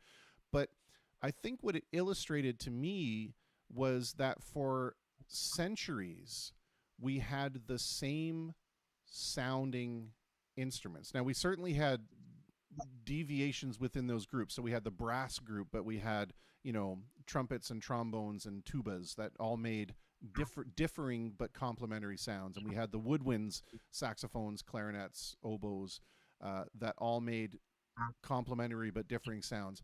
But here, those lasted for centuries. And here again was something where you could create a brand new sound for the first time in a long time. Right. For sure. And you're absolutely right, because the piano was around for quite a long time. And then people started experimenting with the concept of the layout of the piano, and they used metal pieces. And that gave birth to the harpsichord and the clavichord, that sort of thing, right? All that came about. So that, I guess, in a very analog sense, would be a synthesizer back then. But it was definitely something different, and it was used a lot in orchestras and stuff. All of a sudden, it was like harpsichords and these things, right? And then they came up with the pipe organ, and all the best way they can come up with it, like I think it was a steam organ or something like that. It was pushing through steam through a boiler, if I remember correctly. This is going way back. But that was another form of synthesizer, right? Where it was trying to get different sounds. So, and on the guitar side, there was all that too, right? Like, I know we're deviating a little bit, but there was the actual acoustic guitar. Then there was I think all that came from the Greek. What's the lyre? Yeah, I think that all started from there, right? Because then they just pushed it through from there, because it was like, this is interesting. Yeah. The Greeks were so far ahead with everything. They were like the smartest race ever. Like, they were just unbelievable. They're all thinkers, right? So they came up with a lot of really cool things. So that definitely pushed through some things. So there was, like I said, there's that synthesizing in the analog world, where the piano was doing all different things. So that's that. And then coming up forward, moving back to synthesizer, Bob Moog really did a lot for that. He really introduced sounds. And the thing that really caught on a lot about it is, a present-day example, for example, is how people like to tinker with computers. Because there's things to do, there's things to touch, things to move. Because we're still human beings. One of our senses that we were like gifted with when humanity was started was a sense of touch, right? So we like to touch things, we like to tinker with things. And so Bob Moog did that with his synthesizers. He was able to allow people to get in there and hit switches and buttons and knobs and do all kinds of things. And that sparked curiosity. So as soon as you spark curiosity, right there, that's the mother of invention, right? In a form. You can sit there and create all these different sounds and different environments and make your head go in different places. Like, oh, this sound sounds something like a bird chirping, if I can get it just to shut off just in time when I let go of the key. And this one sounds like somebody's whistling from across the street. So it's that curiosity, it's the fun that came out of it. And that's what made his synthesizer so successful. At least gave him a lot of sales that made money for him to keep creating. Now, a lot of the great stuff he made was based on voltages. So today we're lucky because a lot of the electricity that goes through our house or our businesses is very stable. But going back 10, 20, 30, 40 years, voltages were okay, but they weren't really stable. The technology wasn't there right at Ontario Hydro in our case. The whole thing steady. It was always a fluctuation of brownouts. We still get some, but that's more of a different thing, right? It's more of a maybe switching over from transformers or maintenance or reducing things. It's more of a controlled brownout situation, unless lightning strikes. Well, that's a blackout, or all kinds of weird things happen. But back then, electricity wasn't very stable. So when you were able to plug something in, and especially on a synthesizer, which had this really cool way of channeling or funneling through electricity in through all of its circuits to make the sound. So it was like a pure analog creation of device. And that created instability because like a guitar, you play it, it's in tune. If it's a good guitar, it'll stay in tune, maybe a couple of songs or a couple of days, a couple of nights, but eventually you still have to tune it because there's ambient temperatures that change in the room, humidity, all sort of thing that affects the tuning of the guitar. Well, that's what it was doing with the synthesizers back then. That voltage that was doing all kinds of different things, they would knock the tuning off. So A440 sometimes wasn't in tune. So it would go to like the A30, A437 or 438 or 439.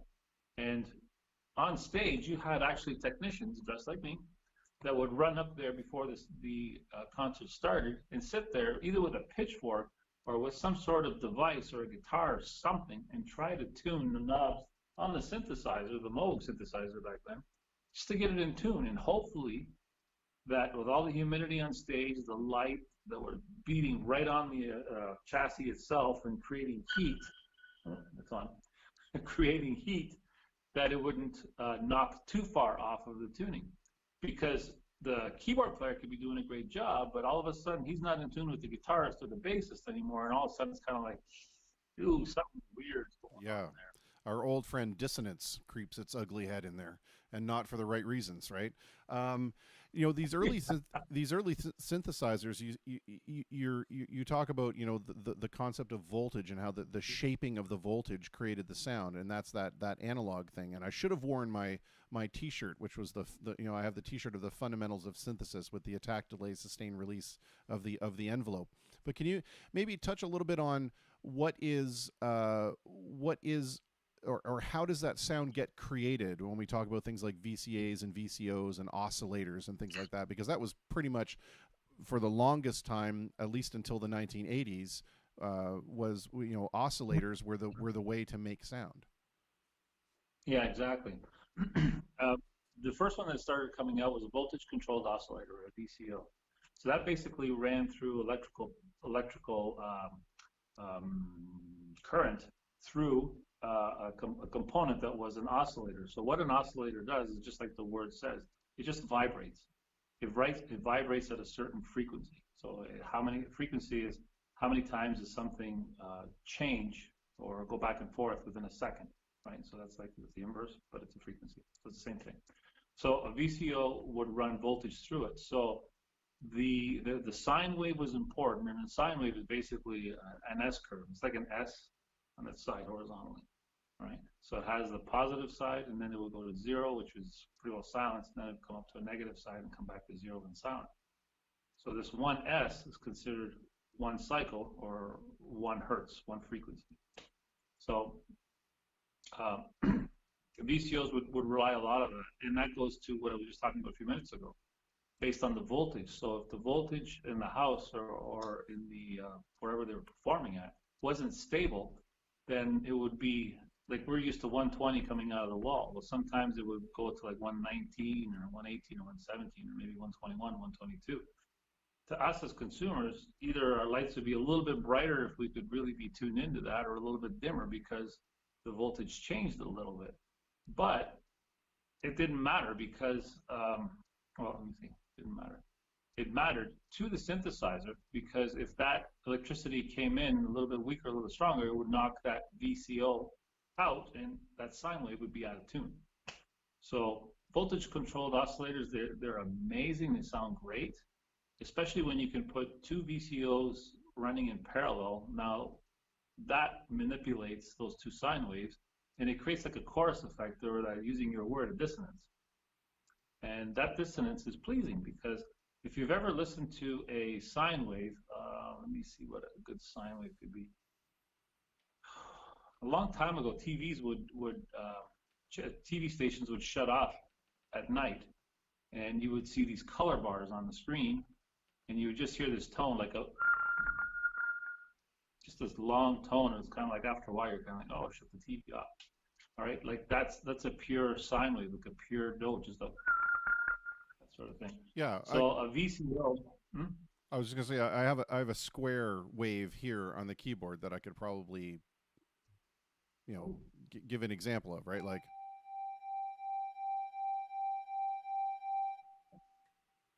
there you go. You got a sine wave on there for our viewing audience? I don't know if I have a sine wave, but I have a square and a saw. But anyway, sort of similar, just a different shape and tonality. That's all. Right, right. So a square wave is probably the most complex sine wave you can make, because it's really relying a lot on how much distortion it could push through a sine wave. I'm getting really nerdy here. I don't know if your audience wants to hear this stuff, but I do. I don't care. I want to hear it. that's good. Well, we're down to probably what now? 2 viewers. You and I are like. I don't even want to look. It's just going to make me depressed. It's all good. It's all No, good. we're hanging in there, man. We're hanging in there. Good. That's good. Then, once again, the VCOs, they sounded great, and that's what made those Moogs so fantastic because of this instability in the house current and the house voltage. It just made these synthesizers with these two sine waves battling one another, or if it was just one sine wave on its own, if it was the older Moogs, it just sounded so warm and pleasing because of all these imperfections in the electricity running through the system. But once again, the problem was you needed a technician, hey, dressed up technician, that would go up on stage and constantly tune these things like a guitar tech constantly tune guitars because of the heat, humidity, the lights, all that sort of stuff. Brings back memories, Chris, or what? It unfortunately brings back memories, yes. So after a while, the complaints started to come in. It's like, you know what? It's really cool that we can manipulate these with all these buttons and knobs and stuff like that. But this problem with this tuning is just a pain in the butt. Like, what are we going to do about it, right? So they went to the drawing board and they created a DCO, which is a digital controlled oscillator. So before anybody says, like, is that the beginning of digital synthesizer?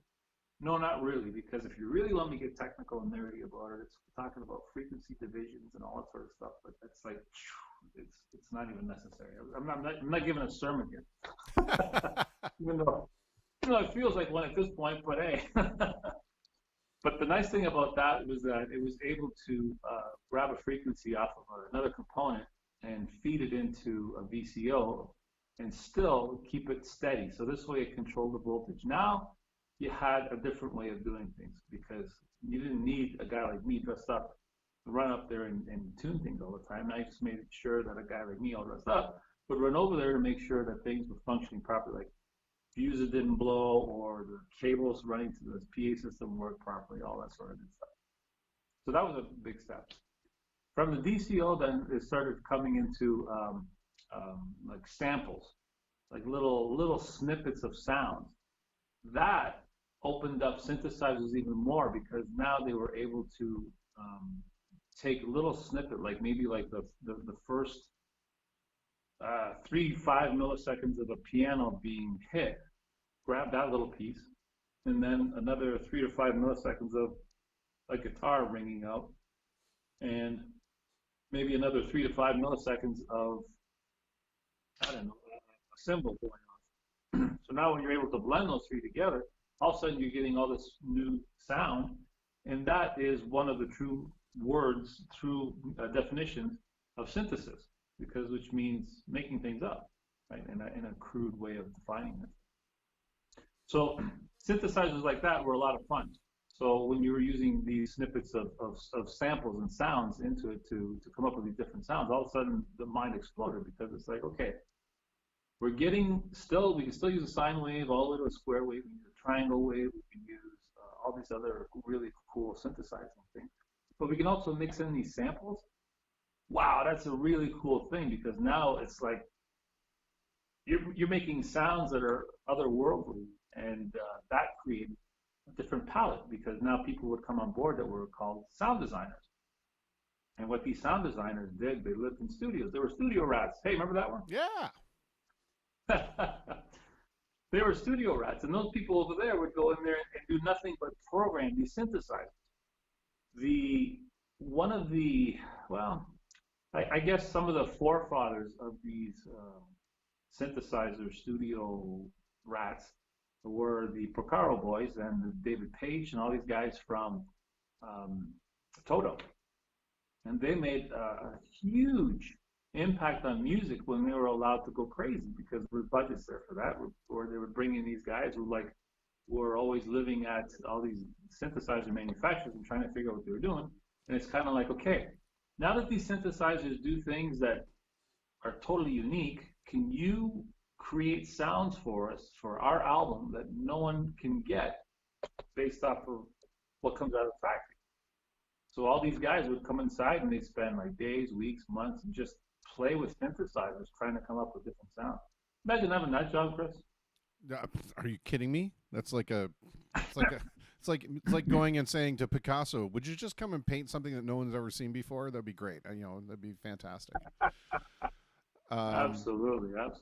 Yeah. So I want to jump in here. Corey McCrindle comes in with a comment and says, "Ask Walter, Emerson or Wakeman, who did synths better?" Oh boy, that's a tough one. Yeah. God. I think Emerson was more heard because there was 3 guys in that band, wasn't it? Emerson, Lake, and Palmer. There was no like side guys or anything like that when they performed. I don't remember now. I don't remember either. 3 of them. But yeah, he was able to express himself more. Where Wakeman was more with Yes and all those progressive things. So he was either being heard or making pads, like trying to hold the music together so another instrumentalist could do his thing. But both of them are like phenomenal keyboardists. Wow, that's a tough one to grab between the 2 of them. Yeah, 100%. Sorry, I wanted also to jump in and say too that when we talk about the sampling, one of the earliest examples of sampling that people tend to forget about was the Mellotron, which was heavily featured on the Beatles' "Strawberry Fields Forever." Oh, that was a piece of machinery, and whoever thought of that one, like, that's hats off, man. I'm telling you, because that's amazing. Yeah. That one you'd have to actually buy tape, and they had tape heads all along the keys, right, all the way through. So whenever you press this one, it would actually start the tape running down like you would do in on a cassette deck. So you just press it, and the thing would start moving down, and then as soon as you let go, it would spring back. So this way you start over again. So that is like a genius way to use tape, synthesizers, and all that stuff. It's just like, wow, unbelievable. Yeah. And yes, Strawberry Fields is probably, I would think, the most dominant, where it was allowed that instrument to shine. Yeah, and that was the flute sound, right? And to me, what really I saw that as the modern day equivalent of the pipe organ, because the pipe organ, essentially what you did was you had a key that would release air through a fluted valve that would make the sound. Well, the Mellotron, you'd press a key that would engage a tape head against a tape to produce a sound. So it seemed like that was like, a natural evolution of those 2 ideas coming together. But I digress. I'm sorry, I'm tangentizing now. No, it's nice to talk. Are you kidding? This is fun stuff. But definitely, yeah, Mellotron, it was a piece of genius. So you only had so long you can play because the tape was only so long. And I'm trying to remember the length of the tape. I think it was 12 inches. I think it was just enough to get like, I think, a second out of the tape loop itself. Yeah, which is why when they did Strawberry Fields, you never heard those flute sounds engaged for very long.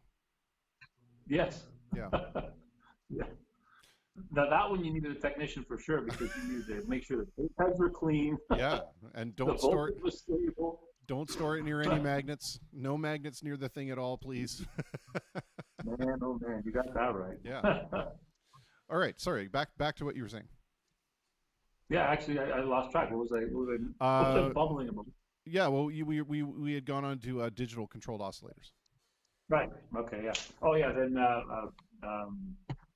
PCM stuff, pulse code modulated stuff, basically samples. Yeah. So when they blended those 2 together, once again, like these Total guys were in the studio, and you could really hear a lot of the work that they were allowed to create on Michael Jackson's Thriller album, because they basically pulled out all the stuff. They used like all kinds of stuff. They used the Fender Rhodes, they used the piano, they used it's just everything. It was like, how much money we got, it doesn't matter, just use it on making these sounds. And when that album came out, I remember, like, aside from the music was really good back then, there was everything. There was funk, there was dance, there was rock in there was like everything. You just grabbed everything. Yeah. And if you listen to it, it's just like, wow, you guys spent a lot of money doing this thing, and it's great because it's a work of art, that album. Yeah. I want to ask you this, can we touch a little bit on some of the most famous examples of these? And I kind of want to jump one out there right away, and that's the ARP 2600. And the ARP, when it came out, was the go-to instrument for experimentation at the time. But the interesting thing about the ARP was that it was what's called a monophonic synthesizer, right? So, you know, and for people who don't understand what that means, when I play a note on the piano, this, you know, that's one note, it's one sound, that's monophonic. And when I play more than one, and they're allowed to ring out and play together, that's polyphonic, right? More than one sound at the same time. But the ARP 2600, you could only play one note at a time. And one of the most amazing inferences of that sound was on the Elton John song Funeral for a Friend. Right at the very beginning of Funeral for a Friend, there's this great big orchestrated part that sounds something like, oops, hang on, let me get to the right sound. Right? But the amazing part about that is it was written on an ARP, which means that each line of that particular thing had to happen one note at a time. So they had to go and record all of that, had to happen one note at a time, which is amazing. So the ARP for me was definitely, you know, there's the ARP 2600, the ARP Odyssey. Those were some of the really, you know, fundamental, as well as the Moog and the Mini Moog. And I guess we could count the Mellotron in there. But what do you have in that category that really stands out for you? Wow. Yeah, the ARP, I've never played on a 2600, but definitely that was a powerful synthesizer that came through for sure. Let's see, what other one that sticks out a lot? Maybe the Moog 1. I think that was really good too. Voyager. I think Voyager was a big one too. Yep. You hear that a lot in Pink Floyd. Pink Floyd would loved the Voyager sound for sure. Yeah, for sure. Those are fantastic. I think those ones were, like I said, they were like a big game changer, because when they came out, it's like, what the heck is that, right? And then you had key players that actually knew how to use these things too, and how to program them, how to deal with them, and how to keep them stable. It's like, you had to be pretty well a keyboard scientist at that time to make anything useful. yeah, absolutely. Diego comes in with the next thing, and that is something that was in my kind of understanding about it was the next iteration of synthesis. And maybe I'm jumping the gun by talking about it right now, but I'll give you the opening salvo, and anybody that knows anything about synthesis would know, right? It's FM synthesis. That was the next big thing, right? Was frequency modulation synthesis. And Diego Alessandro just asked that question. What about FM synthesis? And that was really the next big step, right? Yes. When FM synthesizer, I'm trying to remember when the DX7 came out. I think it was early 80s. It was. I think it was around 82 to 83, I think. Yeah, that sounds about right. I remember it was something around that time, but definitely when that came out, that was a huge game changer, and synthesizer nerds loved it. Mind you, it was extremely difficult. It still is extremely difficult to program. Today, you've got a computer, you can plug it in through MIDI, you can monkey around with it.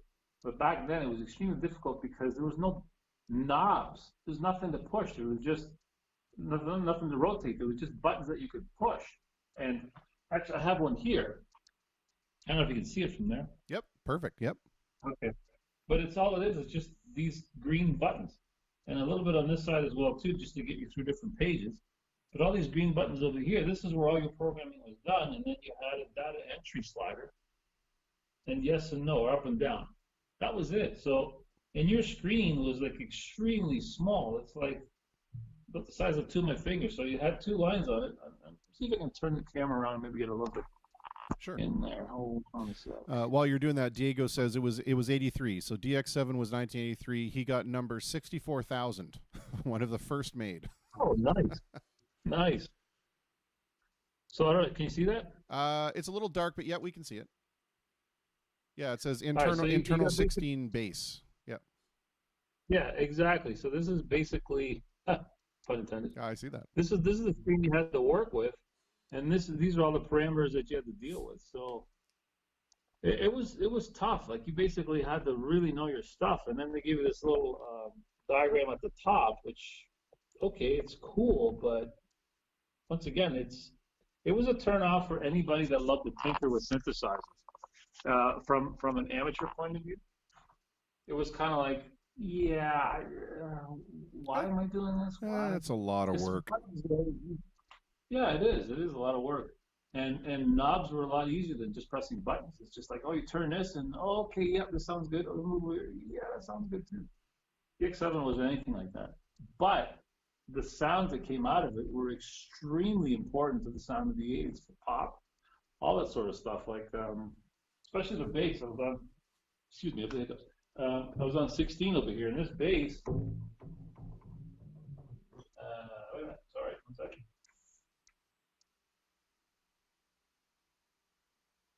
Second, I moved. There it is. That bass. I don't know if it comes through on the. Yeah, it's not bad. It's not bad.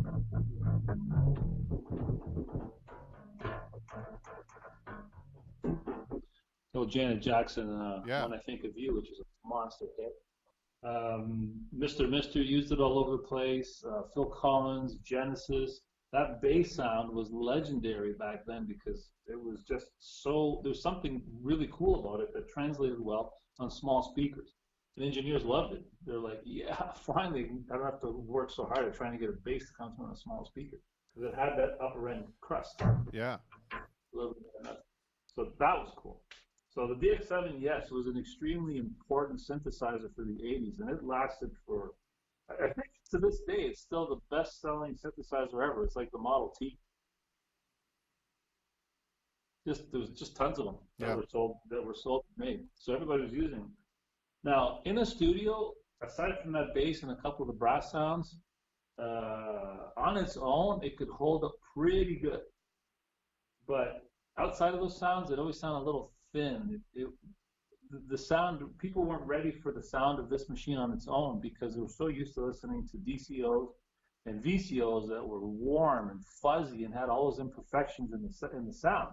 It just was pleasing, with all that saturation. Right? This one wasn't. It was very pure in sounding. So it's kind of like, I think we better layer this with something. Yeah. So they would always layer this with either a Juno synthesizer or a Jupiter 8 or Jupiter 6 or a Juno 106 or any of those guys. They just layered them together, and it sounded really cool. Yeah, that's one of the other ones I wanted to kind of ask you about was the Juno series or the Jupiter series, because those are the ones that are really predominantly heard on things like Huey Lewis and the News, and all those monster hits that came out in the 80s and maybe a little bit in the early 90s, but they're still go-to synthesizers to this day.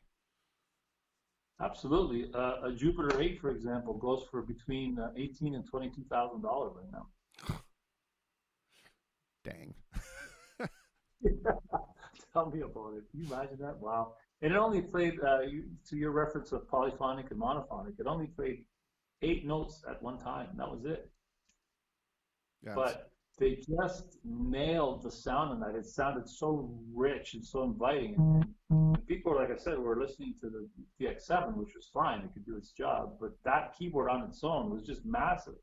Like, I think Journey used it quite a bit, too, in their stuff, too.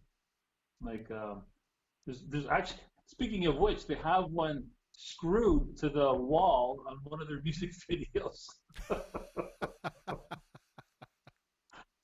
I'm trying to remember the name of the song. They're all outside in some warehouse. It looks like an old dock or something like that. The whole video is outside. And here they have Someday Love Will Find You. Yeah. What's that song? I can't remember. That song. Can't remember the name of it, but I know the song you're talking about, yeah. Yeah, but if you watch the video, you'll see the synthesizer screwed to the wall. Now I'm thinking, okay, back then that synthesizer was, I think, $3,000 or $4,000, which was a lot of money back then too. Yeah. Right?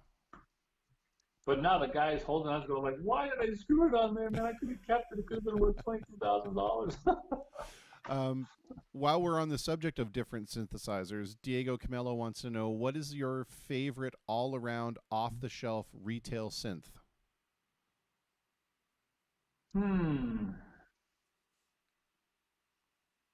That's a good question. I think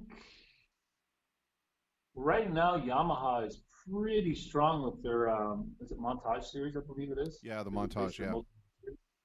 Yeah, that one there is pretty good. That one can get you through about 90% of anything in studio that's going on, and also live too. They really did a good job of capitalizing on their legacy of great sounds that they created, and also included some stuff for future that people can monkey around with.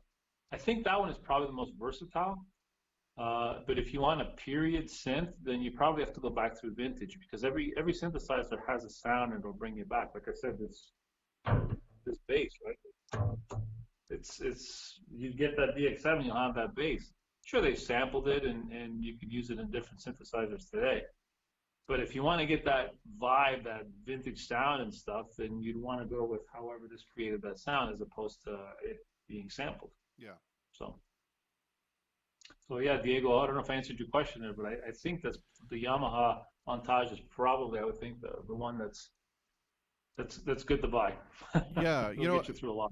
I think it's one of those difficult questions. It's like asking a guitar player, what's your favorite all-around off-the-shelf retail guitar? I mean, there's different guitars for different purposes. You know, if I want to play a Foo Fighters tune, I'm going to use a 335. If I want to play Zappa, I'm going to use a Gibson SG. If I want to play Pink Floyd, I'm going to use a Stratocaster because each one of those guitars has different tonalities to it and different sounds that it can produce. So yeah, if you want to talk about what your favorite stuff is, I think it depends on what it is you want to play, right? Yeah, exactly. I would agree with that. Yeah. I'll just jump in real quick and say that Nord for me is my favorite all around off the shelf retail synth.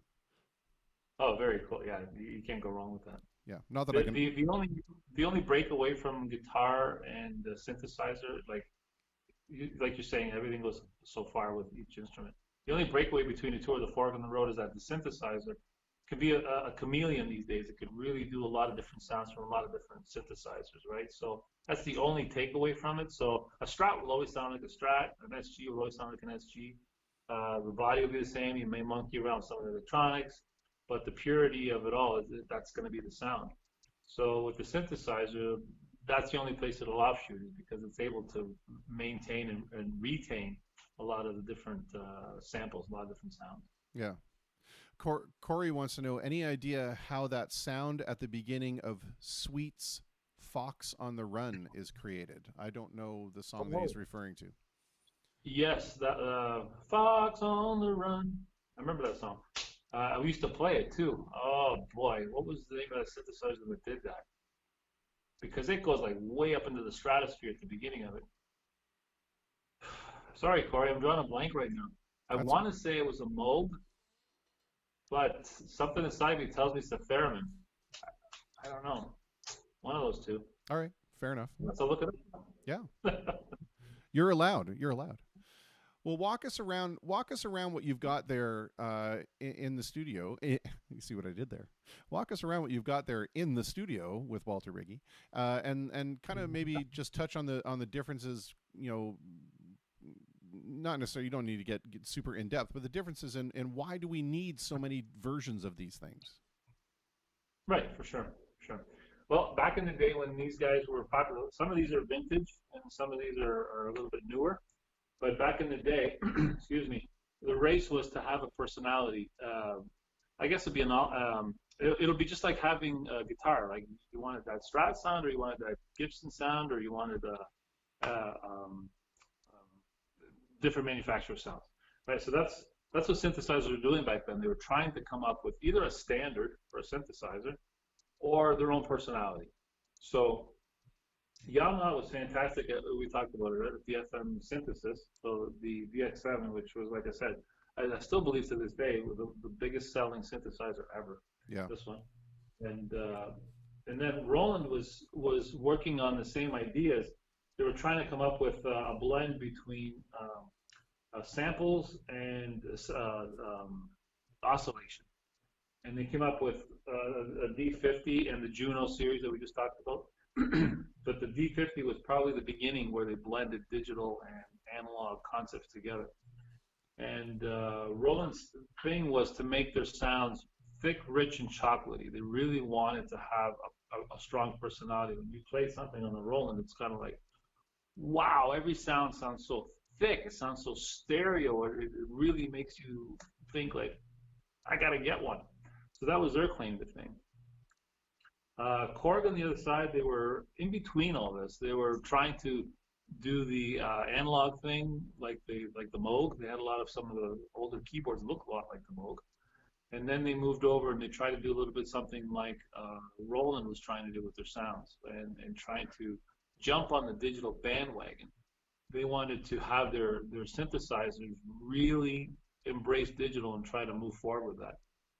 Now back then it was difficult because digital was the sample rates weren't there. It wasn't high enough for things to move and to sound thick and rich enough because technology just wasn't there. But yet there were some interesting sounds. I used to have a Poly 61 that it was thin. It was probably about as thin as a DX7, but still it had a personality to it that you were able to do things. And it was also complicated to program too. It only had, like I said, a bank of buttons and stuff, and you're constantly trying to figure out what the heck you got to push to get a sound. So it was a tinkerer's toy, that's for sure.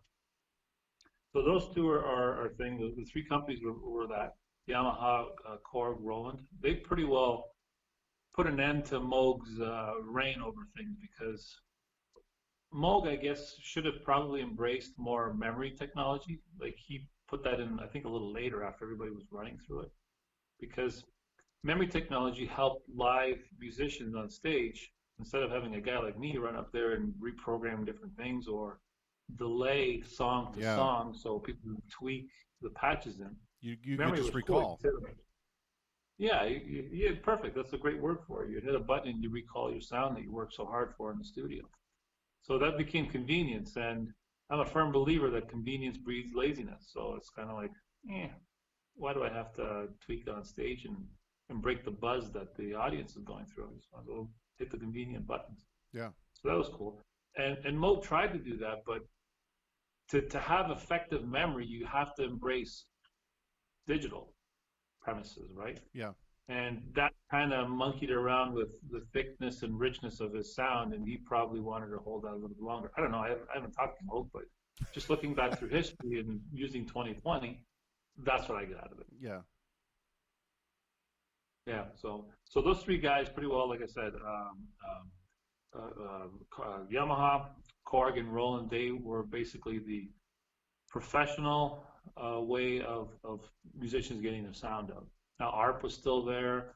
There was a Fender Polaris. I don't know if you remember that a little bit for a while. So no. Fender tried to get in. Yeah. That one, actually, is Barry online? I don't know. I haven't seen him say anything, so he may be listening and just be quiet. Okay. Yeah. He's probably got 6 or 7 of them. That's You know, one of these days I'm going to go to Wheatley and find out where his warehouse is because I want to go see those toys. Yeah. So, but the Fender Polaris was a really good sounding keyboard, but it just didn't catch on. I think it was too big, too heavy, too expensive. That whole thing, right? It just wasn't working. So yeah. But the big three, the Yamaha, Korg, and Roland, they figured out how to mass produce these things. So that's what caught on, and it pushed everybody else to the side. So yeah, it is what it is. So another, sorry, you're going to say something? Nope. Okay, another one that we got here is the Hammond. Now, the Hammond is really cool back in the day because it had a really nice sound. Like it was able to do all kinds of things. You were able to pull down on the levers and stuff. Let's see if I can flip this around. You don't even see my face for this. There we go. All right, so the Hammond, you're able to like monkey around with sounds. Like for example, let's see if I can hold it up and.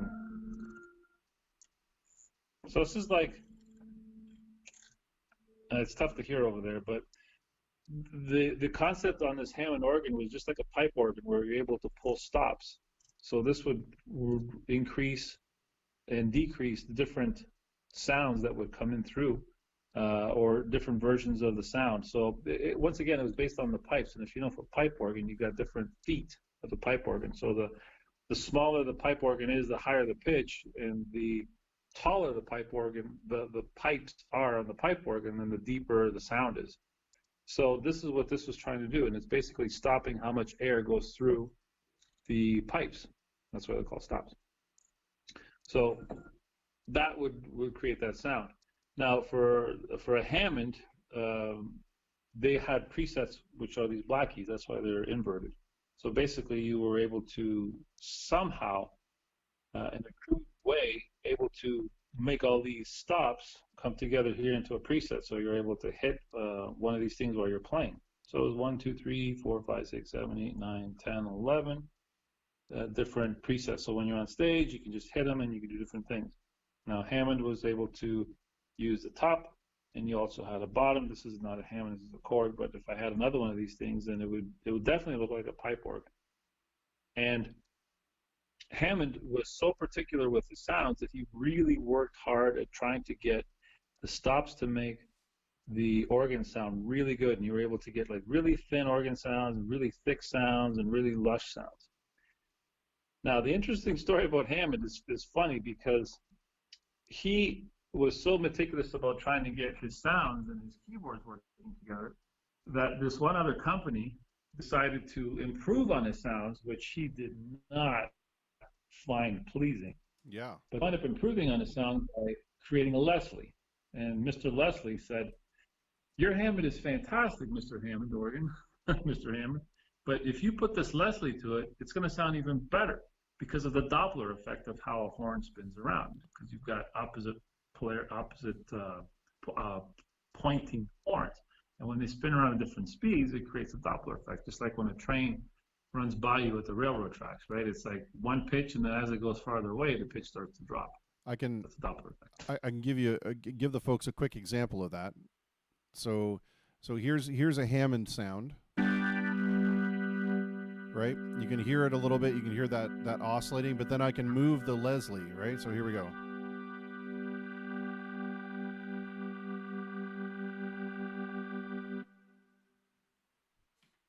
Just to support your point. There you go. Thanks. That's great. That's great. For sure. And there was a huge battle because, like I said, Mr. Hammond didn't want any of Mr. Leslie's stuff to hampering his sound, because it's like, hey, this is my baby. Don't be creating stuff without. And he kept suing him and trying to get him to stop. And it just wouldn't work because people wanted that combination. They said it's a perfect amplifier for a perfect organ. So what are you fighting it for?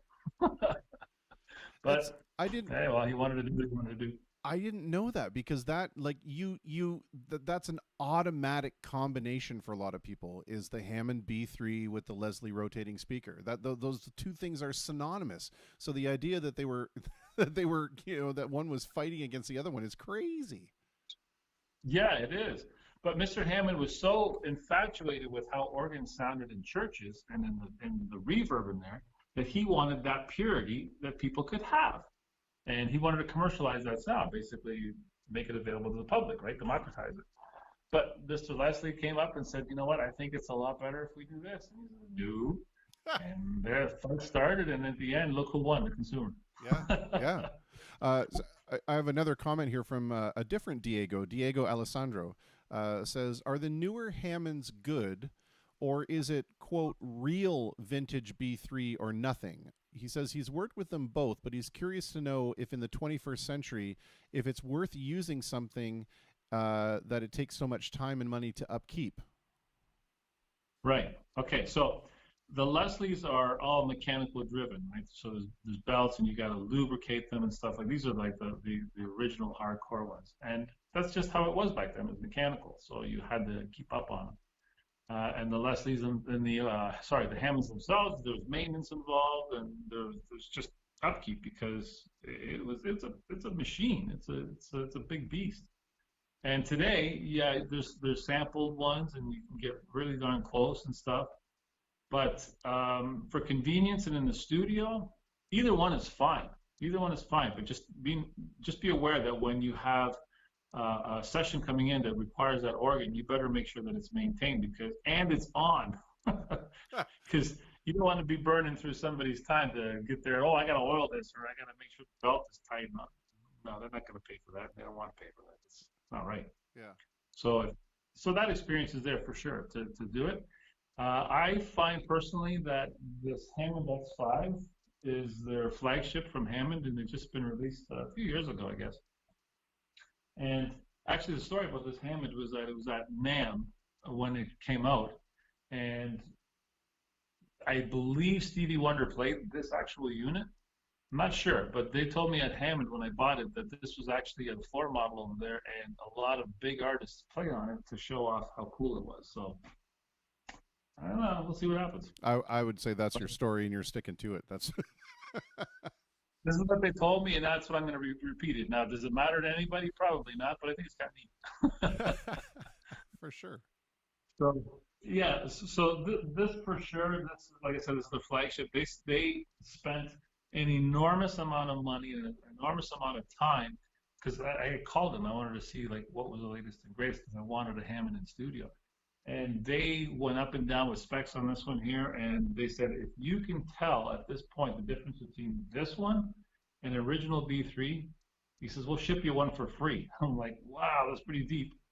So that's how much they're sticking to how close they got it. And the only difference between this and the other one, from what they tell me and sound, is that the original B3 has got the maintenance and it's got voltage issues, so it may sound a little richer, it may sound a little thinner. It's vintage. It's just mechanical and it's old. So now the big question on everybody's mind, Walter, is did you get that one for free? Could you identify the difference between that and the original B3? Well, let's put it this way. I had to pay, so. Fair enough. The 50-50 shot, and guess who won? Yeah. They did. Fair enough. We probably have to let it go at this point, but I want to ask you if you have any recommendations for folks that are wanting to get into the world of synthesizers. What's a good all-around workhorse, budget-friendly synthesizer that folks can look to invest in that will give them kind of the best of all worlds? I know what my personal choice is, but I'd like to hear from you. Yeah, for sure. Well, it depends on budget. If they want to get something that will give them the piano sound, the organ sound, the string sound, bass sound, all that sort of stuff, then even a trip to Best Buy or whenever they open, and Walmart will definitely get you into the beginnings of things and get your head into that space. And then when you get more serious with your playing and you want to start writing songs and come to a studio or play in a band, then run over to Long McQuaid and start looking at something medium to higher end stuff. And once again, the Yamaha stuff is really good. It gives you a big breadth of sounds. Roland has got their act together as well on that range too, and Korg has a good offering too. So I think the big three, any of those guys would be fine. But if it's just a tinker toy, then yeah, maybe something consumer where you can spend $300-400, and if it never gets used again, it's not going to hurt you. Yeah. For my money, because I'm a working musician for the most part, and I don't have money. For pianos and strings, I really like Yamaha. I think that Yamaha really does an amazing sound on piano. And this is before we can start talking about Kurzweil or Korg Kronos or anything like that, which are multiple thousands of dollars. But for me, Yamaha. Even on their introductory, like I play predominantly, my main keyboard is the Yamaha MX88, which is around $1,300. It's not an expensive keyboard, but the tone on it, the tonal quality on it to me is fantastic. And then if you want to get into something that does some funky sounds and some really good brass, I think one of the most amazing redos or reemergence technologies was the Juno series, but the Juno DS series from Roland. So they had everything from that great Juno era sound and even the Jupiter stuff they've been able to put into. So my second keyboard that I use predominantly on stage is a Juno DS88, and that has just some and again, it's around the same price, so it has some fantastic sounds loaded into it that was not going to break the bank. Right. Yeah, exactly. For live, any of that stuff is fantastic. Would anybody come off the floor, come up to you and say, hey, are you using this or that? It'll be a fun discussion, but it's not. It's something to the point where you really can't tell. Yeah, 100%. The only other thing that we didn't really talk about, but we're kind of out of time, but is when we started to talk about virtualized synthesizers in the sense of something like Apple's Main Stage program, which is the predominant live stage virtualized instrument system. But maybe that's a discussion for another time. Maybe we can start talking about, maybe that's what we should talk about next week. Maybe we should talk about MIDI. We'll talk about MIDI and the virtualization and automation of sounds. I don't know. It's an idea. Yeah. Love it. Sounds good. All right, I'm in. perfect. Done. That was easy. As always, my friend, thank you so much for taking this time and for especially that we're able to respond to the comments. I think it's just that's my favorite part, when people have questions that we're actually able to talk back about. So that's fantastic. Yeah. Thank you. I look forward to whatever the get up is next week. We've had Slash, we've had the Don Johnson look now, so I don't know, with MIDI and all that kind of stuff. I don't know what you're going to pull out of your hat, but I'm looking forward to it. All right, buddy. All right, until next time, my friend. Be well. All right. Well, another fascinating delve into the studio with my main man, Walter Riggi. So just such a wealth of knowledge. It's great. Mark Haslip jumps in here and says that Jeff Lynne also hated the sound of a Leslie, which I guess is another anti-Jeff Lynne sentiment. But we we have something we have to do very quickly, and that is Kathy Dunlop is celebrating a birthday today. Kathy is the mother of one of the guests we've had on the program, and fantastic singer Danielle Samson Lemke. So let's get out of the well there for a second, and let's just sing her a happy birthday real quick, and then we'll get on with our last guest of the evening, whom I've run horribly over time with, Mr. Sean Fathers. So here we go. And again, in F, the most birthday of all keys. Happy birthday to you. Happy birthday to you. Happy birthday, Kathy Dunlop. Happy birthday to you. There we go. Felt like it had to be done. Had to be done. I didn't want to disappoint anybody. All right. Well, we are going to really quickly do one thing here and make sure that this will load properly. And hopefully that is loading properly. And then we will jump over to our final guest of the evening, Mr. Sean Fathers. And again, I will thank him very much for his patience. I tend to get a little lost in these conversations, especially the conversations that are super near and dear to me, like the in the studio stuff, because it's just so much fun to talk about. And I could literally have just hours-long discussions on this stuff. So hang on, I'm just preparing something here real quick. And then while that's going on, we will get our good friend Sean Fathers.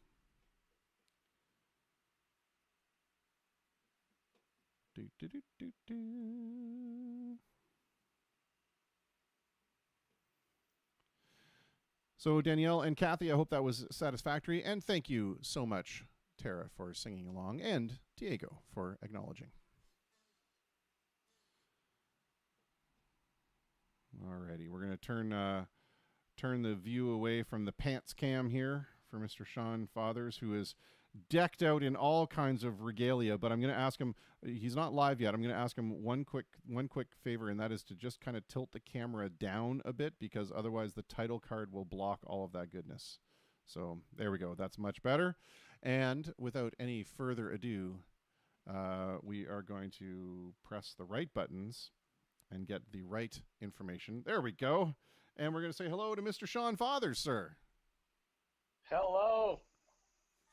Look at how do you follow up with Walter? I mean, and then we've got Chris, who every day has a different shirt on. So I had to decide, was I going to do, Bad Habit, in the house, or our favorite, Jay Sharp. Aw. But then you've always got the amazing shirts to wear. So we got to go old school, brother. Oh, We're going yeah. I love it. I love it. Did you like drag your whole closet out for this shot, or what's going on? Yeah, pretty much. I mean, everybody's got guitars, and you got Walter, who's got an endless supply of things to drag out. So I had to do something. Yeah, no, I love it. Fantastic. I'm particularly taken by your upper left corner there with the Earth is Ours the t-shirt. Shada. Yeah, there you go. Yeah. Fantastic. Well, the first question, and I guess I don't need to ask this because I did just see you recently, but I'm going to ask it anyway because I ask it of everyone, and that is, are you doing well? Everything okay? I'm doing pretty good. Yep. Okay. Been laid off for 2 months, dealing with that like so many other people. Spent most of that time working in my bedroom, remodeling the house. Yeah, I recall that you had us on your wireless earbuds while you were doing some drywall sanding, and my favorite picture, I've got to find it still. I think I saved is the picture where you look like Casper the Ghost. You've got just so much drywall dust all over. Yeah, it's crazy. Well, let's talk a little bit about one of the things that you are very heavily involved in, and we see it at the top of the t-shirt pyramid there, is the motorcycle club. Tell us a little bit about about it and what makes it different from some of the other clubs around. Sober Sons was formed in 2013. It's mainly people that have gone through alcohol or drug addiction, and between the two passions, of trying to help other people go through that and our passion for motorcycles, it just kind of came together, and that's what we do. We go out and we help people in the community that are struggling. Myself, I didn't have an alcohol or drug addiction, but mine was anger, and that leads to some of the stuff we have over here. After a few years of going through counseling myself, I wound up working with Crossroads. Tim Baxter, awesome man. They didn't have anybody that could run their Tuesday night men's group, ACR, Anger Management Group. So because I've been through the program a few times, I wound up working with him, and that's kind of the way I give back also through the club. A lot of the guys go through AA or NA, but we're always trying to help and give back to people that are in struggle. Well, let's talk a little bit about anger management, because I'm not sure that a lot of people place enough emphasis on the fact that controlling your anger or controlling that emotional side of you is really something. A lot of people would just kind of look at that and say, get over it, just stop being angry. But it runs deeper than that, doesn't it? Like, how can you kind of enlighten those of us who may not understand when we talk about anger management? It's not that, that car cut me off, so I'm going to flip him the bird and have a few choice words. It goes much deeper than that, doesn't it? Yeah. A lot of it is, like you say, emotional. It's learned things. You pick anger up as a kid. So as you go through life, some things you think are okay, like that's the way things are supposed to be done. But once you get to a certain point in your life, you have to say, well, no, that's not right. And for me, that came about in 2007 when I was being laid off from Ford's. I pretty much had a breakdown, and it was bad to the point where I was threatening somebody, and I thought I may hurt myself or him. And I reached out to Mike Kemp, who was the counselor person through the union at Ford, and he hooked me up with Crossroads and Tim, and they pretty much saved my life. Because one analogy that I got going through the program, being a mechanic, it really struck me hard, was if you own a car and you drive a car for 10 years, but you don't do anything to that car, it's going to break down.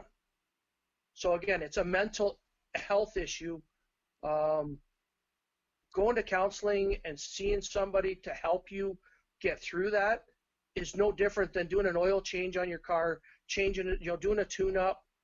It's just a tune-up on your mind. So, it's another way of looking at things and change the way you react to things and the way you let people affect you.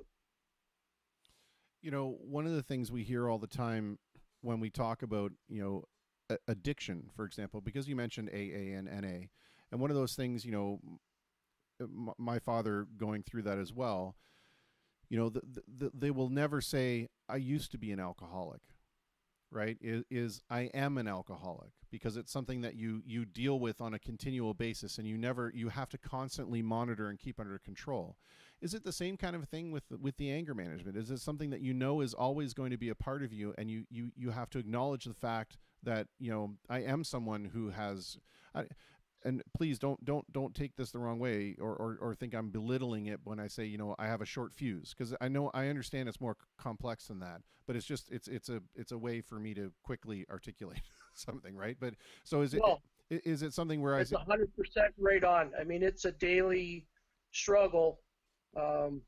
Again, I don't know if everybody can see it, but there's a anger meter up there that goes from 1 to 10, and basically you never want to get to a 10, because that's an explosion where you're going to hit somebody, hurt somebody. So every day I look at that and say, okay, today I don't want to be over a 2, or you try and stay as low as possible. That's your daily goal, is to not go through that. Well, let me ask you this. What are some methodologies that someone can use to kind of guide them through that process? Because I think what you want to avoid, what you're talking about is very much an honest exploration of those emotions, right? Or of that feeling.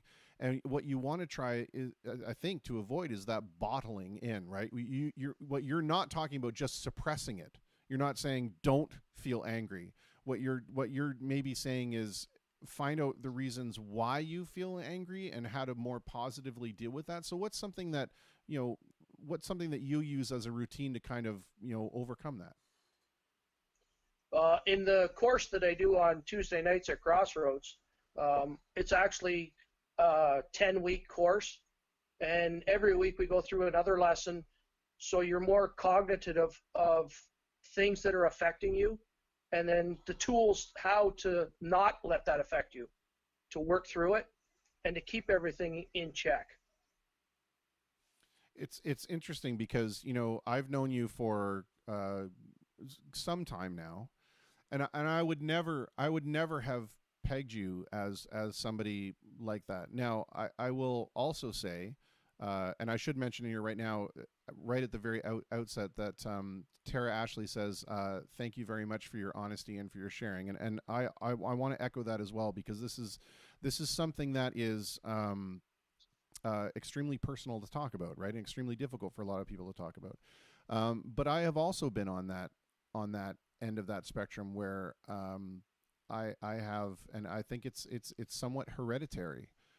Because my father was very much the same way. My father went from 0 to 120 in the blink of an eye. And I go from 0 to 120 in the blink of an eye. Folks that know me are surprised to hear that, because I try very hard to control that side of me. But it's something that I really struggle with. So I'm going to ask, when eventually you post these links to these things, I'm definitely interested in that Crossroads one, because I think that that's definitely an area in myself that I identify as problematic and need to address. Which leads into Diego Alessandro's comment here that get help or seek help is often used as an insult. So many, including myself in the past, are guilty, so I applaud your bravery, Sean. His question is, does being involved with a biker group hinder your work, since the perception of bikers is that they are a street gang? And again, I think he's coming from it that the common perception, right, of bikers is what we always see portrayed in the movies or in, you know, the Sons of Anarchy TV series, where it's a bunch of rough guys in a rough lifestyle, and you know, it's interesting to me that the club that you're a part of is called Sober Sons, and that they approach it from a point of sobriety, where, because typically you would find that, you know, it's about that kind of party lifestyle, or at least that's the image that we're presented with all the time. Yeah, that's a big problem, is a lot of people see the Sons of Anarchy and think that that's every bike club that's out there, and it's not. I can say for a fact that almost every club in Essex County right now, they're all about giving back to the community and raising money for different causes. One club supports WETRA, Windsor Essex Therapeutic Riding Association. The Sober Sons that I'm with, we support the Downtown Mission Food Bank. We made a lot of money last year with our bike nights every Wednesday night. And then we had a ride the end of August, which also raised a ton of money. We were just shy of $26,000 last year for the Mission Food Bank.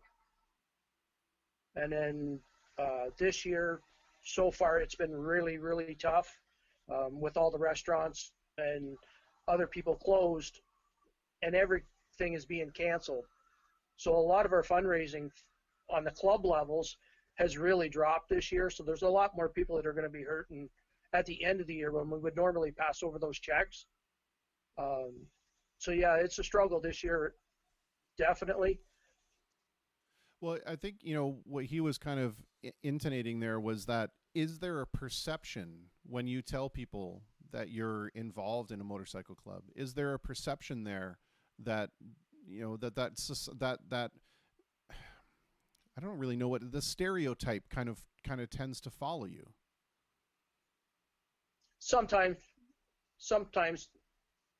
but again, you can either follow that and feed that, or you can show them a different side of it, so that they understand that, yeah, it's not what you see on TV. Yeah. You know, yes, we may be wearing leather jackets and we look badass, but at heart, everybody's got a big heart and they're looking to give back to the community. Yeah. And don't misunderstand me. I certainly don't lump any of the people involved in any of the clubs that I know under that category. It's just that, you know, categorically or societally, that tends to be the way that we see these. And I think it's still a throwback because, you know, at one point that was the thing. It was an outlaw thing, right? It was about being outside of the realm of normalcy. So, you know, I think we're slowly changing those gears, I guess. But the other thing I wanted to kind of point, or the Diego question kind of led me away from the path, was that, you know, understanding that that's a part of myself that I need to probably take a look at and start to addressing. It's difficult for us to seek help or to ask for help. And a lot of times that's the thing that impedes us from getting the help that we need. So what can you say to somebody like me or somebody who maybe has an issue with pride asking for that help? Don't. There's no harm in getting help, because again, people are going to talk no matter what, whether you get it or whether you don't. It's, what do you want to do? How do you want to go about it? Because for me, like I said, I could have just as easily been forced to go in 2007. There was a lot of stuff on my plate at the time. I was facing layoff, constant arguing over buyout money, to a point where I couldn't take anymore. And I lashed out at the guy. And it could have been bad, but I had to look at myself and say, no, you need to go get help. And again, it's a personal choice. Nobody can make that choice for you. You have to decide to go do it on your own. Yeah. Well, I guess the choice can be made by the sense that it comes down to legality and you're forced to go there. But I think what you mean is that, you know, acceptance of that choice and the willingness to work through that choice are something that you have to do on a very personal level. Like I said, going back to the car analogy, again, if you don't fix your car's going to break down. Yeah. So your mind is the same way. If you keep going through life and say, no, I'm fine, no, I'm fine, eventually you're going to break down. And it may lead to something worse, jail time, or, heaven forbid, hurting yourself or hurting someone else, especially if it's someone that you love. Yeah. Real quick, just a shout out from a mutual friend, somebody that you turned me on Gilly? to. Yeah, there you go. Shout out to Sean from the High Road Band. There you go. Yeah.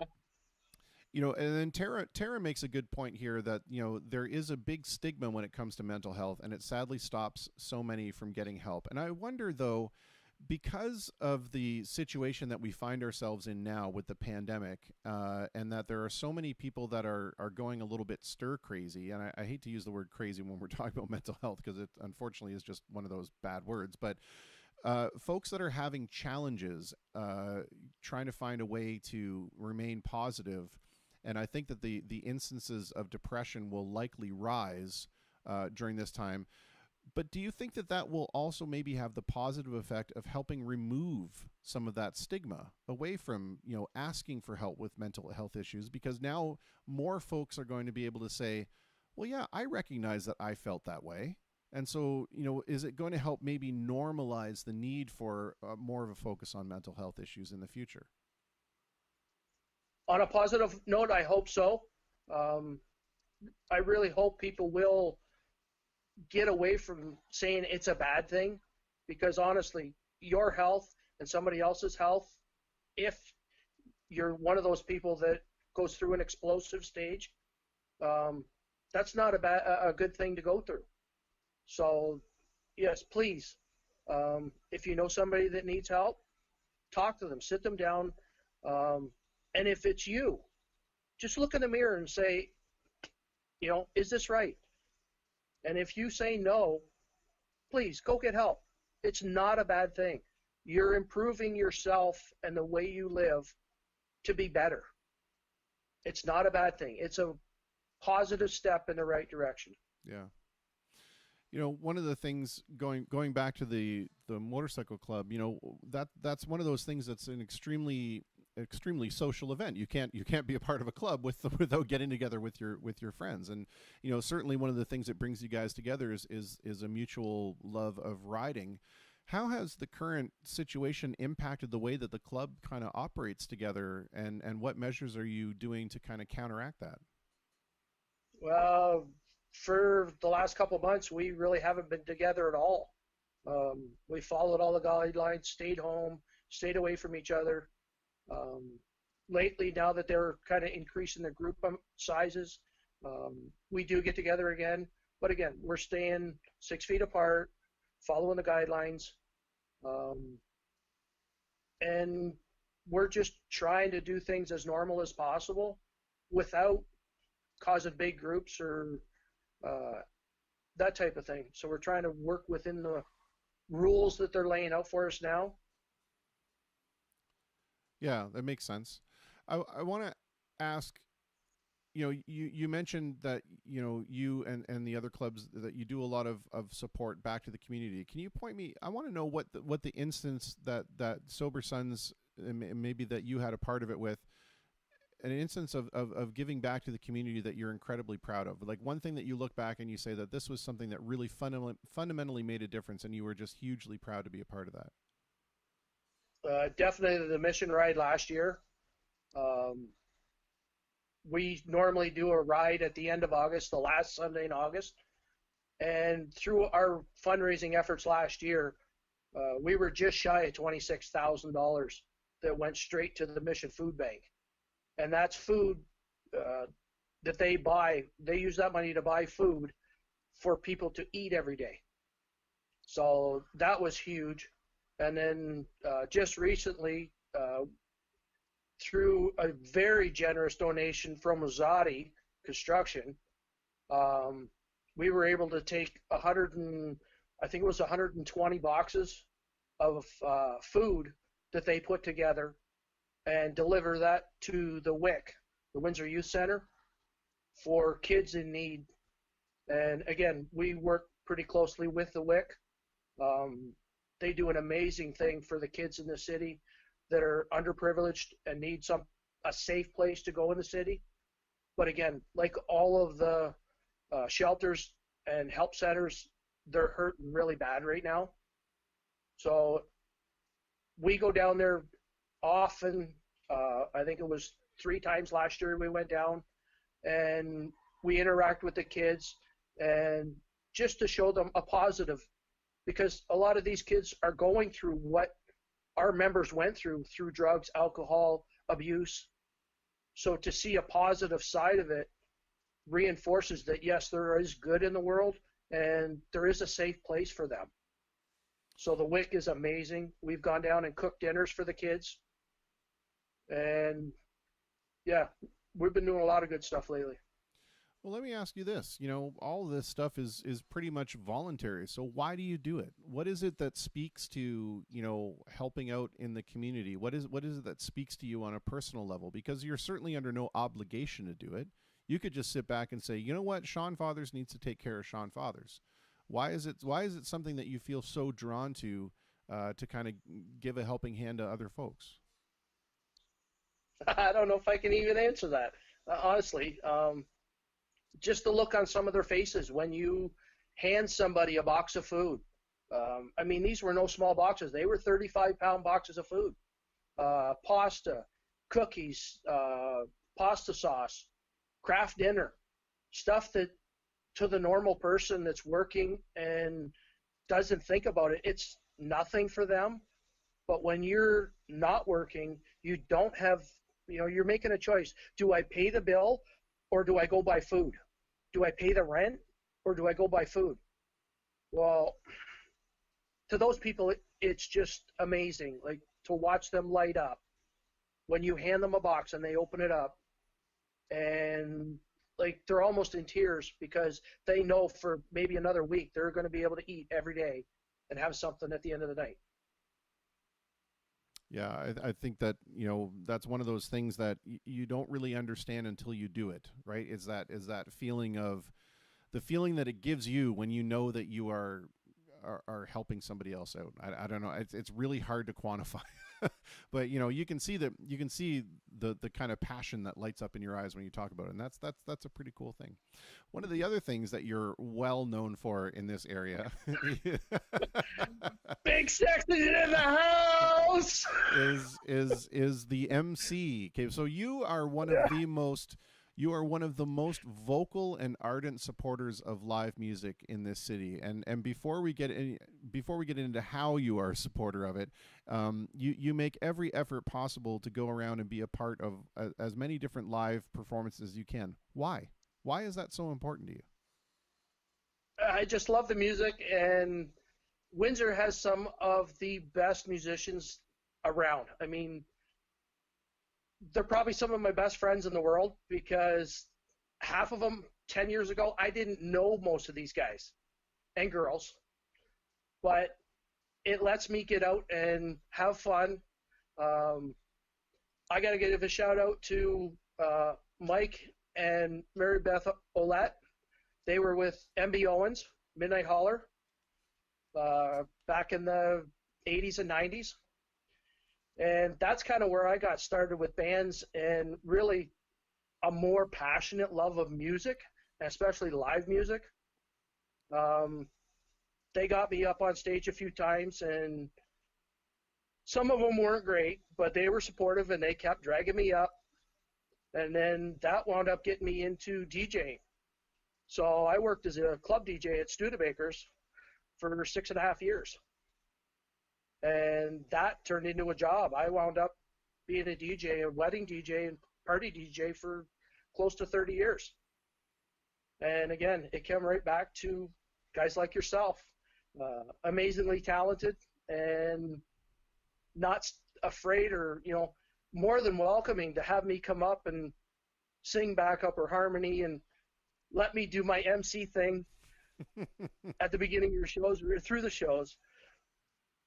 Well, I think that's certainly one of those things, you know, like it caught us off guard when you did it for the first time.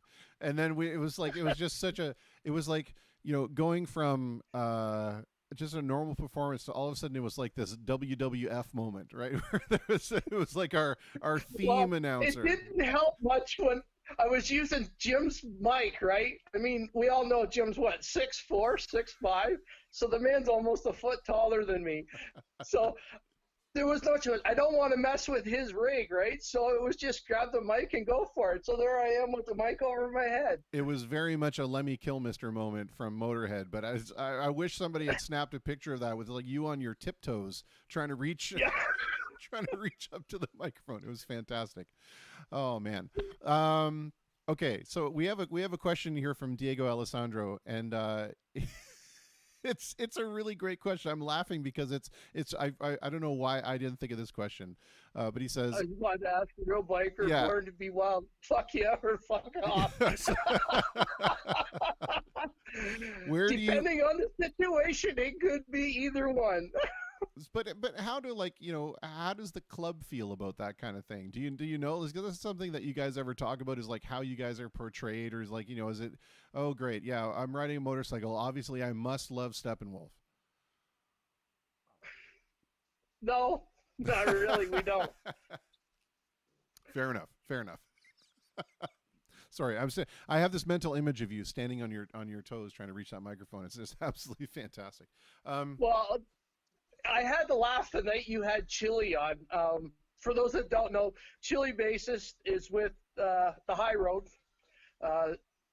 Him and his brother are both my cousins, and I went up to Barrie to see those guys. Again, amazing band, amazing performers. Love them to death. But listening to you and him cut me up and talk about me, I was like super red. I was this red that night, laughing like crazy. What do you think? We've talked about on the program before, as you well know, because you're one of these gracious souls who, for some bizarre reason, continues to listen to me on a semi-regular basis. There's this feeling that, when this is all over and we're given the green light and the go-ahead to go back out and collect, we seem to be of two different camps. There's one camp that is immediately saying, absolutely, as soon as this is lifted, I'm running back out to catch as many live shows as I can, or play pool or play darts or just hang out and whatever. And then there's the other camp that says that there's going to be this sense of social apprehension that we're not really sure that we want to, even though we're given the okay, are we really safe to be kind of gathering in groups of 10 or 20 or 50 or 100 or 200 or 1,000? What's your take on that? As somebody that loves to do the live music thing as much as the musicians do, ironically. I'm hoping we can go back to more the way it was. Because honestly, I don't think it's going to be much fun for musicians or the people that are watching them if we're limited to the number of people that can show up and enjoy the show. So I'm hoping that we can go back to more the way it was. I mean, we may have to be more cautious about stuff, but I don't know. You give one of the best hugs in the world, so. All right. Well, I'll take it.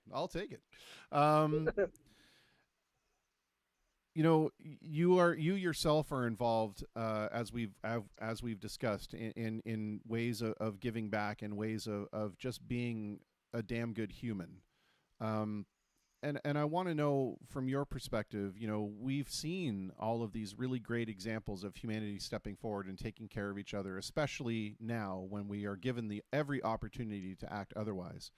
What's something that you've seen that's really touched your heart in terms of the way that people have come together to support each other, and you'd like to see it continue once we are outside of this craziness?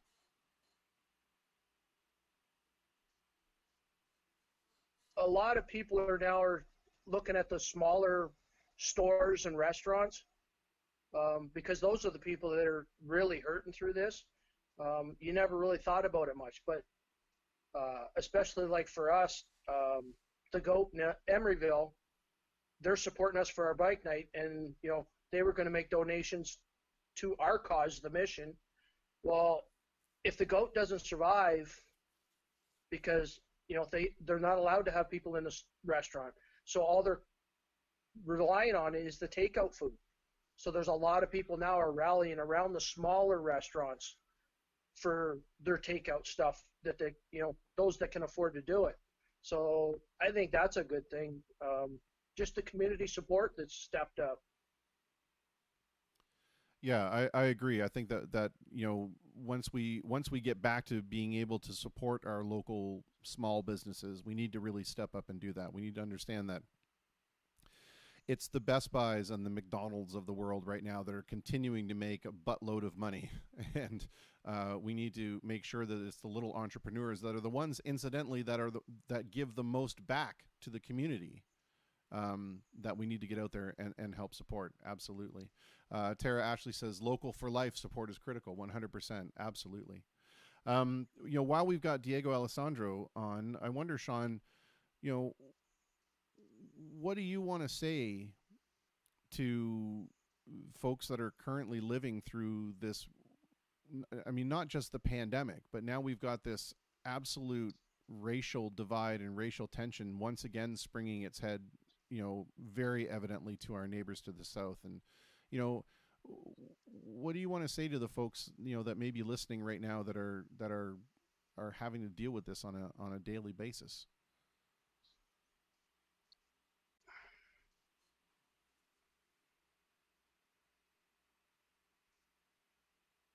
It'd be nice if we could just all work together. I don't know how to fix that one or what really to say to them.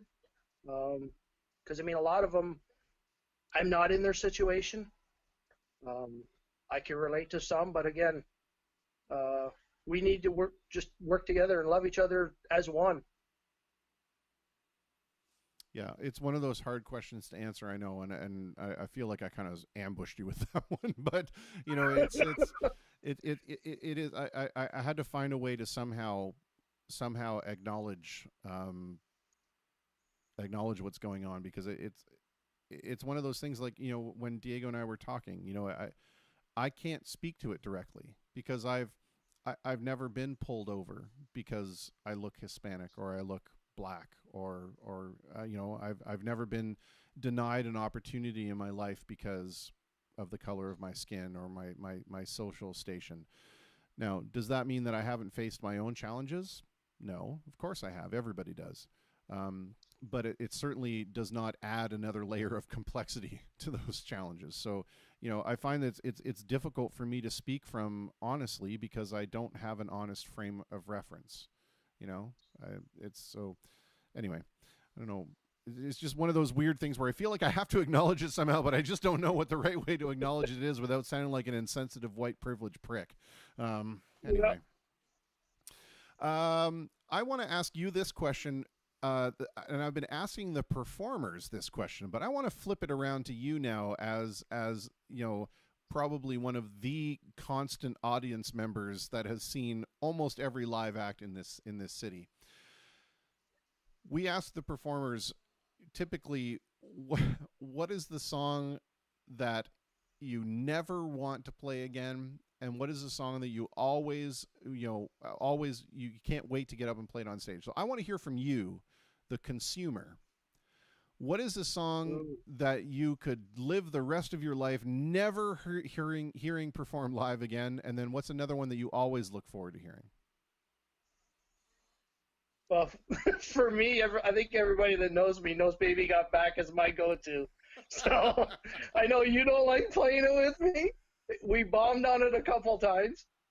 But for some reason, that was just growing up, that was one of the songs that kind of stuck in my head. And yeah, that was probably a fun one for me to do if I get it right and remember all the words. Never Hear Again. Oh, I'd have to really think about that because there's a couple that, some real heavy rap stuff that I just can't get into anymore. I've kind of grown away from it. Yeah. Fair enough. Being that you've seen a lot of groups, you can certainly, and I don't want to turn this into a comparison of group versus group because that's not what it's about. But what do you think it is that bands are doing right And what do you think it is that bands could maybe have a little bit of improvement upon when you see, like the live shows in the city?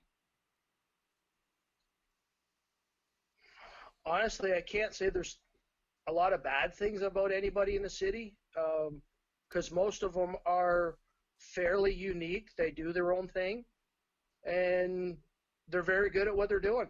So, that's why I go out and support them and do what I do. Yeah. Yeah, and to be perfectly clear, I didn't want to look at it from this band sucks because they do this. I just meant overall, in general, is there something that musicians can be doing to improve the attendance at live music? Because one of the things that's really disheartening in this area is that the live music scene is going the way of the dodo. It's dying. And all of us are trying to figure out a way to bring that back to, when I first started out in this business, I was playing 6 days a week, or the opportunity was there to play 6 days a week. So what do you think we can do to kind of re-bolster people's interest in the live music scene? Because there has to be something in it for you, right? You're such a great supporter of it. What is it that brings you out, or what can we do? What can we do, Sean, to make you happy? Let me on stage so I can sing back up. No, I don't know if it comes down to just what the bands can do, but we got to have venues that are willing to back us and let us put on a good show and give us the equipment to do it. Because, honestly, some of the venues that I say you guys are playing in, could really use an upgrade. I mean, honestly speaking, there's probably only 2 in the city that are really good or great, apart from, say, Cosmos, where you guys get to really showcase your true talents. Yeah, fair enough. I think it's interesting that you're one of the few people that puts the onus not only on the musicians themselves but also on the venues. I think it's a cooperative relationship, right? That you have to really embrace it on both sides. Diego Alessandro makes an excellent point, and it's one that we've been saying for years, and it's stop buying 100-watt tube heads and 4x12 cabinets. You need to really. You need to be cognizant of the venue that you're playing in, right? And nobody needs that kind of horsepower on stage. It just makes it really difficult to kind of balance everything out. He's 100% right. Yep.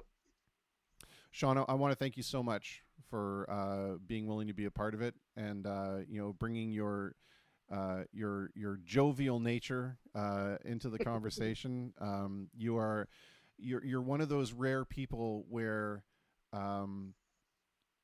when you're around, the good vibe is infectious, and you really help to bolster the spirit of anyone who happens to be in your vicinity.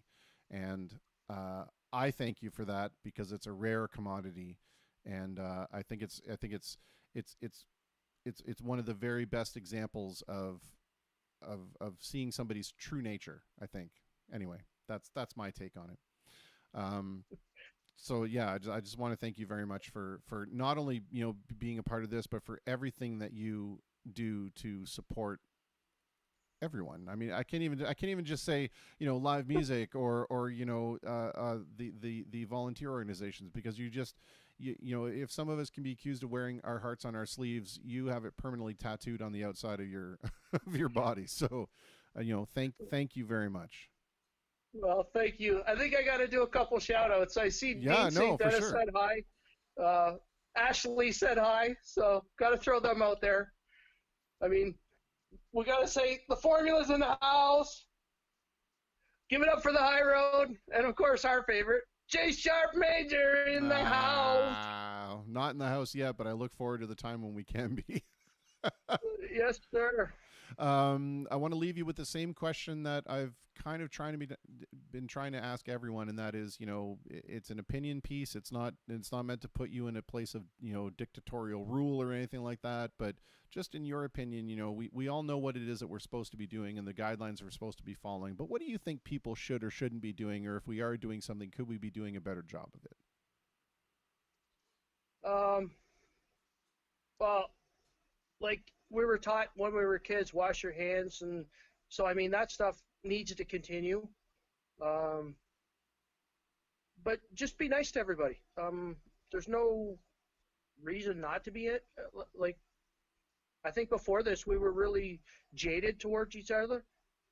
So now there's a little bit more compassion towards one another, and hopefully that'll continue and grow a little bit more. Yeah, I think you're 100% right, and I think that what we are noticing is that the struggle against something so minuscule that brings so many people to their knees, like disease, is something that unites us, and we start to realize that no matter whom we are, no matter what our body types are, or our political affiliations, or our spiritual affiliations, or whatever, we're all as vulnerable as the next person. And so it really shows us that those are the things that kind of, link us together. And that's something that we need to be a little more cognizant of. So. And since you have not brought it up, CTFD, calm the fuck down. I was gonna ask you. You kept pointing to it for like Crossroads, and I'm like, Crossroads Therapeutic Fund Distribution. If everybody just calm the fuck down, life will be a lot better. There is no better way to end this than what you just said. So thank you very much, sir. I appreciate it. Alrighty, my friend. It's been a pleasure. And the pleasure is mine as well. I look forward to when we can get together again and have you come out and say, J Sharp in the house. I don't do it. I don't do it nearly as well as you do, but yeah. All right, my friend. Until then, be well and take care, and keep doing the wonderful things you're doing. You're one of those shining examples of like I was talking about, the very best elements of humanity stepping forward. So continue to be that leading example, and people will follow. Thank you very much. All right, man. Till we talk again. Peace. See ya. And I mean every word of that. He's one of those folks that really doesn't just lead, but leads by example. And it's uplifting and heartwarming to see. And one of those things where when he sees value in you, and when he sees friendship and compassion in you, you start to recognize the value in yourself. And I think that's a lesson that we can take forward from all this going forward is be like Sean. Recognize the compassion and the value in other people so that you can recognize the value and the compassion in yourself. That's my opinion. What do I know? I'm just a dumb musician. Anyway, we are going to take a real quick pause here to listen to some more music from Mr. Diego Alessandro. He sent me a few songs, and one of the things he was talking about was This American Life, which happens to be the name of my second favorite podcast in the world, or radio program, the first being Radio Lab. However, that kind of tangentization aside, I want to play his song, This American Life. Here we go.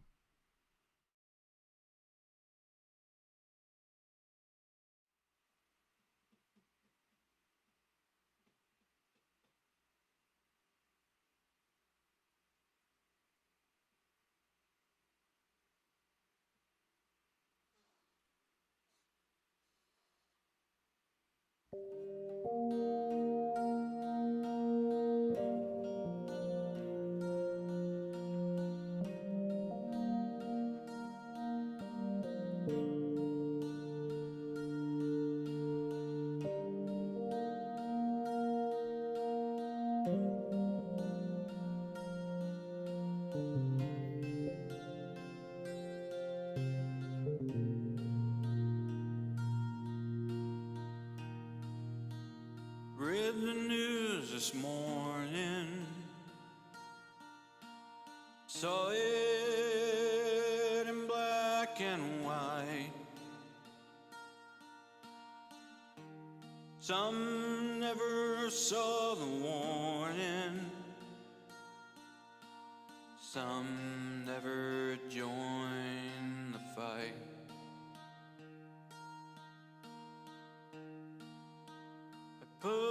put down my coffee, held my last cigarette to the light. Can't figure out for the life of me the who, what, where, and why,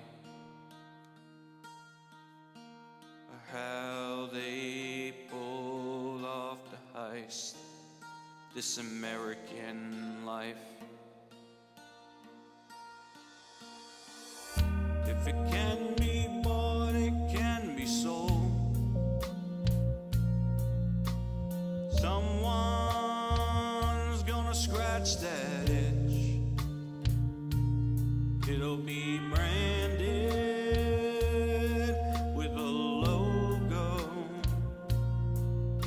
and gilded for the rich. Once I was told I could be anything I wanted in this heart of mine. I guess that's why they call it the dream. I follow that road down to the exit sign, only to find out it was a lie. This American life.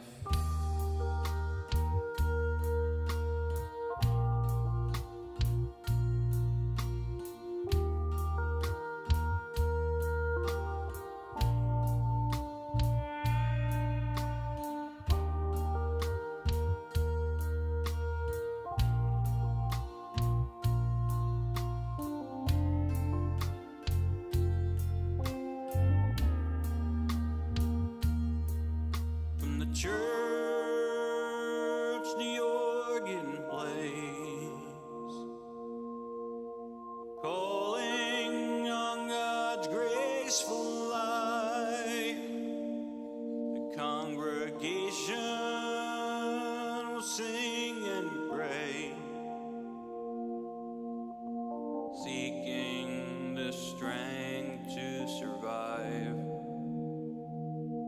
and the good fortune to afford the price of this American life.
Well, there you had it. More beautiful sounds out of New Jersey from my good friend Diego Alessandro.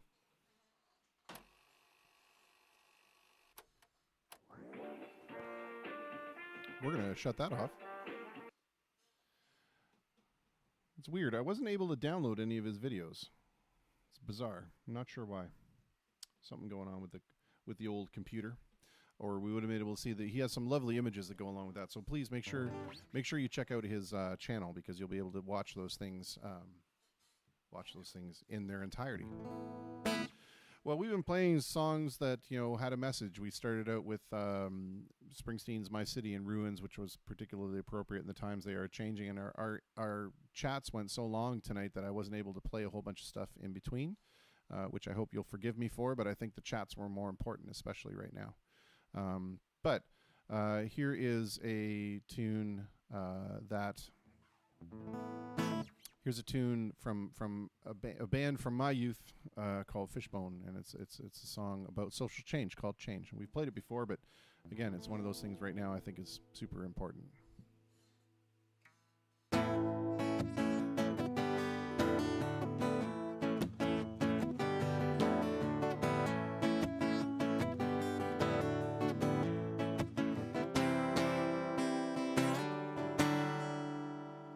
There's a light on a hill, it's far out in the distance, and it calls out my name, it calls out for a change.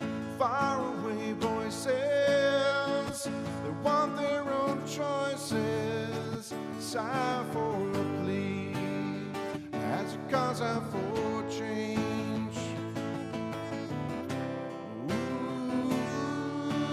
Change.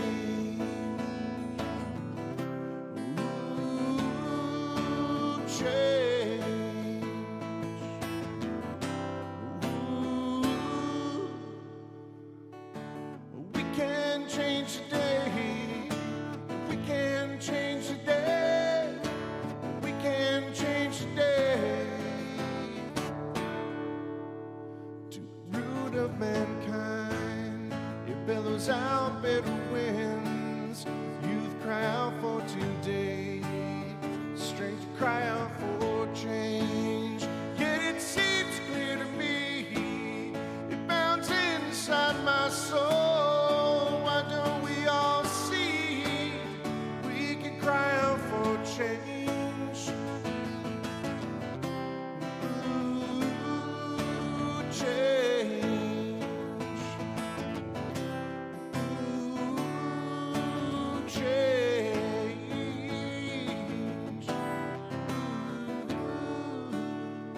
Deep inside our hearts, there's a love you can feel it, a love that assures we can cry out for change. The dark clouds that did dance to the blue skies here before me, make it plain to my eyes, we can cry out for change.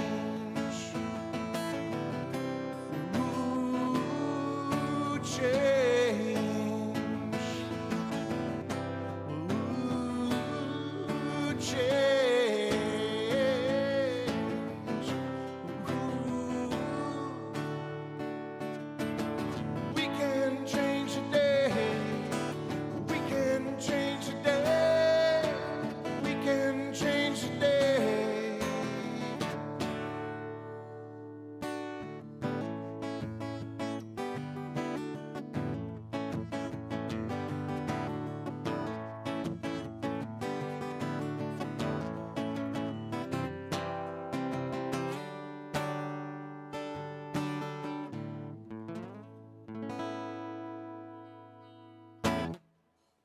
Such a great song from a great band. You know, we're just going to keep rolling with the whole social justice songs right now because I don't know, I'm feeling in that mood. I think most people would agree we're in that time, and thank you for your kind words, Diego and Tara. It's very much appreciated. We played this song a couple of days ago, but I want to play it. I want to play it again now because it's a song about social change. This comes from, gotta be, I think 1970, when we were experiencing yet another example of the great American pastime of racism. But let's play it now with better hopes for the future, shall we?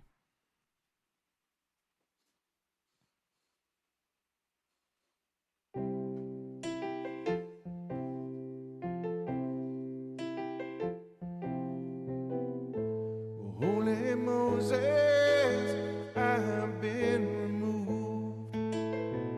I have seen the specter, oh, he has been here too. Well, disconnect down the line, branded people who ain't my kind. Holy Moses, I've been removed.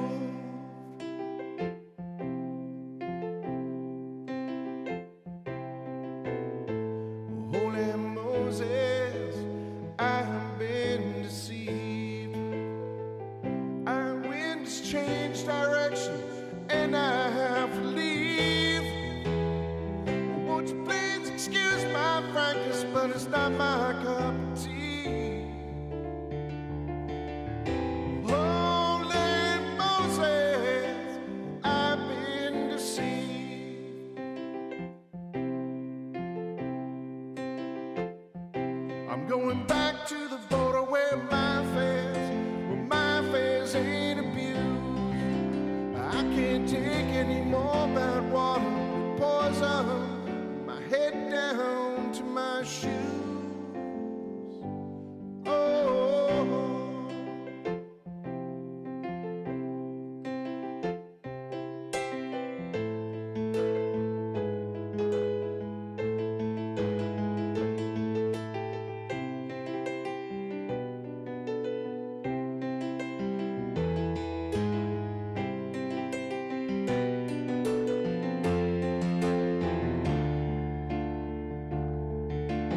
holy Moses, I've been deceived.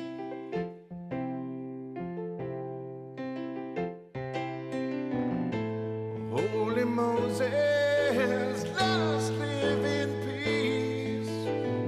Let us try to find a way to make all hatred cease. Oh, there's a man over there. What's his color? Well, I don't care. Well, he's my brother. Let us live in peace. Oh, and he's my brother. Let us live in peace. Oh, and he's my brother. I said, let us live in peace.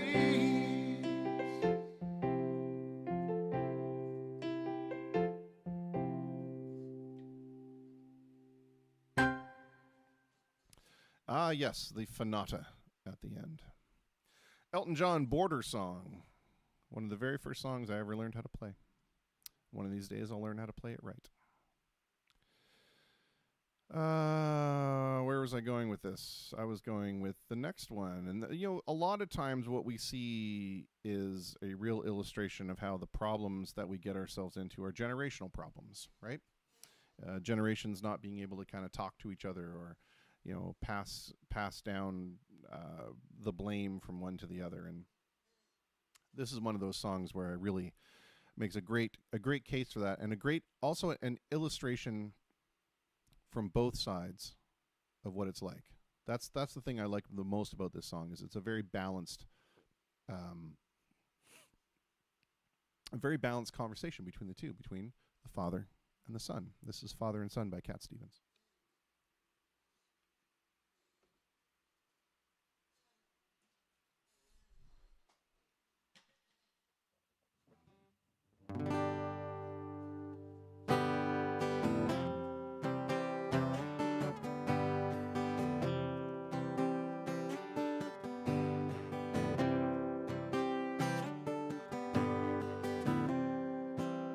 It's not time to make a change. Just relax and take it easy. You're still young, that's your fault. There's so much you have to know. Find a girl, settle down. If you want, you can marry. Look at me, I am old, but I'm happy. I was once like you are now, and I know that it's not easy to be calm when you found something going on. But take your time and think a lot. Well, think of everything you got, for you will still be here tomorrow, but your dreams may not.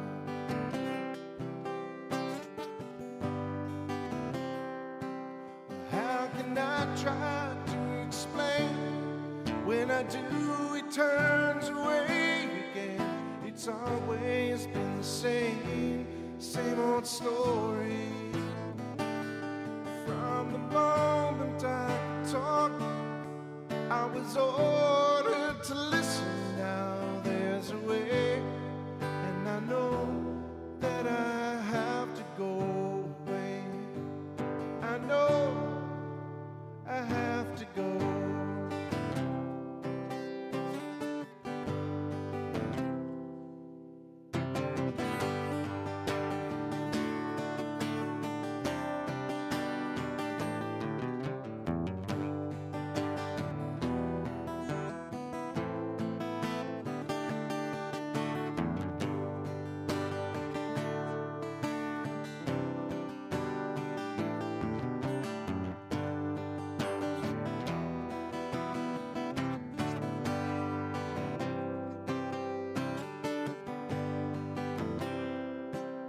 It's not time to make a change. Just sit down and take it slowly. You're still young, that's your fault. There's so much you have to go through. You'll find a girl, settle down. If you want, you can marry. Look at me, I am old, but I'm happy. All the times that I cried, keeping all the things I knew inside. It's hard, but it's harder to ignore it. They were right, well, I'd agree, but it's them, they know, not me. Now there's a way, and I know that I have to go away. I know I have to go.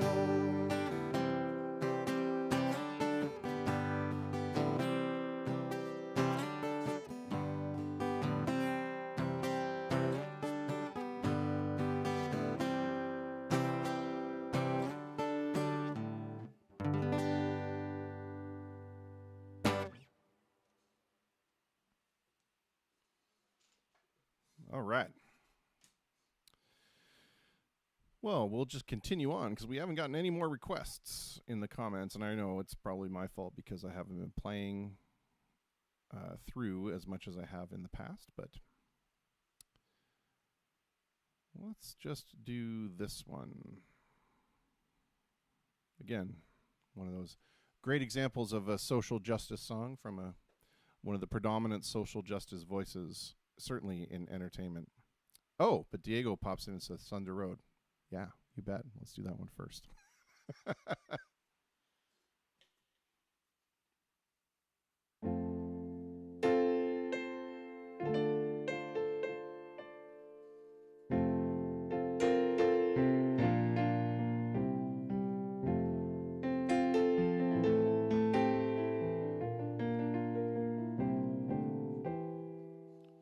Screen door slams, Mary's dress waves. Like a vision, she dances across the porch as the radio plays. Roy Orbison singing for the lonely. Hey, that's me and I want you only. Don't turn me on again. I just can't face myself alone again. Don't run back inside, darling, you know just what I'm here for. So you're scared and you're thinking that maybe we ain't that young anymore. Well, show a little faith, there's magic in the night. You ain't a beauty, but hey, you're alright. Oh, and that's alright with me. You can hide neath your covers and study your pain, because when your lovers throw roses in the rain, waste your summer praying in vain for a savior to rise from these streets. Well, now I'm no hero that's understood. All the redemption I can offer, girl, is beneath this dirty hood. With a chance to make it good somehow. Hey, what else can we do now? Except roll down the window and let the wind blow back your hair. Well, the night's busting open, these two lanes will take us anywhere. We got one last chance to make it real, to trade in these wings on some wheels. Climbing back, heaven's waiting down on the tracks. So, oh, come take my hand. We're riding out tonight to case the promised land. Oh, Thunder Road, oh, Thunder Road. It's lying out there like a killer in the sun. I know it's late, we can't make it if we run. Oh, Thunder Road, sit tight, take hold, Thunder Road. Well, I got this guitar and I learned how to make it talk.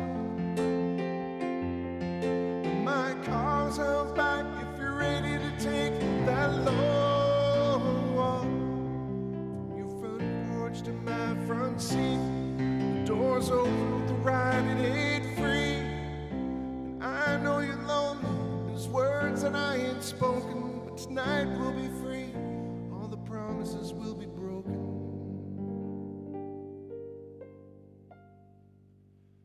There were ghosts in the eyes of all the boys you sent away. They haunt this dusty beach road in the skeleton frames of burned out Chevrolets. They scream your name at night in the street. Your graduation gown lies in rags at their feet. And in the lonely cool before dawn, you hear their engines roaring on. But when you get to the porch, they're gone on the wind. Mary climbing. It's a town full of losers. I'm pulling out a year to win.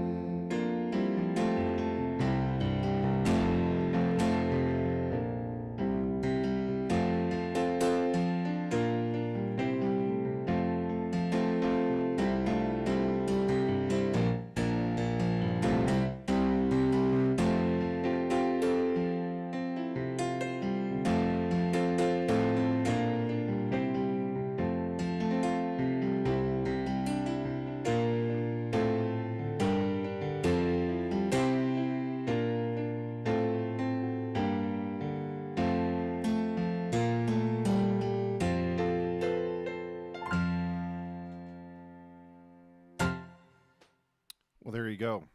That was for my good friend Diego and all my other Springsteen radio friends out there in the big dark world. Let's do another tune about generational things. How about that? I like those kind of tunes. Deep-a-deep-deep-dee. Oh, Diego, thank you for listening. I hope that was all right.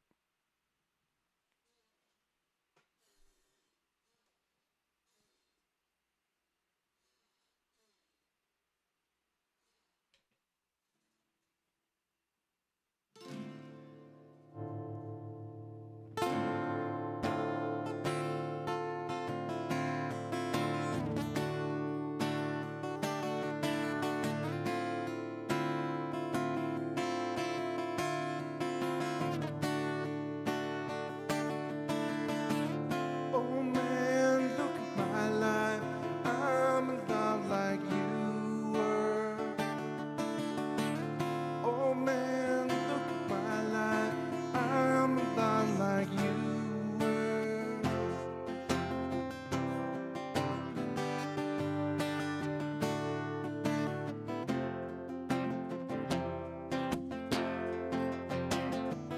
Oh man, look at my life. I'm 24 and there's so much more.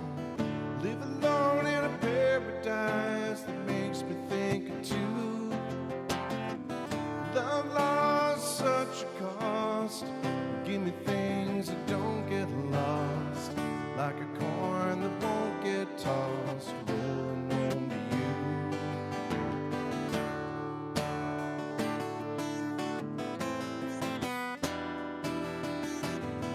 Oh man, take a look at my life. I'm a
bit of Neil Young.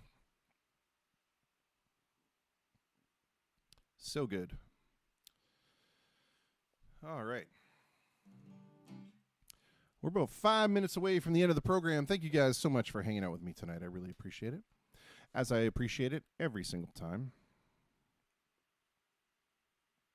What shall we end the show with? What song shall we end the show with? I know. I want to play a song, if she's listening, for Danielle Sampson Lemke, because it's a song that I suggested she listen to, and it's a fabulous tune. Now, this has nothing to do with social awareness whatsoever, but it does have something to do with generations and the differences that generations see. Now, it's just a matter of whether or not the tablet's going to be able to find it, because I didn't save it the last time I looked it up. And it's one of these weird songs that has 1.5 million chords in it, because it's a Paul Simon song, of course. And there it is. Excellent. All right, let's see if I can figure this out. We're going to have to layer this sound a little bit of Wurlitzer.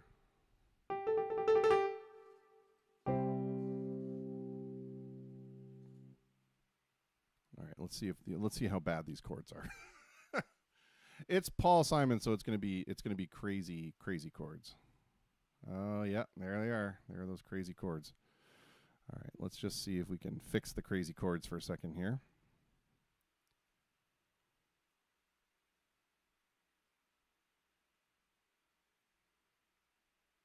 Yeah, that looks a little bit better. All right. We're going to give this a shot, and I hope it turns out well, because it's a beautiful song. It's one of my favorites. This is Renee and Georgette Magritte with their dog After the War, which I always thought was a strange name for a dog, but...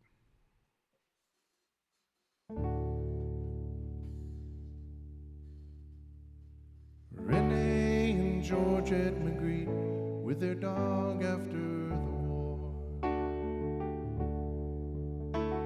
return to their hotel suite as they unlock the door.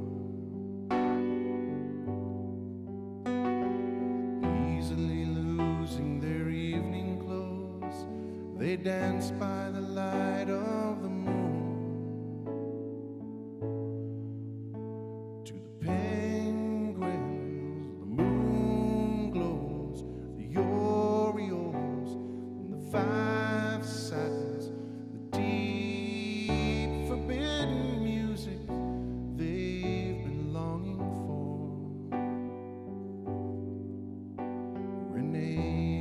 Georgette Magritte with their dog after the war. Renee and Georgette Magritte with their dog after the war. We're strolling down Christopher Street when they stopped in a men's store. With all of the mannequins dressed in the style that brought tears to their immigrant eyes. Just like the penguins, the moon glows, the Orioles, and the 5 Satins, the easy stream of laughter floating through the air. Renee and Georgette Magritte with their dog, I pray like air. Side by side, they fell asleep. Decades gliding by like Indians. The time is cheap. When they wake up, they will find all their personal belongings have intertwined. Ooh. Renee and Georgette Magritte with their dog after the war. We're dining with the power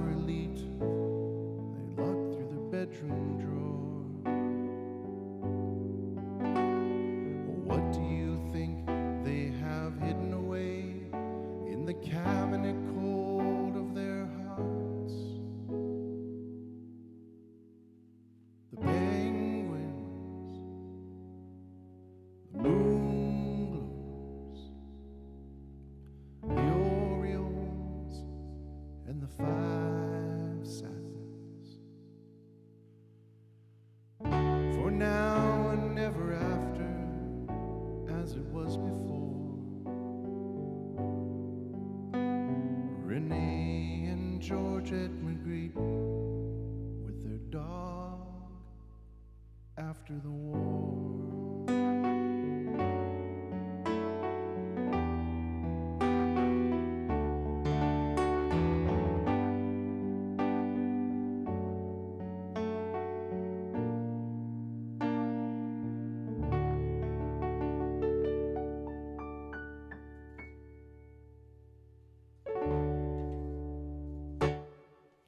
Well, there you have it. A most excellent song that I screwed up the middle of, but that's okay. Again, it's weird Paul Simon jazz changes in there, and I'm not a very particularly great jazz player, even though it's one of my favorite things to try to emulate. Well, my friends, it's been a wonderful evening. Thank you so much for hanging out with me. Tomorrow, we've got some more interesting guests to talk to. To my American friends, be safe, be vigilant, be observant, be good to each other. Know that we are all with you in whatever way we can be, whatever limited way we can be. And to everybody else, I will echo the sentiment for the show, and that is, be good to each other, be kind to each other, be human. It takes no extra effort to be good and decent. It takes extraordinary effort to act otherwise. So, be the water, be the path of least resistance, be human, be kind, and be decent. And a tip of the hat to my hero, one of my heroes, Mr. Bruce Springsteen. In the words and motto of this show, nobody wins unless everybody wins. Good night, Ashley Rose. Good night, Andrew Pelche. Good night, Diego. Good night, Sean. Good night, Tara. Good night, Moon. Good night, John Boy. We'll see you tomorrow.